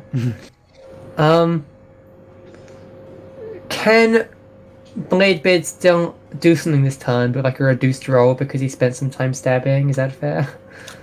It's entirely up to you, because you are the one who compelled him. Okay. Bladebeard can still act, but maybe he has to take a -2 because he was stabbing it for a little bit, the corpse. Or like alternatively, maybe he can't leave his spot.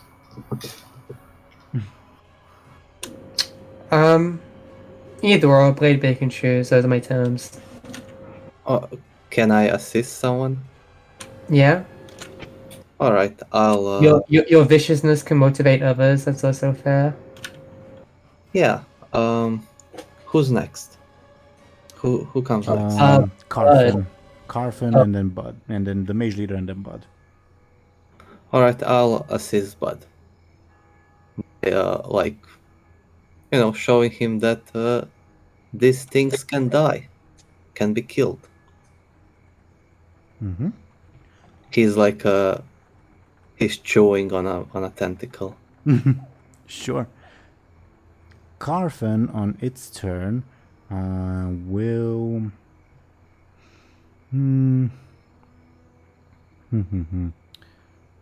Who's more dangerous, Benjamin or Buhd? Probably Buhd. Yeah, it will attempt to smash Buhd to pieces. Oh, fun. Well, actually, Gurren's more dangerous than Buhd, so it actually will try to attack Gurren. No offense, Buhd. Not taken, Bud's not doing so hot right now. How does Gurren defend?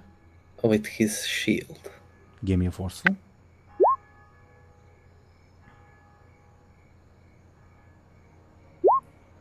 Yeah, that is sufficient. Mage leader will make one last attempt at Benjamin.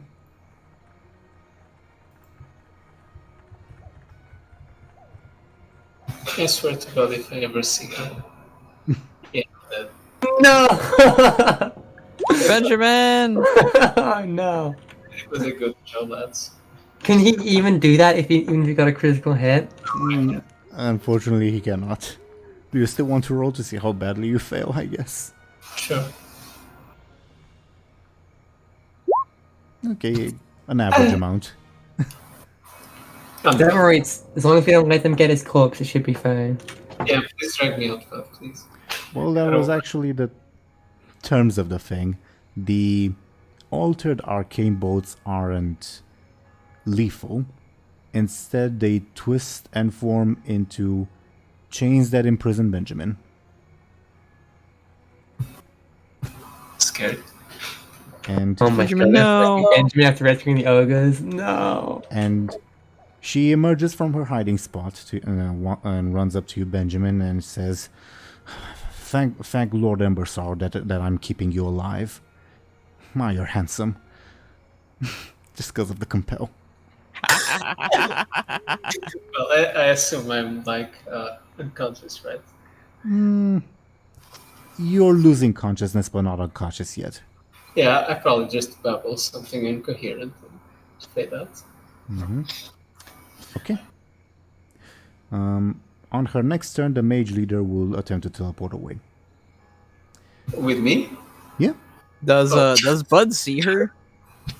You would see the bright light, and yeah, she just ran up to Benjamin. And is he dragging me back to Outland? I don't want to go back there. I mean, it's Silver Mane, not ethereal people.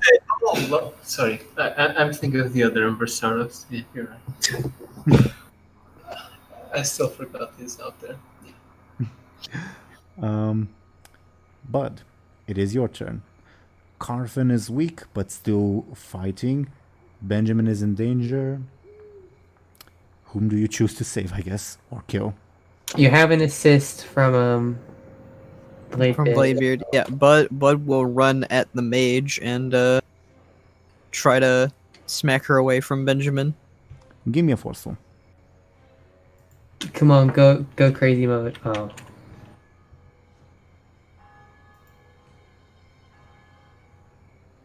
Ooh. You do have one advantage, but so do I.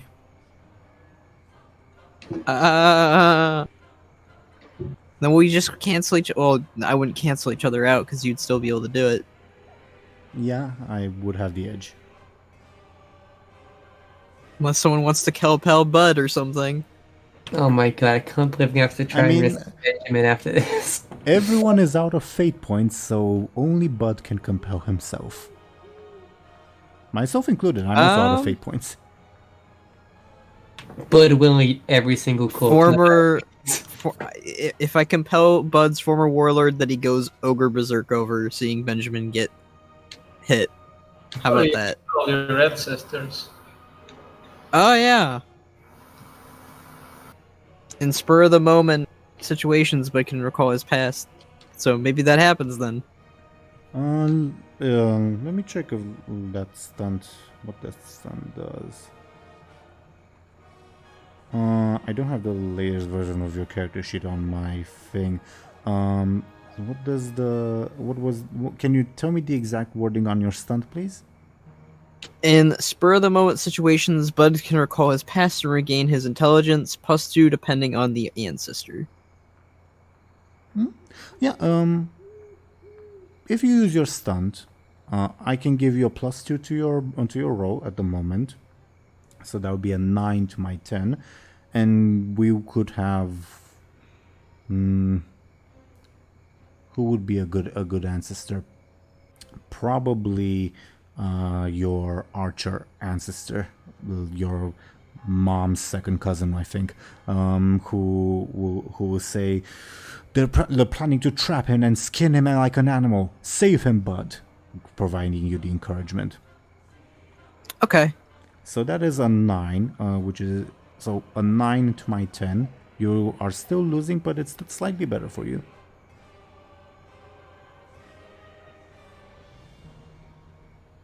We're gonna have to compel Buhd somehow. Well, Buhd has to compel himself because everyone else is out of fate points. I mean, you can like compel your friend till the end of like, oh god, I have to get him back like at any cost. Like even if he goes away, you have to get him back somehow, even if you do something like ridiculous. I mean, wouldn't Buhd do that anyway? Yes, but it's a bad thing, right? I mean, his ogres are like about to be saved, so maybe I don't know. But the issue is he was already compelled. Oh yeah, you're right. To do that. Right. Yeah. I see. I forgot that's how it got into this scenario.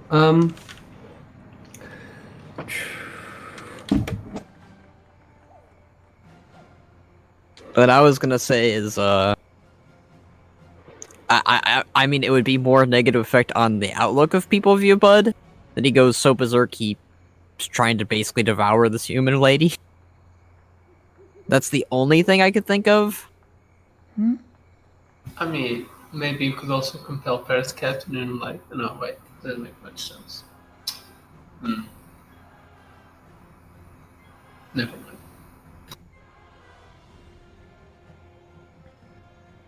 So, does Buhd compel himself to like go berserk to the point of like devouring this lady? I feel like that's the best way to handle this. Okay. That would be what I would compel Buhd. He's very angry and is reverting, I guess. Okay. Currently, Banrak, you have a 9, I have a 10. You have a fate point and an advantage, and I have an advantage. How are we going to solve this? Do you use both of your things to like give yourself +2 and they will 1 damage to the lady, or do you reroll? What do you think? Do I do a reroll? Do you guys think I should do a reroll, or do you think I should just add the 2? Also, what aspect are you invoking when using the fate point? I would imagine former warlord would be the best option. Sure. Do you guys think I should reroll, or I'm not sharing culpability if this is a really bad reroll. I just don't know. Yeah, I think you might want to play safe. And Play safe, so just do +2. If you play safe, it will mean that you deal 1 point of damage to her. That would stop. Would that? potentially interrupt the spell, or It would. Yeah. Would that? It would. okay? I say be safe then. Okay, then I'll just do 1 damage to stop her at the very least. Okay. Duly noted. No, we just need Gurren to kill this thing next turn, or this turn even. Okay. That was Bud's turn. Next, Spellbeard. Good old Spellbeard. Spellbeard is gonna try to kill steal again.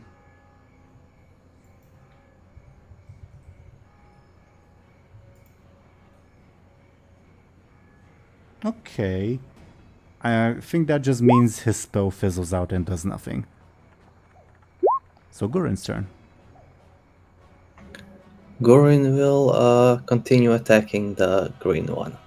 Okay, give me Gurren's Forceful, please. Come on, Gurren.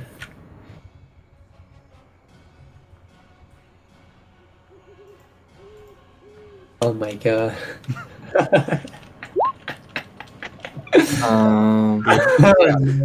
He can't destroy it because I can only add +2 if I would to use the level 6 consequence. I also have Gurren's Consequence to potentially use. Yeah. So that's nothing. Well, it means they gain an advantage. Oh, Because it's Alright. 3 point. It's a 3-point difference. sure. Nobody died. We just can't kill this final faceless one. Benjamin is out of the fight. Bladebeard's turn.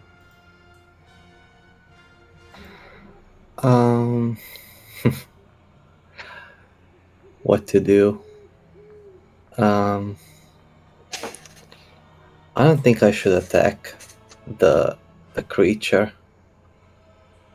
I am not that powerful. But I can assist Gurren. May I ask how?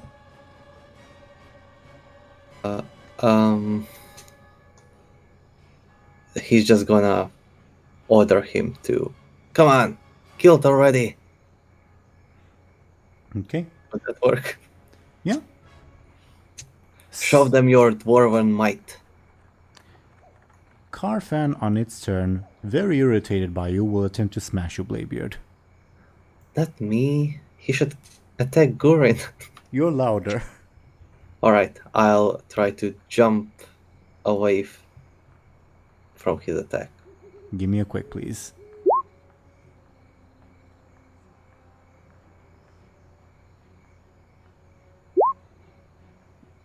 That's a 7. It is, but it's still enough to knock you out. I know. And Consequence. yeah, You do have the thing's consequence, but I also have an advantage to use. I'll use its consequence. To reroll or to give yourself plus 2? Wait. Reroll, come on. Alright, Thing is, if you use it to give yourself plus 2, I can just use my advantage to... yeah, let's risk it. I'm gonna reroll. It can't get worse than that. You're already out of the fight if you fail this. Give me a reroll. Also 5. Oh I no. think that was a bug. Alright, Tezenzi, please come might home. die. Right? Yeah, it smashes your face in, and I think it's gonna break your ribs. Sure, at least I don't lose a limb. Don't worry, ribs grow back. Yeah, at least you don't lose a limb. It's really more like rage animalistic at the moment rather than careful spellcaster. Alright. Okay. Bladebeard is going to fall unconscious while he's on the body of the red one. Sure. Mage leader's turn.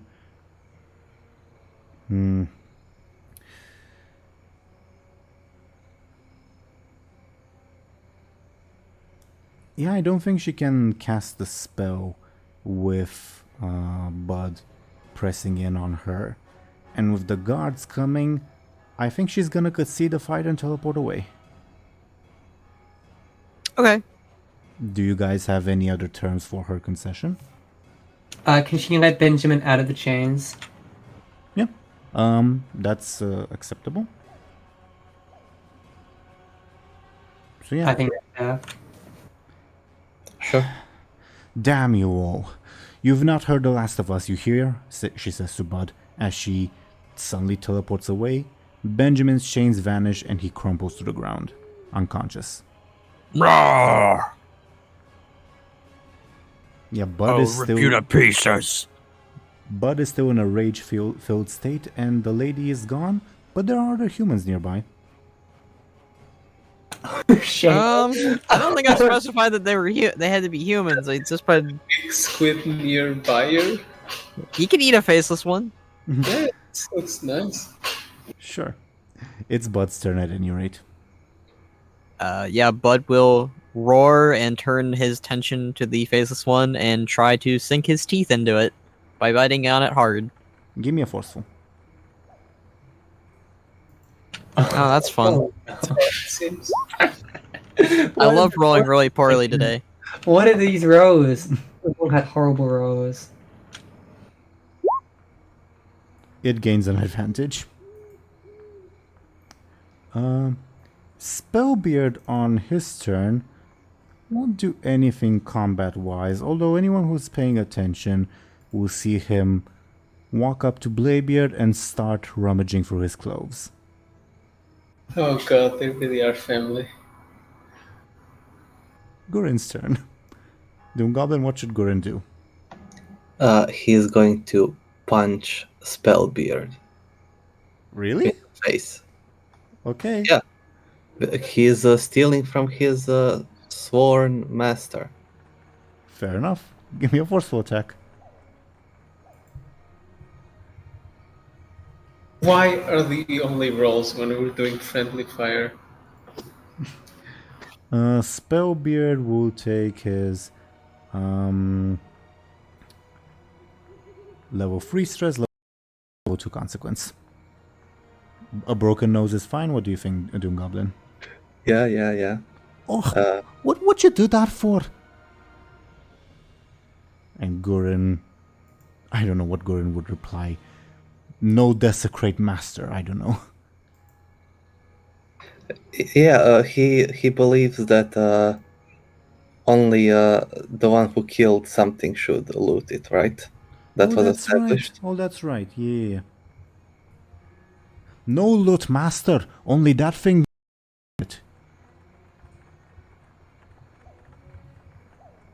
Also, is the level 2 consequence broken nose fine? Yeah, fine. I mean, there are NPCs. You decide. Very well.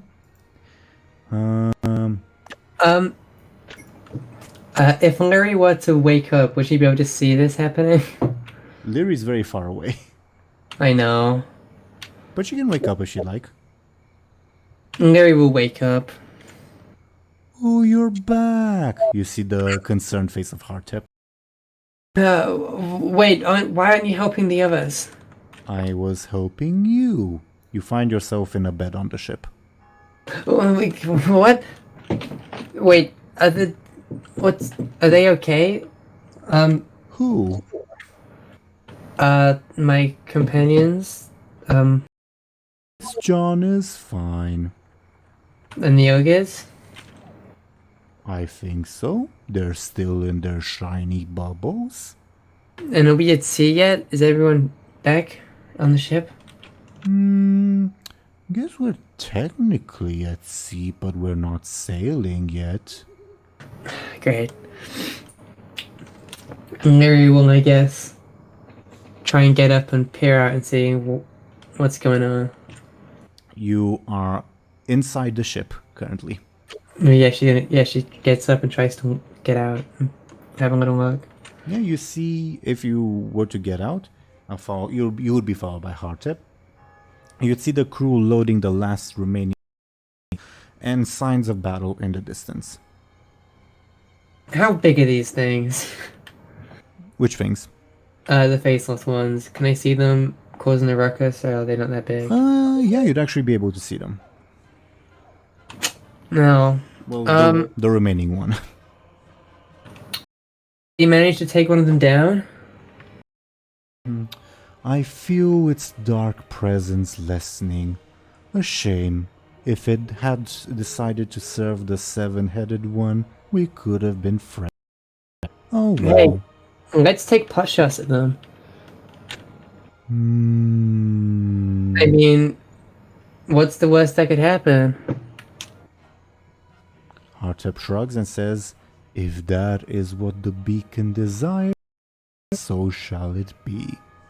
Okay, Lyri will just start throwing just random shadow bolts from super far away and see if them hit. Okay, we will deal with Throwing that. randomly, adding to the chaos. Oh yeah, you're actually first in the initiative order because Benjamin and Bladebeard are out. Yeah, give me a careful roll to see how well you aim. Oh, wow. Okay. Since you're very, very far away, I think that would be enough to like cause a distraction, giving probably fighting the thing an advantage, but not enough to make an actual attack against it. Yeah, it's fair. Okay. So everyone who's fighting the giant thing gets a +1. Carfin's turn. It'll try to smash Gurren to pieces. He will defend himself with. Forceful. Gurren takes 1 point of damage. Well, if he's still. He does. And I'll write that down in my notes. Okay. Mage Leader is gone. Bud's turn. Oh wait, have +1 while defending. Oh, that's right. And it's a tie, meaning Carfin gets an advantage. Is that worse? It's debatable, but it is what it is.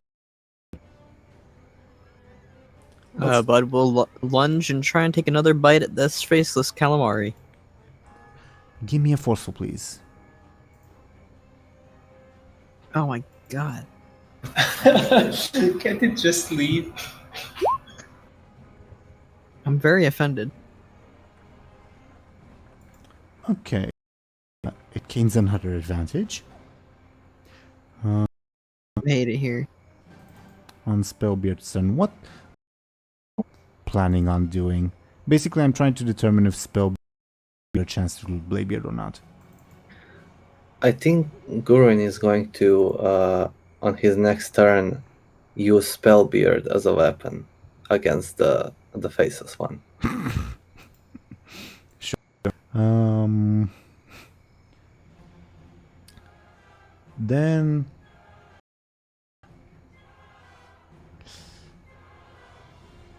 Then Spellbeard will make a quick roll to see if he can snatch something from Bladebeard's pockets real quick. You make a quick roll. He snatches something from Bladebeard's pockets real quick. God damn it. Gurin's turn. Alright, is that possible? Can he grab then Sure. punch the monster with? Easy there. I'm a married lad, I think. Maybe. Ever heard of a gnome named Goat? Yeah. What does Gurin do? Attack. Okay, give me a forceful.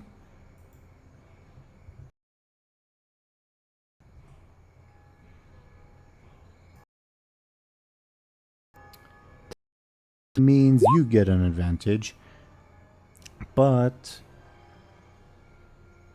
I think what will happen, just to simplify things, I think Carfen will concede. Wait, I have a +1. You do? Or Gurin has. You do, but I also have 4 advantages.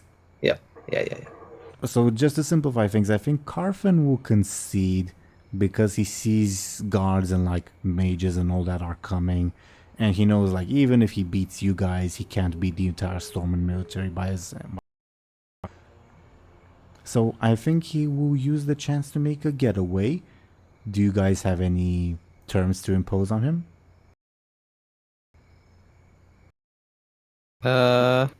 He leaves a powerful magical artifact behind.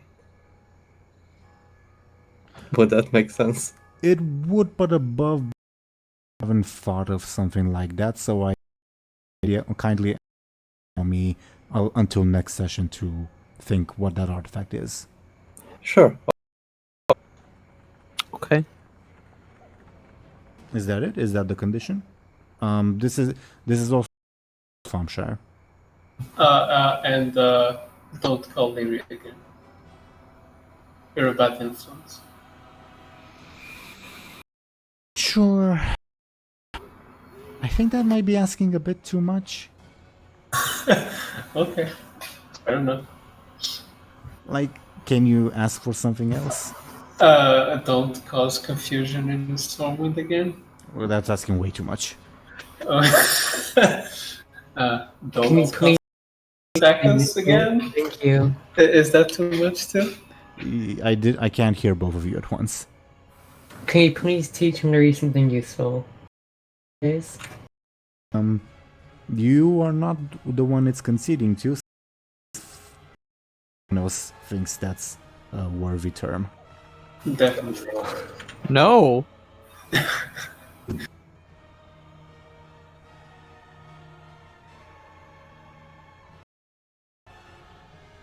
So, any other term you'd like to impose on Carfen that would... Is there like any way to like permanently cripple the stats? How about, because they were a sibling pair, eventually he will get weakened. He was not weakened right now because he like flew into a rage. I think that's fair. You guys.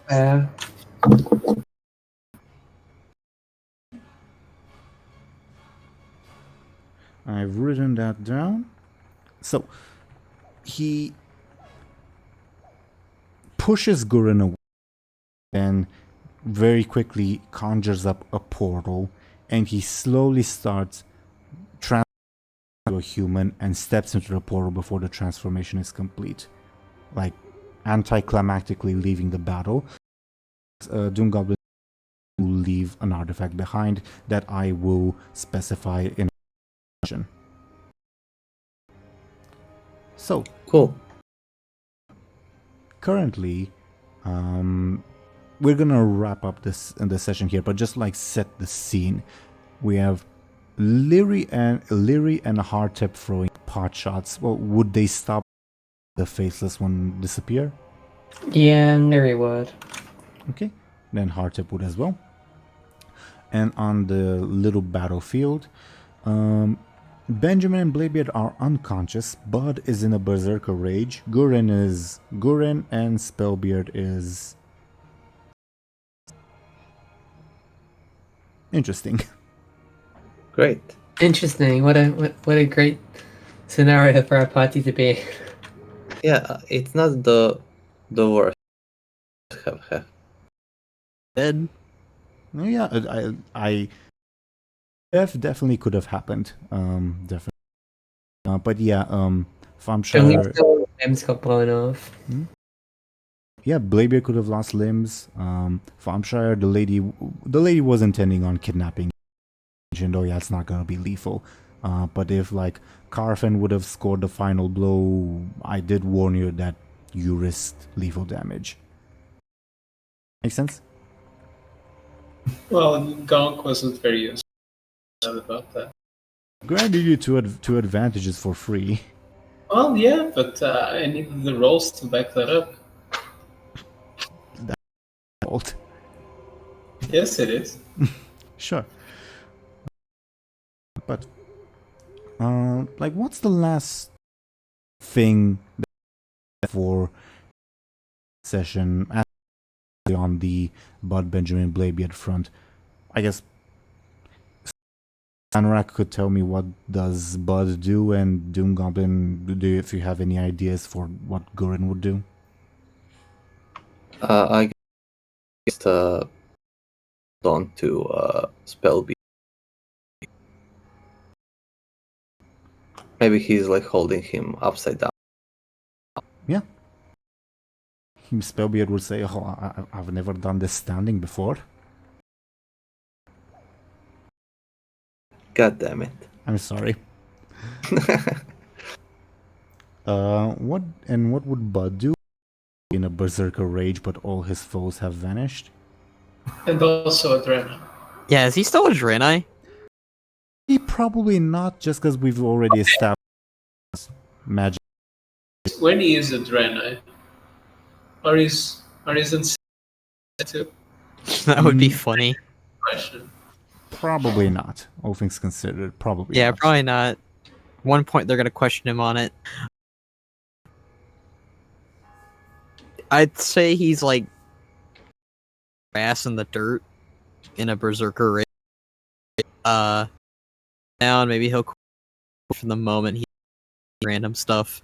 The moment it's mostly just grass and dirt, I think, but it could turn session. I don't know, but he's very. I mean, he'll probably calm down to confirmed okay, but you know, Benjamin's unconscious, and that's what got Buhd angry, and also Bladebeard's unconscious too. He's upset. He's the only player. There's a galaxy. One of them is semi-controlled by DoomGoblin, but yeah. We'll see what happens. I guess we'll see what happens next year. Yep. So, on today's session, everybody. Went for long hoped for, but it was, I think, tense enough that I thought the combat was worth solving. The rules, but the session was fun as well. I am glad nobody died. That's the most I can say. And can I edit on limbs onto someone like poor Bladebeard? Very grateful to you guys. Although a hook or a peg leg wouldn't be too terrible. It's kind of implied with lose all limb. It have like, I don't know. Bladebeard would have had like stump that like would have started somewhere between, say, the shoulder or the like butt and the knee, I guess, is for the Yeah, legs. Yeah, that's a bit. It's cool. It would be gruesome. So I'm glad that Clovis is dead. Yet, and when yet, but hasn't broken the news that we totally. I think the situation was a little bit urgent. That's fair. He'll tell them eventually, or he doesn't really remember. And speaking of one of the leaders of the Silvermane, not the leader, but one of the leaders being dead, means you all will reach a major milestone or significant milestone. Is that a major? Yeah. The wording. So that on where they killed gave us a new point, but to octopus. It was both, honestly. Joking.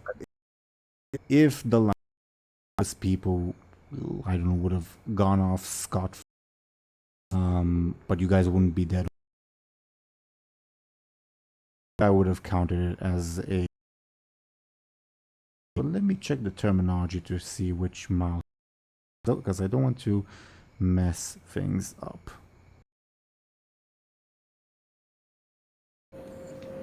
Oh yeah, Lyri catch a point eventually. Just thinking about that extra point I'm gonna put somewhere. I gotta keep that in mind with my stats. Okay.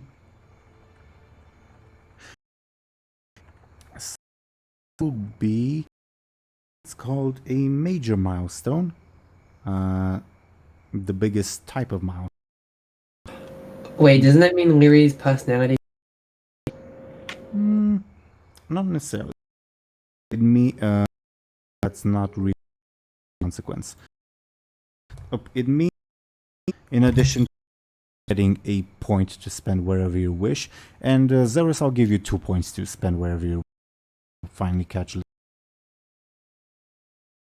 Also get another, make another point of refresh, and change your high. Ooh.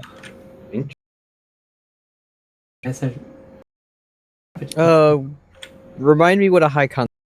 It's your first one, right? Your main concept. Yep, the perfect. So Point, but this is the only one you can't change. Yep. Like the pirate captain for you, Buhd, then? For you, yes. Okay. Mm-hmm.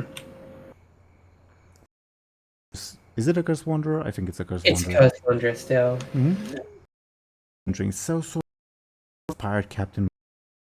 Of course, this is entirely optional. You don't have to, but it's a very rare opportunity that you get to change.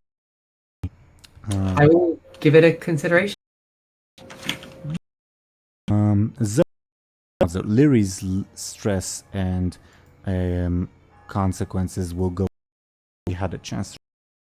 Everyone is. Sorry? Which consequence will be going away? Yep, all of yours. For everyone else, after they get a chance to rest, your 4 consequences will go away. 6s will unfortunately stick around for a while. So Buhd is gonna fresh if he can get some rest. Yep. Bladebeard and Benjamin 6s, which will stick around for a while. Yeah. Baby level 4, my bad. He'll lose his level 4 at the end of the next session. So do we get Because Lyri needs I missed Yeah. Point to find level issue. only gets 1. Which is still big.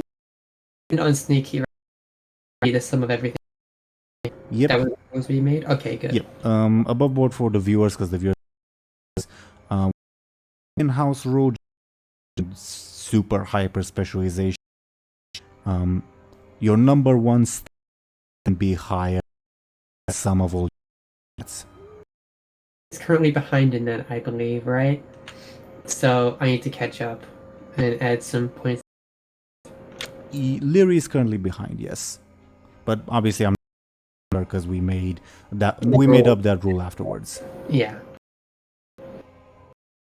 So you have a +10 in sneaky and everything. 12 minus 4, you have an 8 in everything else. Actually, once I'm done stuff, it'll be cool. Yep. Incredible. Which does still mean that you won't be able to put another point in because some etc. But yeah. Mean that I won't be making the new rule. He's out. Maybe. That's everybody. And job on this fight, like Clovis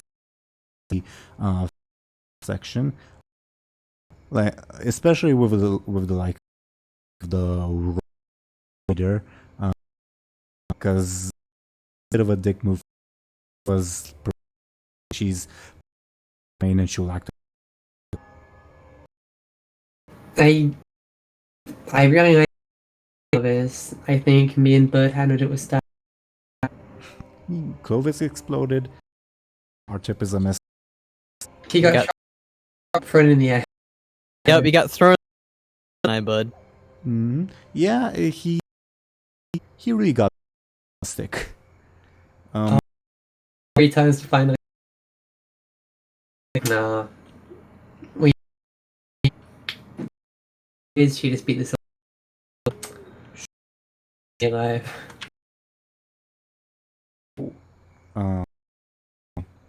Sure. I was gonna say. Oh yeah, regarding the thing, he still would have the thing lines about Buhd. Know about Buhd via the line connection. Yeah. Yeah. Okay. Farm Major Manual's death. Oh, rip, I guess. I haven't had much. It was alright. She, but that fella. Sure. I'm curious. It was the thick of. You have time to. How if first time Ben a comrade just explode in front of them? Sorry, could you say that again? Is this the first time Benjamin has seen a comrade explode in front of him?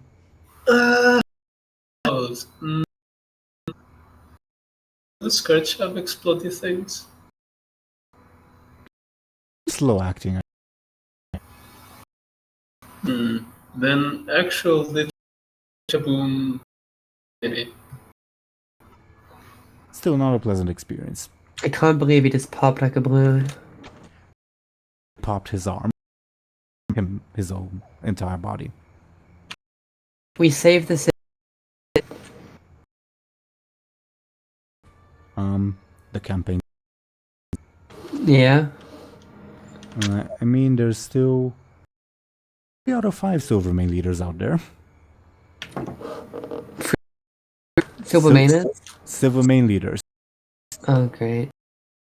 You know what? Last episode, City Escape and just get out. That is an option.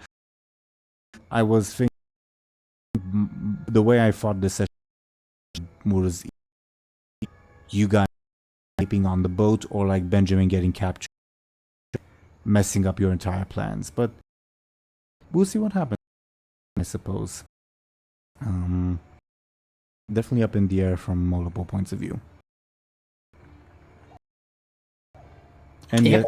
yes, DoomGoblin stole the deck. The one. Yep. Just have to steal. So, what would the categories thing being revived?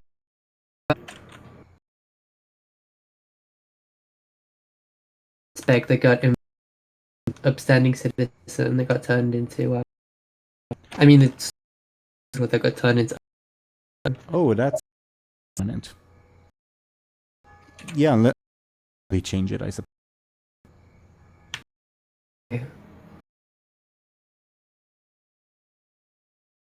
If you want to not keep, we can say Lyri has seen Clovis die and she thinks her duty, whatever. We can totally do that. I don't want to like force anything on you. It's just that when I made the card will change thing, I did not envision it as a easily. I just swear we added like an end condition at some point. I'd have to at some point. Feel free to correct me if I'm wrong. I'll see if I'm just going crazy. We will see. 2 fate coming back. Yeah, What a win. maybe you put a stunt and run out of space. Maybe. It's always you can think of anything.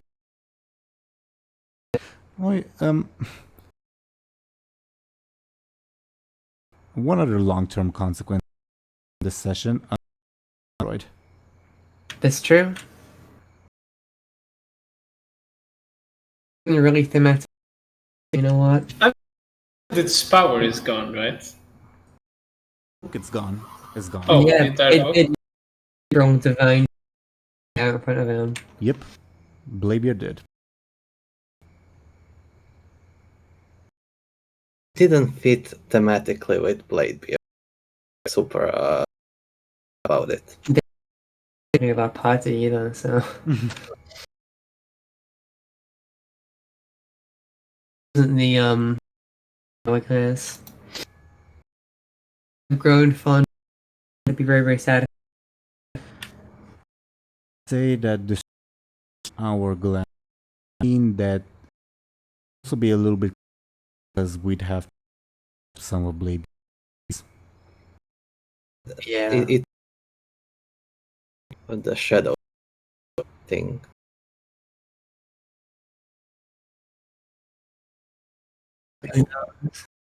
We'll lose Frignir. Items lost. No, we should go. Yeah. Everyone knows that. Well, he was pushed out first season. But yeah, Kyrie, I'll put him to you guys. I think said things settled down. We could have used him. That's a bad idea. And became. I mean, he didn't get corrupted when Zaotath took over. Frignir stood by Bladebeard. For his stat, I don't think that. But they were adjusted for like the balance level of the not for game. He's been doing push-ups. Yeah. He was. I saved him. On the beach, island with the statue. We just leave him there. I think so. Poor guy. Yeah, you found, well, if you needed like parts from like really fixed, I think you thought that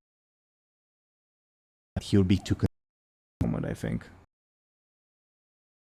Maybe. As we have a purple ogre in the party.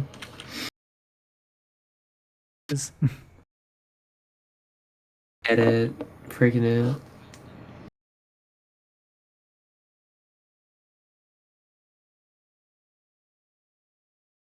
Anything we should more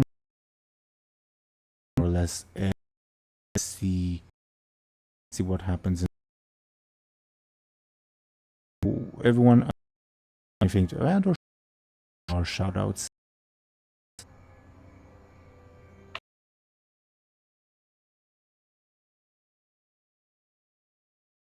Old and dear viewers, thank you once again for listening to us. Well, let's these lovely people to with DoomGoblin that I just DoomGoblin. Could you please go about yourself? I'm a artist. Yeah, check websites and here and yes. Happy New Year, happy all that good. Yeah, even though this is still going to come out after, but it's still here. So Happy New Year. The last episode for you, even if we recording another last published one. It's complicated. Yeah. Goblin out. Anything out before we... Thank you very much. Next, according to the dice, we Zelris. Could you please go and talk and what Iris, I taking some time. See on my thing, my stuff, and that's about it. looking for? Do check her.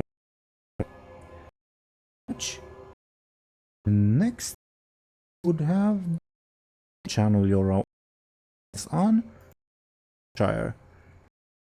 Go yourself and what?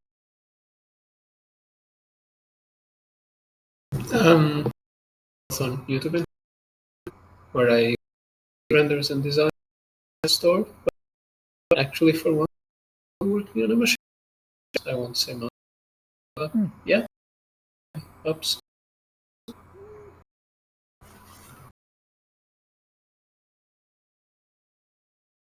We would Bannerack again for this is on Thompshire, known as Scotia. But could you please yourself and what?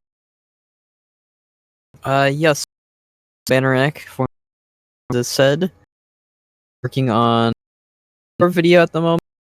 On some more. It's probably gonna be to see any from me, but I be episode 2 and those are ready in it because those episodes are gonna be a while. I'm currently working on at the moment, so I guess at some point, yeah, that's I obviously on WoW lore video. Machinimas, you can find that on the and the. Thank you. And I was your game master. I do series which is I also do series set called Legacy of the. That's also a lot of a bunch of lovely that I'm checking out. Other than that, thank you one viewers for listening to us. We'll be back next. We'll see if go the second you guys post on like Twitter and regardless. Happy holiday. I hope everybody's and will see you 23. Goodbye, everybody. See ya. So yeah. Bye bye.